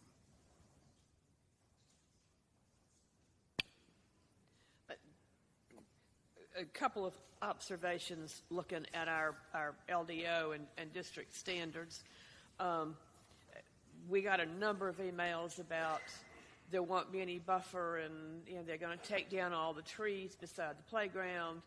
And what I'm reading is that under the ordinance, you are required to have at least 35 feet of buffer along that property line where it adjoins residential. And That's close. There has to be a 35-foot building setback, but the vegetative buffer, let me go to that. You'll see in the staff report it has to be a type B planting yard. Okay. If you go out onto the property today, and I have to admit that I paced this off and was estimating, but there's an approximate 20-foot buffer along Villa. It gets narrow to about 10 feet in the middle, but that buffer is mainly, it's a type of kudzu, wisteria, a lot of, it's just weeds that have kind of grown up as shrubs, which I think is probably pretty effective this time of year. I would assume not so effective in January. This is the illustration of what has to take place in a type B that's required by the LDO. It has to be 25 feet in width, can go down in a place to a minimum of 20 feet, but it has to be an average 25, and this is within 100 feet. There have to be several understory, but 3 canopy trees and many shrubs. I would also like to point out on those LDO standards, under the current zoning ordinance, if the church wanted to put a parsonage where the playground is, it could build a home 50 feet in height, 5 feet from the property line. Yeah, And that's that was my next question. Thank you. -2. But in this district, you have to have it pulled back 35 feet, and you can, at that location, you can go 50 feet in height. Thank you. Okay. Anybody else want to speak in favor of this? Okay. Next, those in the chamber wishing to speak in opposition, please come forward and give your name and address and start working towards the wall. And just remember that you have 10 minutes total. All right. Terrific.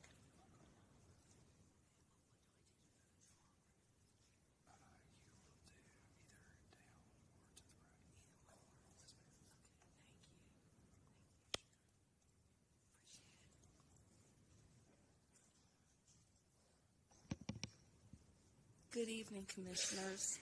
I'm Karen Arnold, and I live at 2205 Briarwood Drive, about a 2.5-minute walk from Centenary.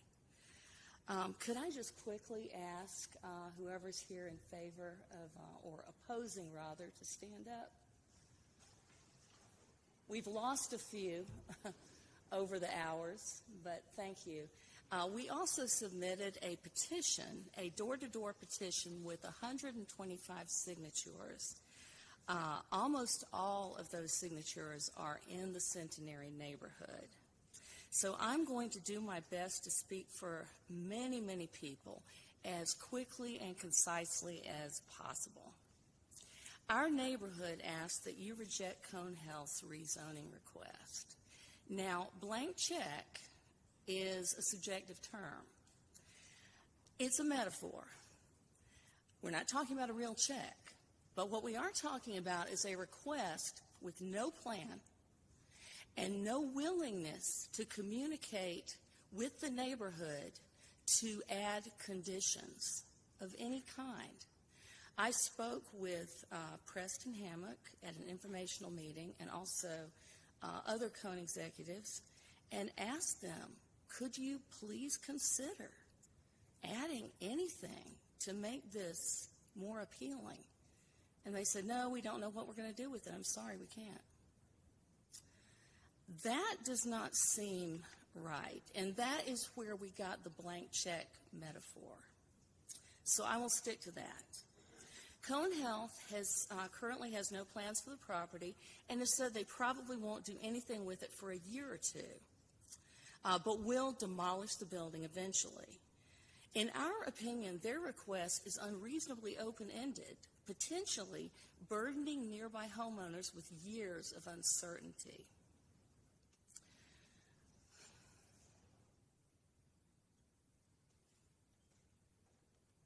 It's not. Well, I'll continue while y'all do that. Among many worries about the rezoning request, I think probably neighbors' top concern here is public safety. And this, unfortunately, is a result of Cone's problematic stewardship of their current medical buildings adjacent to our Friendly Homes neighborhood. For years, we've experienced spillover of mental health issues involving patients of Cone's nearby medical community. This has increased in recent years and would be likely to accelerate with rezoning. Neighbors have been providing money, transportation, and emergency assistance to patients released from the hospital with no place to go, who wander into our neighborhood asking for help. Nearby homeowners have found EKG sensors on their property. Discharged patients sometimes knock on neighbors' doors asking them to call 911. Patients trying to get home by bus approach neighbors asking for bus fare. Sometimes patients are seen sitting or lying on the sidewalk outside the hospital. There are more stories than I have time to share, but I can share two of my family's experiences. A couple of years ago, a young man discharged from the hospital fell asleep on our front porch after taking off his clothes and using our porch as a toilet.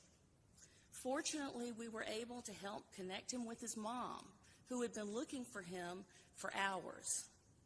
We were stunned that someone in such a dire condition could be allowed to wander aimlessly away from the hospital.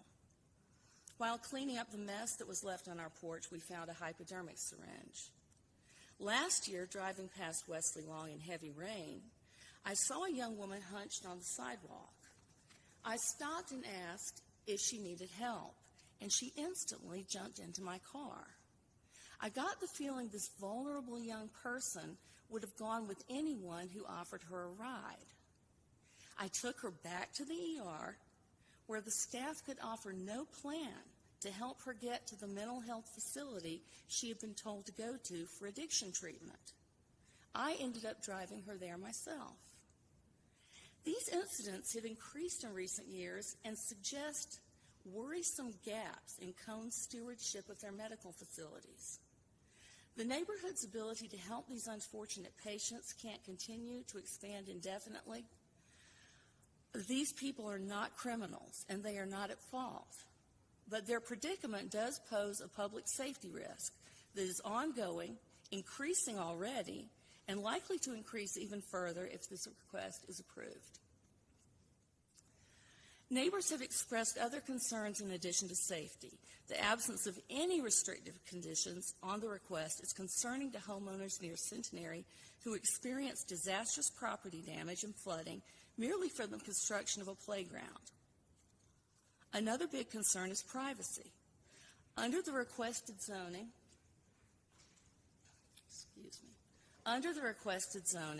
50-foot buildings would be allowed. Let's not talk about hypothetical 50-foot parsonages, which I have never seen in my life. Look, in the photo at left, look at the line of trees in the back beyond the houses. Now imagine a 50-foot building, for example, a surgical center, rising over the trees, possibly with lighted windows around the clock. It would have a huge negative impact on privacy and quality of life. Neighbors closest to Centenary on Friendly and Ridgeway are those whose privacy would be most harmed by a multi-story building. This picture was taken from Ridgeway. Although Centenary is not in a historic neighborhood, its replacement by a multi-story building and the accompanying light pollution would have a negative impact on the character of the historic Sunset Hills neighborhood across the street. It also would detract from one of the city's top tourist attractions, the lighted Christmas ball display that has achieved nationwide fame and draws people from far away to Greensboro every year. Ridgeway is the heart of that event. Replacing Centenary in its enormous stained glass window with a multi-story building would take away something from this city tradition that could never be replaced. The Greensboro 2040 plan says development in downtown neighborhoods should be compatible with the general character of the area. I just want to let you know 3 minutes are left. Centenary is an important part of the character of this area. Yet another concern is that the building would be likely to sit vacant for at least a couple of years. Vacant buildings are well known to cause problems for communities such as vagrancy, vandalism, increasing decrepitude, and safety hazards such as gas leaks. The Greensboro 2040 plan envisions mixed-use, walkable, community-engaging urban neighborhoods. It would be in keeping with the 2040 plan to use the existing building, if not as a church, in one of the many creative ways other communities have used churches that lose their congregations. While Cone Health sees the requested rezoning as a logical extension of an existing medical community, the property also is an important element in the Friendly Avenue corridor, which a growing number of Greensboro residents are interested in preserving. Our lovely parks and peaceful drives like the one down Friendly Avenue are things that make newcomers and visitors fall in love with our city. We don't want Friendly Avenue to become another battleground avenue. We fear that the rezoning, if approved, would be a slippery slope, starting a precedent for change along Friendly to downtown. I'm an Atlanta native married to a Houston native. Greensboro would be wise not to follow the example of cities where unrestricted rezoning and development have been allowed to destroy the character of many neighborhoods. Cone Health has failed to articulate sufficient need for rezoning this particular property at this particular time. And in our opinion, Cone Health's problematic stewardship of its medical facilities adjacent to Friendly Homes has not earned it a blank check, if you like, to decide the future of this important piece of property. At the very least, this issue requires more time and more communication. Oh, I'm sorry. Go. You also have time during the rebuttal Okay. to speak as well. Should I That's what just I was speak trying over to let her that? know. No, you go ahead and state your... I'm Kristen Cheshire, and I am a resident of Villa Drive, so I'm right down the street from the Centenary property. I have been there for 11 years, love the neighborhood, and I know we have a lot of concerns about what the property could be. My immediate concern is it being vacant, and I know that they have discussed having security guards and things like that. We've had other buildings in Greensboro, such as the Medical Arts Building that has sat there vacant, that the police can't even keep folks who are taking up resident squatters out of that place. I'm really concerned about the adjacency of the emergency room and people coming out not having a place to go and setting up residence in the Centenary Church. It's a big public concern. Thank you. We'll continue when the rebuttal happens. Now, if the applicant would like to take 5 minutes rebuttal time. Since I don't know what else might come in, Tom Terrell, what might come in their rebuttal, I want to address something that also might come up. You may have heard that there are allegedly some restrictive covenants that prevent this from being a healthcare institution. That actually is not correct. They expired. They did exist. They expired July 1, 2013. But in any event, if you hear that in a moment, this is not the forum to arbitrate that. Thank you. Preston Hammock, 1200 North Elm Street. Appreciate the chance to respond to some of the comments. Once again, highly engaged community, which I think is a valuable asset to us. A few comments specifically about the safety. So a couple elements there. Many of the discussions around discharged patients from our current medical facility. It's important to reiterate no patient is ever discharged without being deemed safe to do so by a medical professional in charge of their care, and also have a destination, including transportation methods to get there, which we provide, whether that be through public transit or in some cases private transit. Stories like you've heard, I would request that be brought and communicated, because that's not our desire whatsoever, and is clearly an opportunity where that process did not work. But I can assure you in each of those cases, the patient left with both that assessment and that access. We continue to work both with the city, with the county, with other nonprofits around additional resources, in particular for those of the unhoused or those with mental health challenges. And I think our development of services over the past couple years in this community is evidence of that. So I want to reiterate that, and in no way would I ever expect or really accept a situation where a patient is showing up on your doorstep, and I would ask that each of you reach out individually if that ever happens. Secondly, the conversation about the vacant property. We do have vacant properties within our portfolio. We have a track record of inspecting them, checking them, and I am fully confident we can maintain this, in particular because of its proximity to our overall campus. So I understand the skepticism and the concern, and I can assure you in our experience, we have not had an instance where there's been a Cone Health facility that's been left to get to that point that was described by many.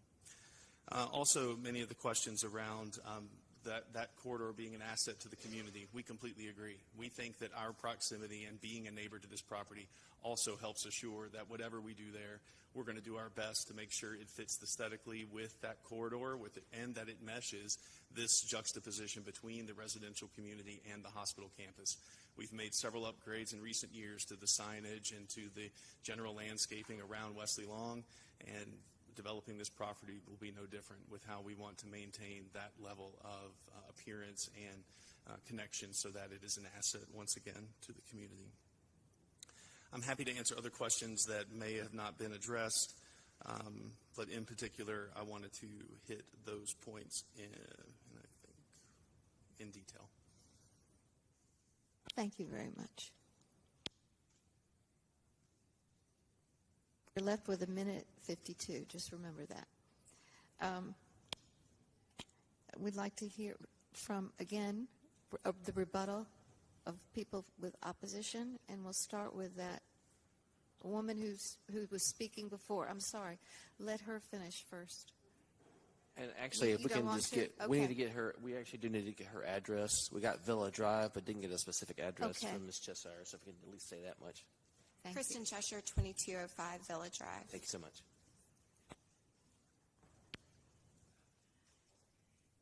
Thank you, Commissioners. In response for our rebuttal, I would like to point out that communication with Cone Health has not been good.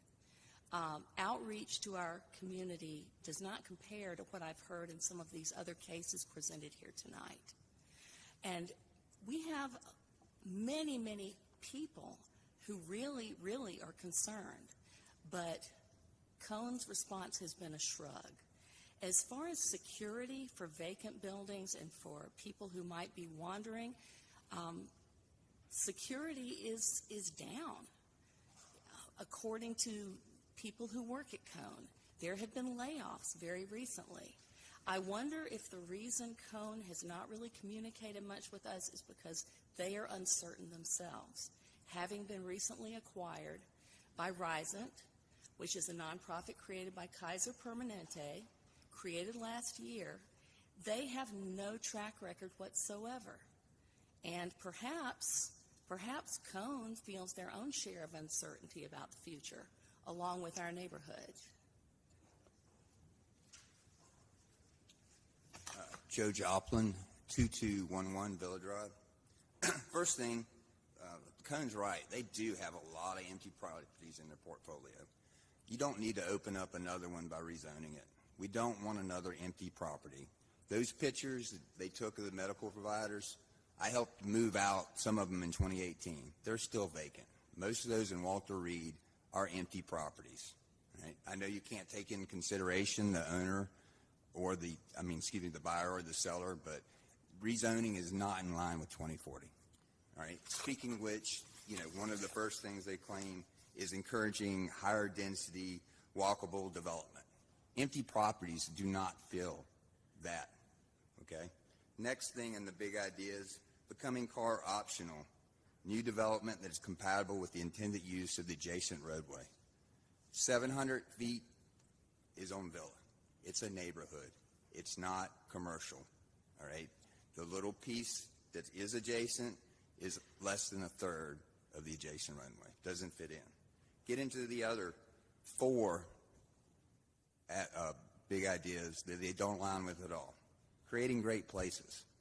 This church is a great place. It'd be a great use as it's currently zoned and should remain that way, instead of being leveled and we having to worry about what they're going to do with these old trees that are on there. You saw in all the pictures.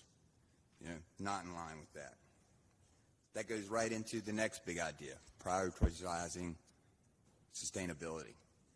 No, rezoning goes directly against that, right? You leave this as it is and not open it to all those lists that Cone put up that can go on there. We won't have to worry about that, all right? Building community connection. We got a petition that shows you're not building community connection if you approve this rezoning. And finally, growing economic competitiveness? No. They're expanding moreover. We even heard Heartland's getting kicked off of their property soon. Giving them more property is not encouraging the competitiveness.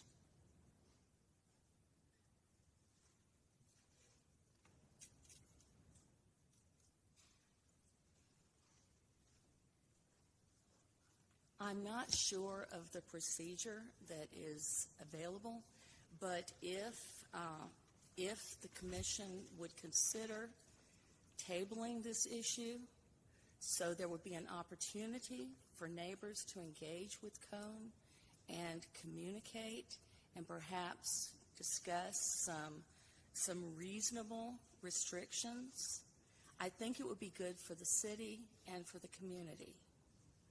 Thank you.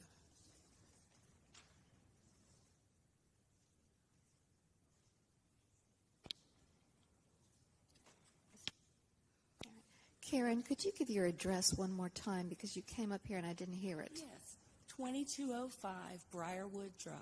Briarwood. Briarwood. Thank you so much.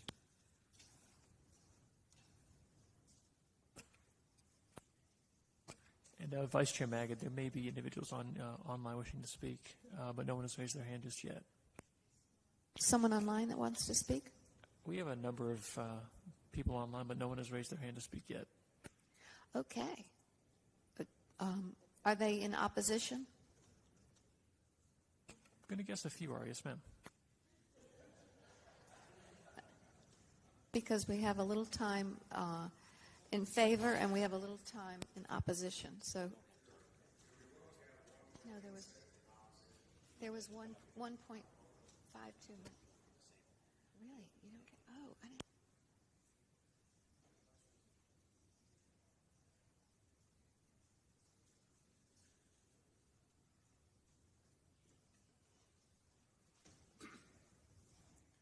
Art Close, 715 Kemp Road West. For all of the communication that we're looking for, I believe that the neighbors are just saying, hey, about the blank check, if you're willing to stand and say, we're going to do this right by you, the problem is sometimes people change jobs. Will the next guy feel the same way? Will they be under the same pressure? When the company that's taking over Cone starts writing its rules, will they be able to live with the things that the gentleman said today? If they're willing to put those things in writing as conditions, I think we've got something that more to talk about.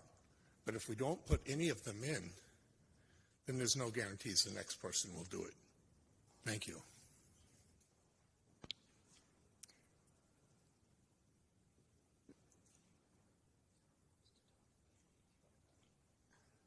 I bet I can ask a question, can't I?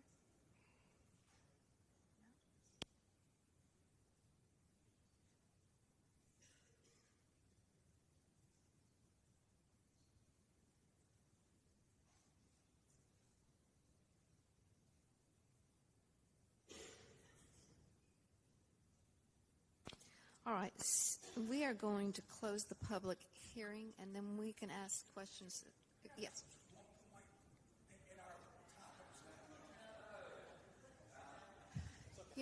What? I think that if there are questions that the board has for either the applicant or for opposition, certainly the door is open to that. But we ran over a couple of times where the clock wasn't working in cases previously. I just want you to know that. So, and people had a little bit more time, but it's okay.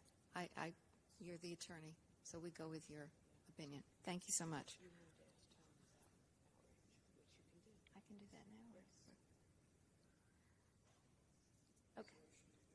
So to be clear, okay. I think you were going to close the public Yes, hearing. Is that yes. what you were? Okay. See, without further objection, we will close the public hearing, and we will now go to the commissioner discussion. Are there any comments or thoughts from the commissioner? Yes, I'll make a comment. If the applicant don't have any plans, then you can't put no conditions on everything. So that's where I am.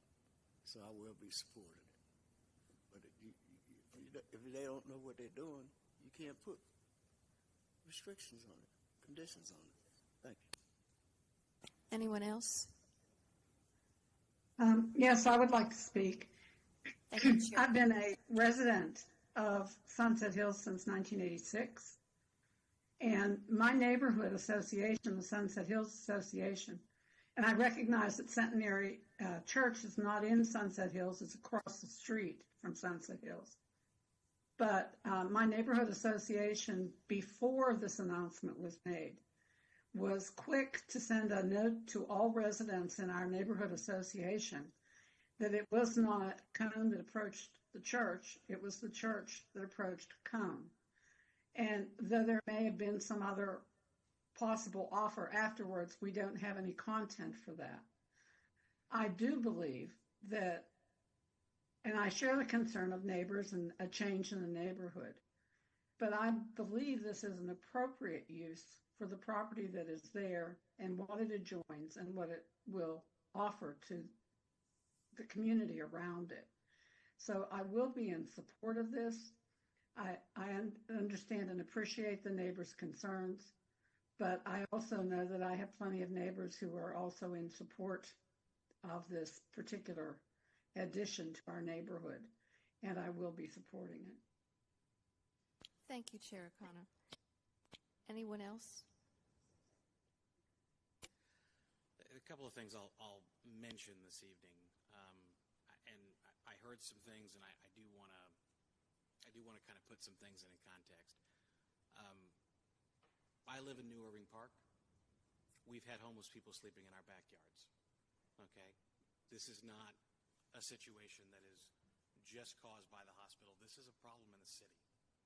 Okay, so we've all got to do our part in helping figure that out. I think that's a much larger conversation, and city council's trying to work with that. The county's trying to work with that. It is a big issue, And I say that broadly because housing, mental health, that's all part of a continuum of care that we've got to figure out. Okay? The second thing is some commentary around building height. Okay? If my home burned down today, by right, in R3, which is less than everything around it, you can build up to 50 feet, which by city standards is 50 feet tall. And that's inclusive of architectural things like what most of us have, which is a pitched roof. Okay? So when we talk about what's available, that's what they're talking about. So I don't think there's any gimmick going on there. If I look at this area and I look at, we get presented with a lot of things. Tonight you've seen everything from houses to, mixed-use development to everything, right? It's not always going to be defined. The challenge here is that we have, which unfortunately is happening across the country, churches are facing a struggle. The Methodist Church is facing a struggle. Not just here, not just in Greensboro, but across the country. Change is very difficult. I can't make this stay a church. I can't. I look at the uses that are around it, and I have to ask myself, as a zoning commissioner, is this compatible with the uses that are around it? Okay? I have a lot of PI around it.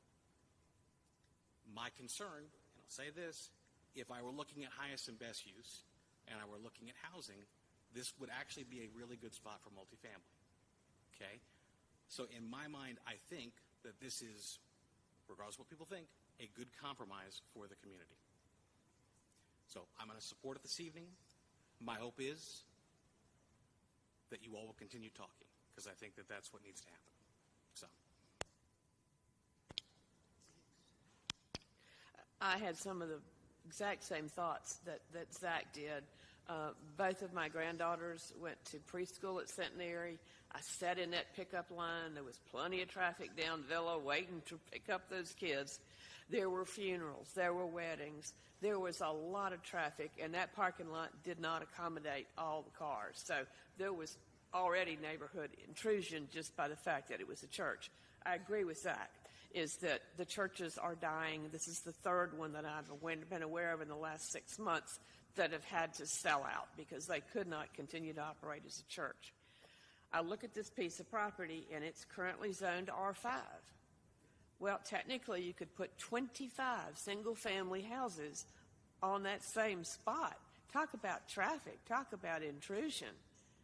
I just don't think that's a good situation. Multifamily potential, y'all wouldn't like that either. You've been neighbors with Cone since, 1956 is when Wesley Long opened, about that time. About the time some of those houses were built. So some of my friends from high school lived in friendly homes. So they have existed for 50, 60 years. I think Cone's the natural purchaser for this piece of property. They've got a medical complex there. So for all those reasons, I'm going to be supporting it. I'd just like to say that in the 70s, I remember going to this church because one of my friends was a member, and it was standing room only. Standing room only. And now it has become a church where many of the members have passed away, and after COVID, they've joined other churches and have left the church. They're down to like 20 members. I think that I'm in agreement of what the property could be used for, and I think that would be worse. And I think that in the interest of the church reaching out, this is where they would like to go, and I will be voting in favor of this. I'd like to entertain a motion, and I wanted to ask if Chair O'Connor wanted to do that, and if not, Ms. Turner wanted to do that. I'll be happy to make the motion if they post it, please. Thank you, Chair O'Connor.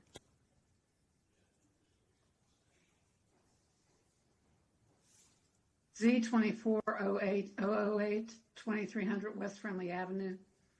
The Greensboro Planning and Zoning Commission believes its action to recommend approval of the rezoning request for the property at 2300 West Friendly Avenue from R5 Residential Single Family 5 to CDPI Conditional District Public and Institutional to be consistent with the adopted Greensboro 2040 Comprehensive Plan, and considers the action taken to be reasonable and in the public interest for the following reasons. The request is consistent with the comprehensive plan, future built form map, and future land use map. The proposed CDPI zoning district, as conditioned, permits uses that fit the context of the surrounding area and limits negative impacts on the adjacent properties. The request is reasonable due to the size, physical condition, and other attributes of the area. It will benefit the property owner and surrounding community, and approval is in the public interest. Commissioner Gilmore, second. Thank you, Chair O'Connor and Mr. Gilmer. This approval constitutes a... Oh. All those in favor signify by saying aye. Aye. Aye. And online, Ms. Glass? Aye. Chair O'Connor? Aye. That passes 8-0. This approval constitutes a final action unless an appeal is submitted in writing to the Planning Department and the appeal fee paid within 10 days. And you have that opportunity. Anyone may file such appeal. All such appeals will be subject to a public hearing at the Tuesday, September 17th, 2024 City Council meeting. All adjoining property owners will be notified of such appeal. Our final case, PLP 24-25 and Z 24-08009, an annexation and original zoning request from County RS 40 Residential Single Family and County AG Agricultural to City PUD Planned Unit Development and consideration of the Unified Development Plan for the properties identified as 4616, 4620, 4628, and 4634 South Holden Road, generally described as west of South Holden Road and south of Bishop Road, 37.66 acres. Mr. Carter. Thank you, Chair Magan. This is the zoning map for the subject property, showing that it is currently zoned County Ag and County RS 40, and the request is to take it to City Plan Unit Development with consideration of the Unified Development Plan. North of the request is zoned County RS 40. East of the request is zoned County RS 40. And CZHI for conditional zoning heavy industrial. South of the request is zoned County RS 40 and County Ag, and west of the request is zoned County Ag. This is the aerial map of the subject property showing that there are single-family dwellings and agricultural uses on the properties. North of the request contains single-family dwellings and electrical substation. East, south, and west of the request contains single-family dwellings and undeveloped land. This image shows the northern portion of the subject property as seen from South Holden Road. This is the middle portion of the subject property, also from South Holden Road. This is the southern portion of the subject property from South Holden Road. This is a single-family dwelling located north of the request on South Holden Road, zoned County RS 40. This is undeveloped land located east of the request, zoned County CZHI. This is a single-family dwelling located east of the request, zoned County RS 40. This is an example of, or examples of, the single-family dwellings located east of the request, zoned County RS 40. And this is also single-family dwellings located south of the request, zoned County RS 40, County Ag, and County CZ RS 40 with the Manufactured Housing Overlay District. This image shows undeveloped portions of land located west of the request, zoned County Ag and County RS40. This view is facing north on South Holden Road. The subject property is located on the left. And this is facing south on South Holden Road. The subject property is located on the right. These are the conditions that were proposed by the applicant. And in recommending approval of the request, staff notes that the GSO 2040 Comprehensive Plan designates this property as ex-urban on the future built form map, and if this request is approved, that would be changed to urban general. The GSO 2040 Comprehensive Plan's future land use map designates the property as residential and industrial. The proposed original zoning request supports the comprehensive plan's filling in our framework big idea to arrange our land uses for where we live, work, attend school, shop, and enjoy our free time to create a more vibrant and livable Greensboro. And the request also supports the Creating Great Places goal to expand Greensboro's citywide network of unique neighborhoods, offering residents of all walks of life a variety of quality housing choices. The proposed plan unit development, as conditioned, is primarily intended to accommodate single-family residential development, and the proposed original zoning request allows uses that are similar to those existing on adjacent tracts and in the surrounding area. With that, I can answer any questions that you have.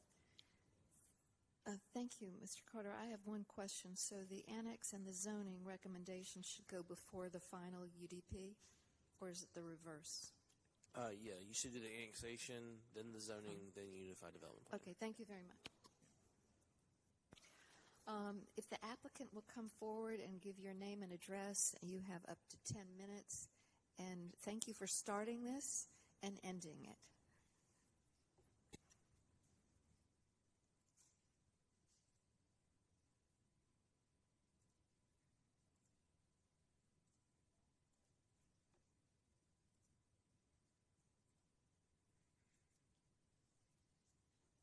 Good evening.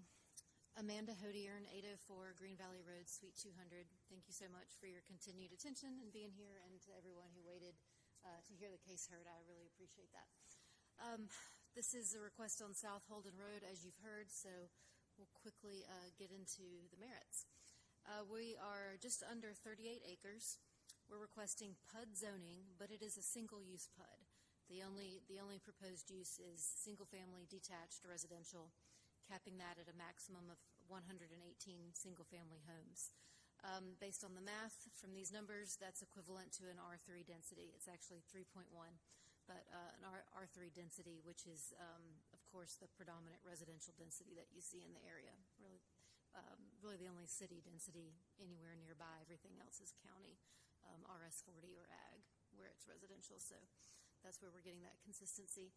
It's also consistent with the GSO 2040 future land use map that designates the area as residential and industrial. So this, of course, meets the residential prong of that dual designation. It's designated ex-urban right now in terms of the future built form map, simply because it's in the county and it hasn't tapped onto utilities. However, because water and sewer are immediately proximate, water is in Holden Road right in front of the site. The sewer outfall line is actually on the property. So utilities certainly are driving this as a growth area, and when we look at that, my client and I certainly feel like residential would be the proper growth for that. So speaking of my client, I'm here tonight on behalf of the record property owners. We have two, as you see in your packet, but also on behalf of D.R. Horton, who is the contract purchaser here. They have the property under contract. This would be their community, and they're the ones putting forth this request, as you'll see. So here's our existing conditions. You can see we're just south of the I-85 corridor. That's Holden Road that you see running here. And the subject properties here, sort of to the middle of your screen. You can see Bishop Road here. It has several industrial uses, largely on the north side, and industrial uses here to the southwest. And then back this way, we get back over into Greensboro and some of these neighborhoods here south of the interstate. Zooming in better so you can see the current condition of the subject property. One of the property owners is a farm. That's the larger piece of the assemblage. And then you see a a rural residential pattern. Residential in this area. For the folks up in the Belfry, if y'all are working on something, could you take it outside? Excuse me, upstairs? Hello? Television network folks? Can one of you go upstairs and talk with them, please? It's distracting. Thank you. Thank you. Are you okay for me to proceed, or would you like me to? Okay. So as you can see here, it is a rural existing condition with a farm here, and we have a scattering of some rural residential homes in the area. Most of this is zoned ag or RS40 in the county.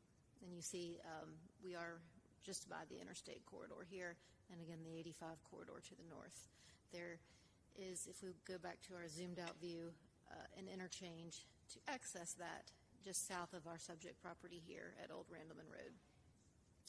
So a key factor here is the location to the interstate corridors so that folks living here can easily travel east, west, north, south, and get to all the various points in Greensboro or Guilford County or beyond where we need to move folks.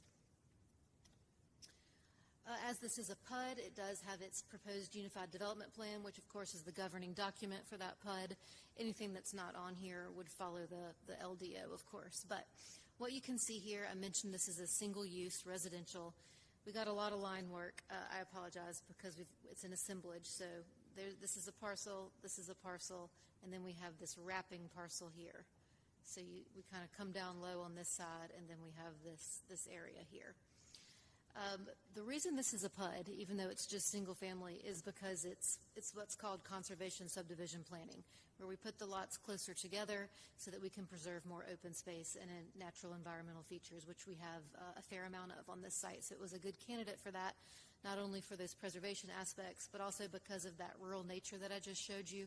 It makes sense to do a combination here where you have a subdivision and you create lots that people can maintain and afford, but they still get the bucolic nature of that environment that drew them to the area or that they may enjoy.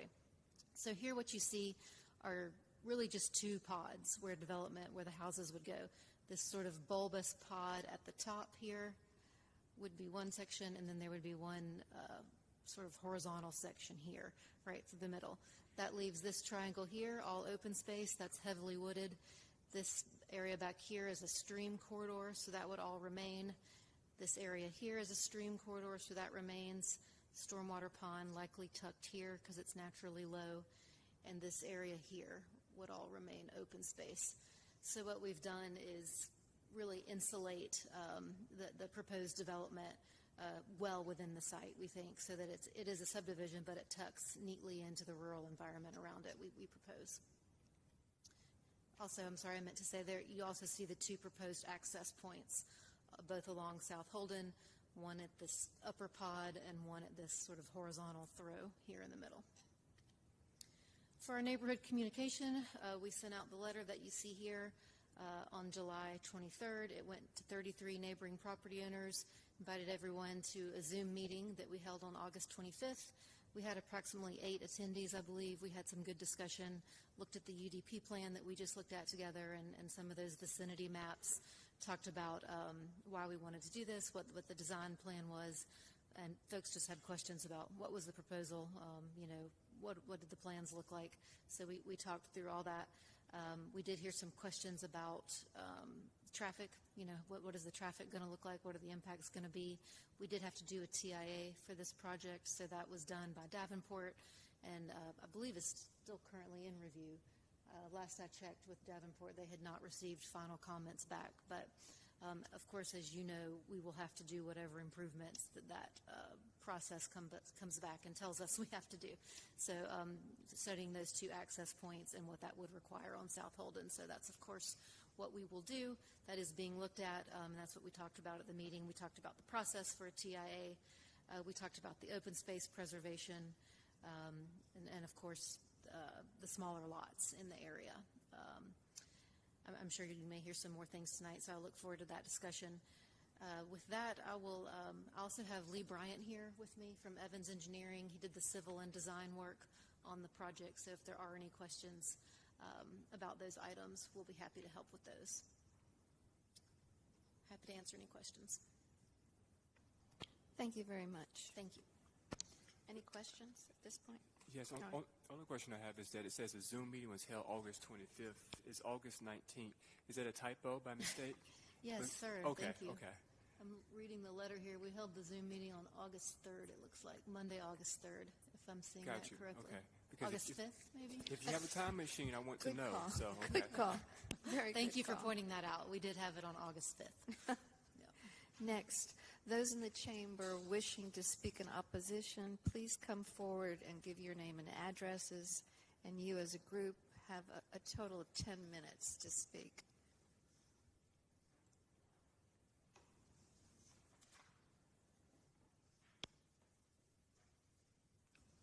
Well, good late evening. I'm glad you all are still here. My name's Jimmy Clark. I'm owner of Guyam Turner Incorporated. We're the largest privately owned crane rental, transportation company, rigging company, machine removing company in the United States. And I'm right straight up the road from this facility. Thank you. And could you give us your address? My address is 4514 South Holden Road. Thank you, sir. And this piece of property is not compatible with this area. I've been there for 42 years, and for the last 40 years, Guilford County has always told us that was going to be heavy industrial. For 40 years, I bought every single piece of property that I could buy on Bishop Road and on Holden Road. Every bit of it is on heavy industrial. Right across the street from this development, we have HI property, heavy industrial, not industrial, heavy industrial. And as soon as we get a contract, we're going to start clearing that property. We've got 2 750-ton cranes coming in before the end of the year. Each one of them takes 25 truckloads to move it. And that's where we're going to put them. If you look immediately to the north of that piece of property, it's zoned HI. On the south side of Bishop Road, we own that property, and we're planning on developing that property. You saw the house, the residential house that's right adjacent to it to the south. We purchased that property. We'll be in the process of getting an HI zoning for that. In the last 10 years, we've doubled the size of our company, and we intend on doubling the size of it in the next 10 years. And if you look all across Bishop Road, I want to tell you about Bishop Road. Let's start at the west side of Bishop Road. You got UPS Trucking, and they have about 500 tractors and trailers. Then you got Statewide Trailers, which is a trailer repair facility. Then you got a 50-acre piece of property there, zoned HI. That is one of our crane storage areas. Right across the street from it is Old Dominion Trucking Company. And then right across the road from them is Republic Waste. They do waste disposal. Got a transfer station there. They just bought the property right adjacent to them from the Petty family to expand that transfer station. Then you go right across the street from that, and you got A1 landfill. It's a landfill. Okay? Then right across the street from that, you got ARC Containers. That's all they do is handle containers for landfill. Then right behind that, you got Martin Marietta. Do y'all know about Martin Marietta? Let me tell you about Martin Marietta. Remember the property down on 62 everybody was raising Cain about? Going to be a rock quarry there, Pleasant Garden? I sold the property to Martin Marietta where I had the Sandrock operation in 2008. They got every permit that's necessary to start a rock quarry. They got the blasting permit, they got the water permits, they got the air permits, they got everything. The minute they want to open that rock quarry up, they can do it. And that's less than a mile as a crow flies from this location where this development's going to be. Then you got right across the street from that, you got Blythe asphalt plant. On a busy day between spring and the fall, they'll generate 1,000 truckloads, dump truckloads of asphalt going in and out. These are 3-axle, 4-axle dump trucks. Then right across from it, we got a crane shop. We do nothing but repairs on cranes. Then right at the corner, you got Smith Architectural Metals. Then you turn, you go up the street, you got Flowers Baker Distribution Center. Then you got one of our heavy trailer shops. Then you got our heavy rigging shop. That's another piece of property there. Then you got Gate City Towing. All they do is just tow trucks. They specialize in stuff for United Parcel Service, Old Dominion. They haul when they have truck breakdowns. Then you got Premier Trucking right there on the road. And then we have a trailer shop there. It does nothing but trailer repairs. Then right across the street, we got a new complex that we built 20, 21, and 22. No, excuse me, 2002. Our headquarters. Then right beside us is Firefly Distribution. That's all they do is warehouse and distribute furniture for showrooms and things for the shopping centers and all that. Then right above that, you got a machine shop. And we're talking, let me tell you another thing. We have the largest fleet of 19-axle tractors in the United States. And they're the length of a football field. The trailer is. Only way we can come into our property is we got to go down 220, get off the exit to go to Randleman Road, and then you take the right on Harris Street. You go up there about 125 yards and got to take the right on South Holden Road. Whenever we bring a trailer in, we stop traffic there for 45 minutes to an hour. Nobody can go in and nobody can go out. We have to have an escort to get us in. We have to have an escort behind us to leave. And then we have to have a permit from the state of North Carolina. That's the only way we can get our trailers in. We got to go down 220, get off on Randleman Road, turn right on Harris Road, and then turn right on Holden Road to go up there. I'm telling you, this is a disaster. Could I ask a question? Yes, sir. I-40 in Holden, that's not an option for you? Not an option, not an extra. We cannot get off I-40. They would not, when they started developing I-40. That's a curve on Harris Road by the elementary school. Excuse me? The elementary school's on Harris Road. That's right there at the corner of Harris and South. And there's a really weird curve there, right? That's a 90-degree curve. Yeah. Okay, now let's talk about Sumter School. You know, they got a rezoning going there. But what they're going to do, you know, they're going to build a new school there. Okay, we're talking about this development they're getting ready to play. If you look at their notes, they got 1,175 vehicles a day, movements in and out. Well, when you go, let me be sure I got this right. But if you go west on Bishop Road, you have got 10,000 plus vehicles going west. You going east, you got 10,000. Then you turn on Holden Road, either going north or south. And majority, I would say that 90% of all those trucks are heavy, heavy trucks. They're dump trucks. You got Republic Waste. They probably have 1,000 a day coming in. Republic Waste is a waste transfer system. Then you got the landfill right across from it. So when we look at this piece of property that they're taking about, if you look due west, the property is owned by A1, who owns the landfill and who has the Sand Rock Corporation. Then if you go right straight, diagonal left, you got the Blythe asphalt plant, which you have emissions from asphalt. All that's to the west of this. Prevailing winds are from the west to east. And if you go down on Concord Church Road, you know where that is? Okay. Petty's bought all the land down to Concord Church Road. You remember when they got that property rezoned here not too long ago? They bought 22 acres for an additional landfill to add on to it when they need it. The people on Concord Church Road raised Cain about the beeps on the trucks. You know, when they back up, your beeper's going off at nighttime. That's from Old Dominion. I talked to Ronald Petty today about it, and Ronald was telling me about that. So when you look around and look at all the things we got, you got Republic going to have an expansion. You can have the possibility of Martin Marietta any day of the week. They can come in and say they're going to open up that mine. They're going to have a rock quarry there. Now, you know what all took place on 62 and Pleasant Garden about it. They run them off. This one ain't run off. They got it. They ain't nothing to do, just come in there and put the sign and say we're going to start.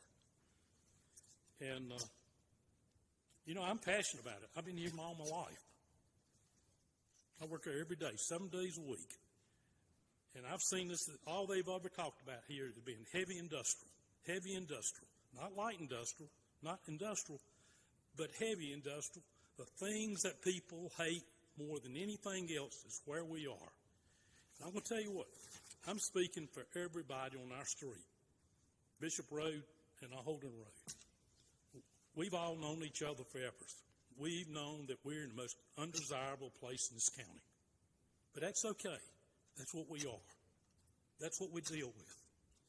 And everybody, I'm speaking for everybody on Bishop Road and Holden Road. The only people in favor of this thing are the people who can profit from the sale of the land. Not once did those people ever come to us and ask if we were interested in buying it. Not once. Now, if you look right south to the property, I know the people on the property to the south of it, right in that little hook right there. They have no intentions of selling it except for heavy industrial. Now, I've talked to the neighbors up and down the street. I got a gentleman here tonight. Pat's going to be here. He owns the 16 acres just adjacent to me, and he's going to talk that, and we'll talk about that in a rebuttal. Is that fair? Thank you very much.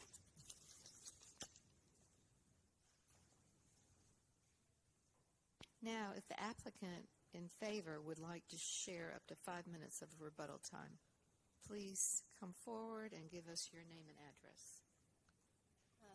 Thank you, Madam Vice Chair. Amanda Hodiern. I wonder if it would make sense to let the remaining speakers talk, and that way I could have the opportunity to address everything.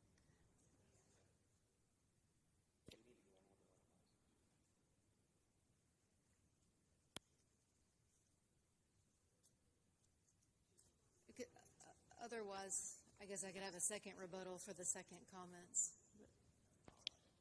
Whatever you think is more efficient. Chair, Okay. Vice Chair Maggot, I'd say it's within your discretion. Then we will do that. All right, so we'll do the rebuttal first.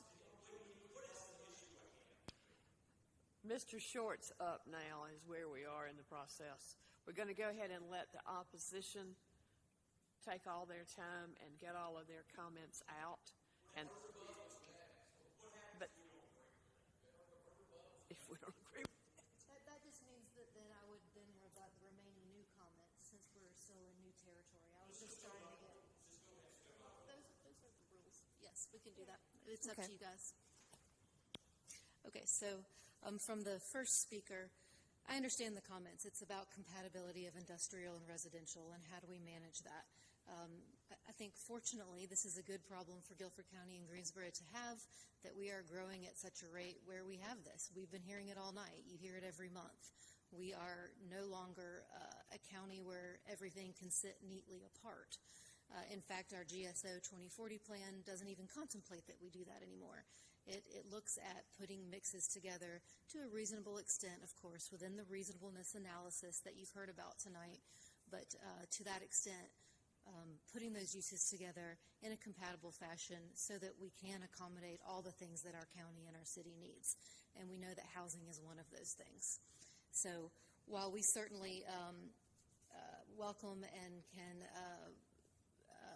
understand and appreciate the success that Mr. Clark and the other businesses have had here, D.R. Horton, one of America's largest home builders, has a very extensive site selection process that experience and track record would tell me is also very successful. And if they believe that they can sell homes here pursuant to that process, that is a very, very highly vetting process, I think that they probably know what they're talking about. And so I think that they respect what's in the area, and they want to have the opportunity to also meet their realm of the sectors that are needed here in Greensboro, being housing. This is like we talked about, a very reasonable scope and extent of that type of use that we're looking to put here. There's a school just south of here, so certainly I think some other use other than industrial on this street does make sense.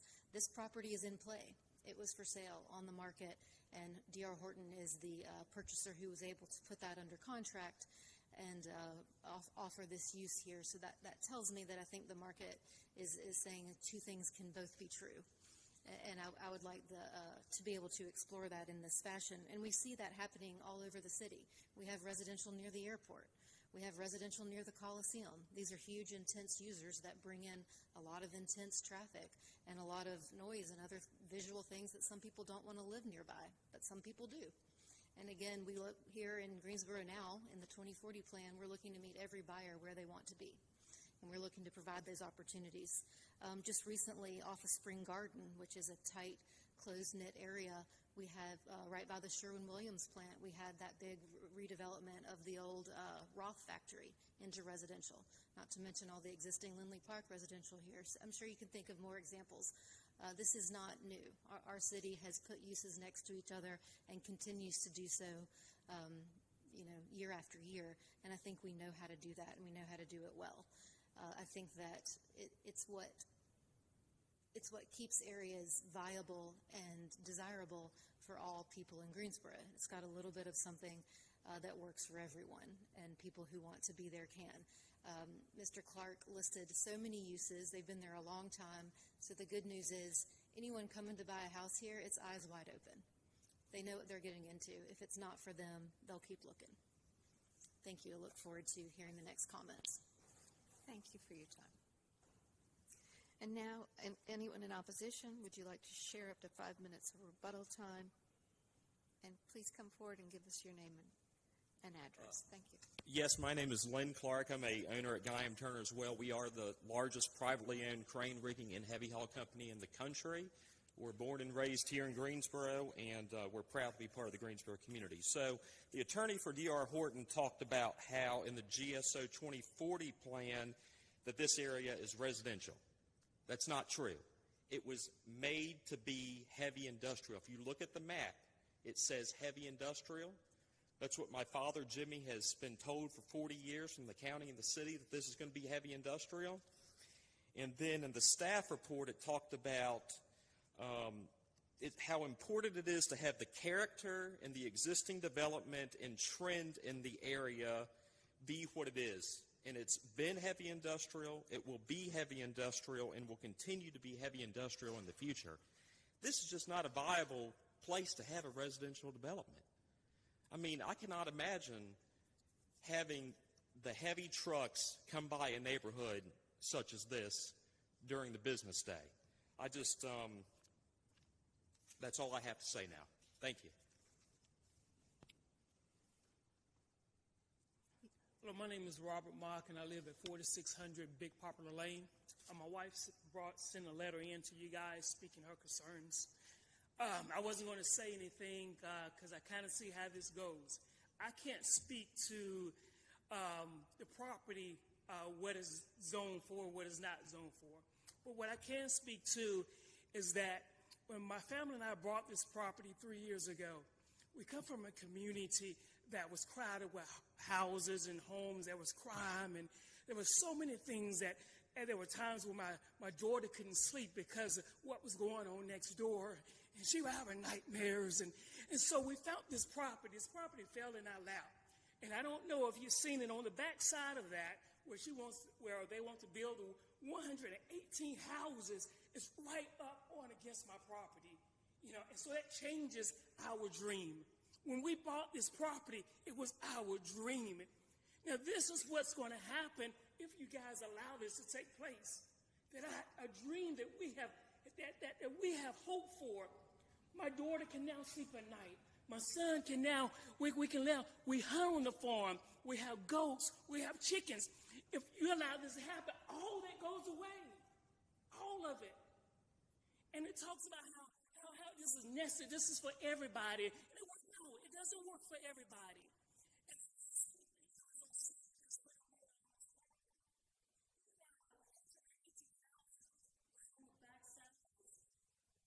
Everyone's talked about that.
South Holy Road, spread across the state.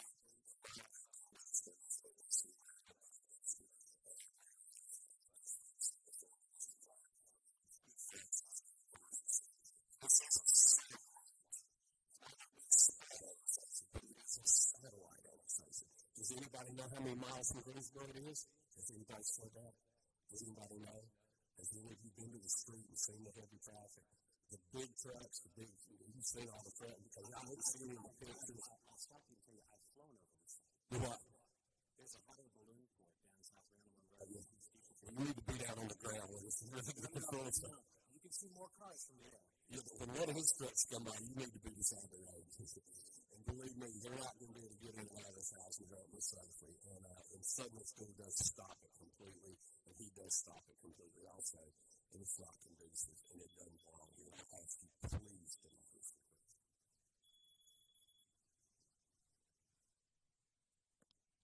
Thank you very much. At this point, we close the hearing for the one, and then have a discussion between the commissioners. Oh, I'm sorry. Did we leave you out?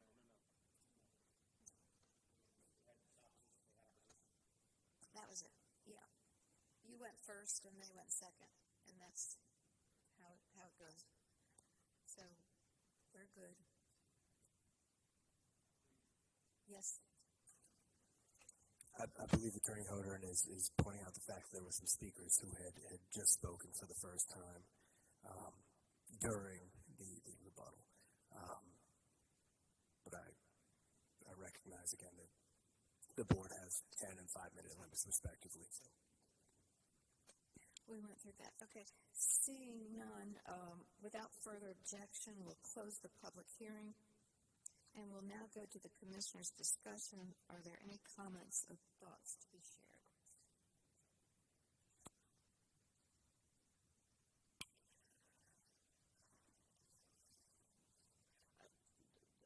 I've heard the comments, and as some of you know, I was on county zoning when we did that asphalt plant and a lot of that other stuff down Bishop Road when we expanded the white goods recycling. And I drove back down there again this weekend and drove all around just to confirm of what I realized. Everything you're talking about, and Jimmy, Mr. Clark, you're on up there also. But I'm looking at the maps that we have, and at least half of this property is designated as residential. Across the street from this property is designated as residential. I agree that there's a lot of industrial. It's along Bishop Road. And there are houses all around there that's residential, including Mr. Short across the street. But this is what we're provided in terms of uses. And I don't disagree that Bishop Road is industrial, and that's where everything is. But you've got a school right down the street at Harris Drive, off of Holden. I'm going to have to hear some more arguments because the fact that it's zoned residential or it's designated to be residential in the future land use plan is what I've got to consider. It does stretch between the two, right? Exurban and industrial. And I think that's where I'm sort of, knowing that there's another layer with this one. Where I'm struggling with this is, again, I spent a lot of time in this area chasing people in balloons and in a truck. You probably have seen stuff over that area flying around. They're whole ripples. The school down the street has a weight on me because there's a reason. I grew up, we had neighborhood schools. This is down the street. There's a little gas station across the street down there and a couple of little defunct buildings, if I remember correctly, and a highway interchange, and then Wet and Wild and a highway interchange on the other side. So there's going to have to be road improvements regardless. I think that for me, this would be better if there were some different, if I could see a little bit of a different kind of buffering that would occur in this. But in my mind, I don't see an incompatibility with this. The whole idea of GSA 24 is easy to more uses. So I'm supported this evening in the hopes that y'all will continue talking, knowing that this is an annexation. Madam Chairman and Commissioners, I too will be supporting it. If you look at the map, like Commissioner Skeena said, it says residential here, part of it, so I would have to support it. And, well, I do want to add, I'm not going to support it tonight, primarily because of I understand the industrial and the residential aspects of it, but I'm also just thinking about, I'm looking at this map, and I'm looking at the potential use. The gentleman mentioned that and I cannot consider this, but possibly expanding his business as well, that there's a mixture of industrial and residential. So, because I just don't know, and I do not want to say yes tonight, I'm just going to say no, because you all can work it out yourselves, but I'm going to say no. Any other comments? Chair O'Connor, would you like to say anything, or Ms. Glass? I don't have any additional comments. I'm in agreement with Mr. Engel and Ms. Skeens and Mr. Gilmer.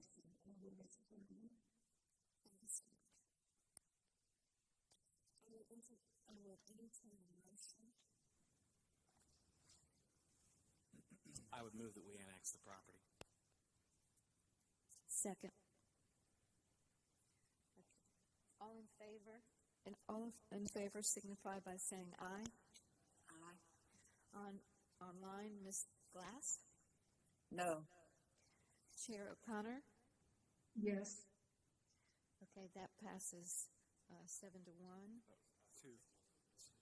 6-2. Oh, 6-2, I'm sorry. I'm a no. I'm sorry, I left you out. Apologize. Now I'd like to hear a motion. Thank you, Ms. Turner.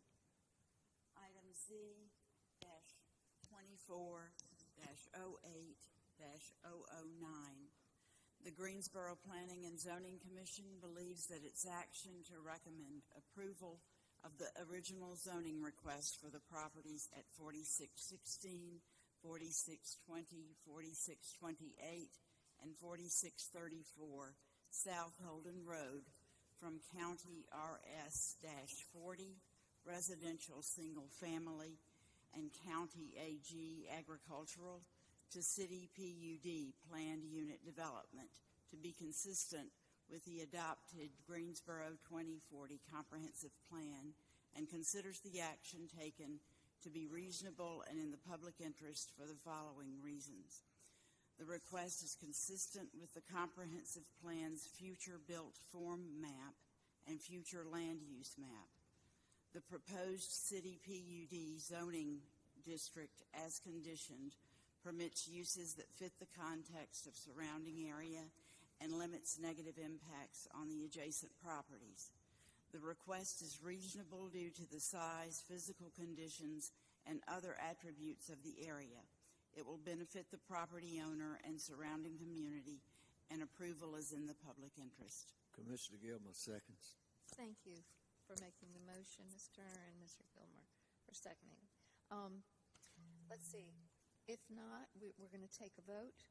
All those in favor? Vice Chair Magid, just for clarity's sake, could we just go ahead and do a roll call vote? Okay. We'll do a roll call vote. Mr. Gilmore. Mr. Ingalls. Ms. Skeens. Mr. Donald. Down. Whatever, what's your name again? No. It's very late. What did you say? No. Okay. No. Ms. Turner? Aye. Okay. And online, Ms. Glass? No. And Chair O'Connor? Yes. That's the 6-2. Okay.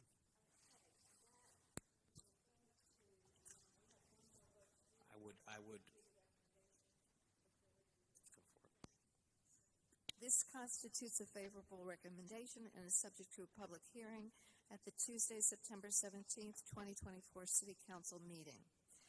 And now we need a UDP vote for motion. I make a motion that we approve accept the UDP. Second. Thank you, Mrs. Gaines, Mrs. O'Connor. Roll call again. Mr. Gilmore. Mr. Engel. Ms. Gaines. Ms. Magid. Aye. Mr. Downing. No. Ms. Turner. Aye. Online, Ms. Glass. No. Chair O'Connor. Yes. And that ends with a 6-2 vote as well. And let me just read this. This approval constitutes a final action unless an appeal. No, we don't have to do that with the Annexation. The Unified Development Plan vote is a final action. It will obviously be subject to City Council approving the annexation and original zoning when it goes to the meeting. It's a technical item, basically, that will say this goes with that. So if the base uses are approved by council, then this will automatically go with it. If they're disapproved, then all of it's moot at that point. Right. It's I'm final sorry? unless an appeal is submitted in okay. writing to the planning department, and the appeal fee paid within 10 days. Anyone may file such an appeal, and all such appeals will be subject to a public hearing at the Tuesday, September 17th, 2024 City Council meeting. All adjoining property owners will be notified of any such appeal, and that includes all of you. Thank you so much. So real quick with the commission, we had 2 brief presentations from staff that were scheduled for this evening, but given the late hour, we're going to provide that in email to you, but make you aware that we have 2 items on the September agenda. One is the Phase 2 Randall Road Corridor Plan, and we also have the West Friendly Neighbor Conservation Overlay. They'll both be coming to the commission in September. We'll send information out to the commission about that, so you'll be prepared for those 2 conversations. How many cases next month? Commissioner Engel, there are currently 8 rezoning cases, 2 type 3 modifications and street closures, the CAPER, and elections.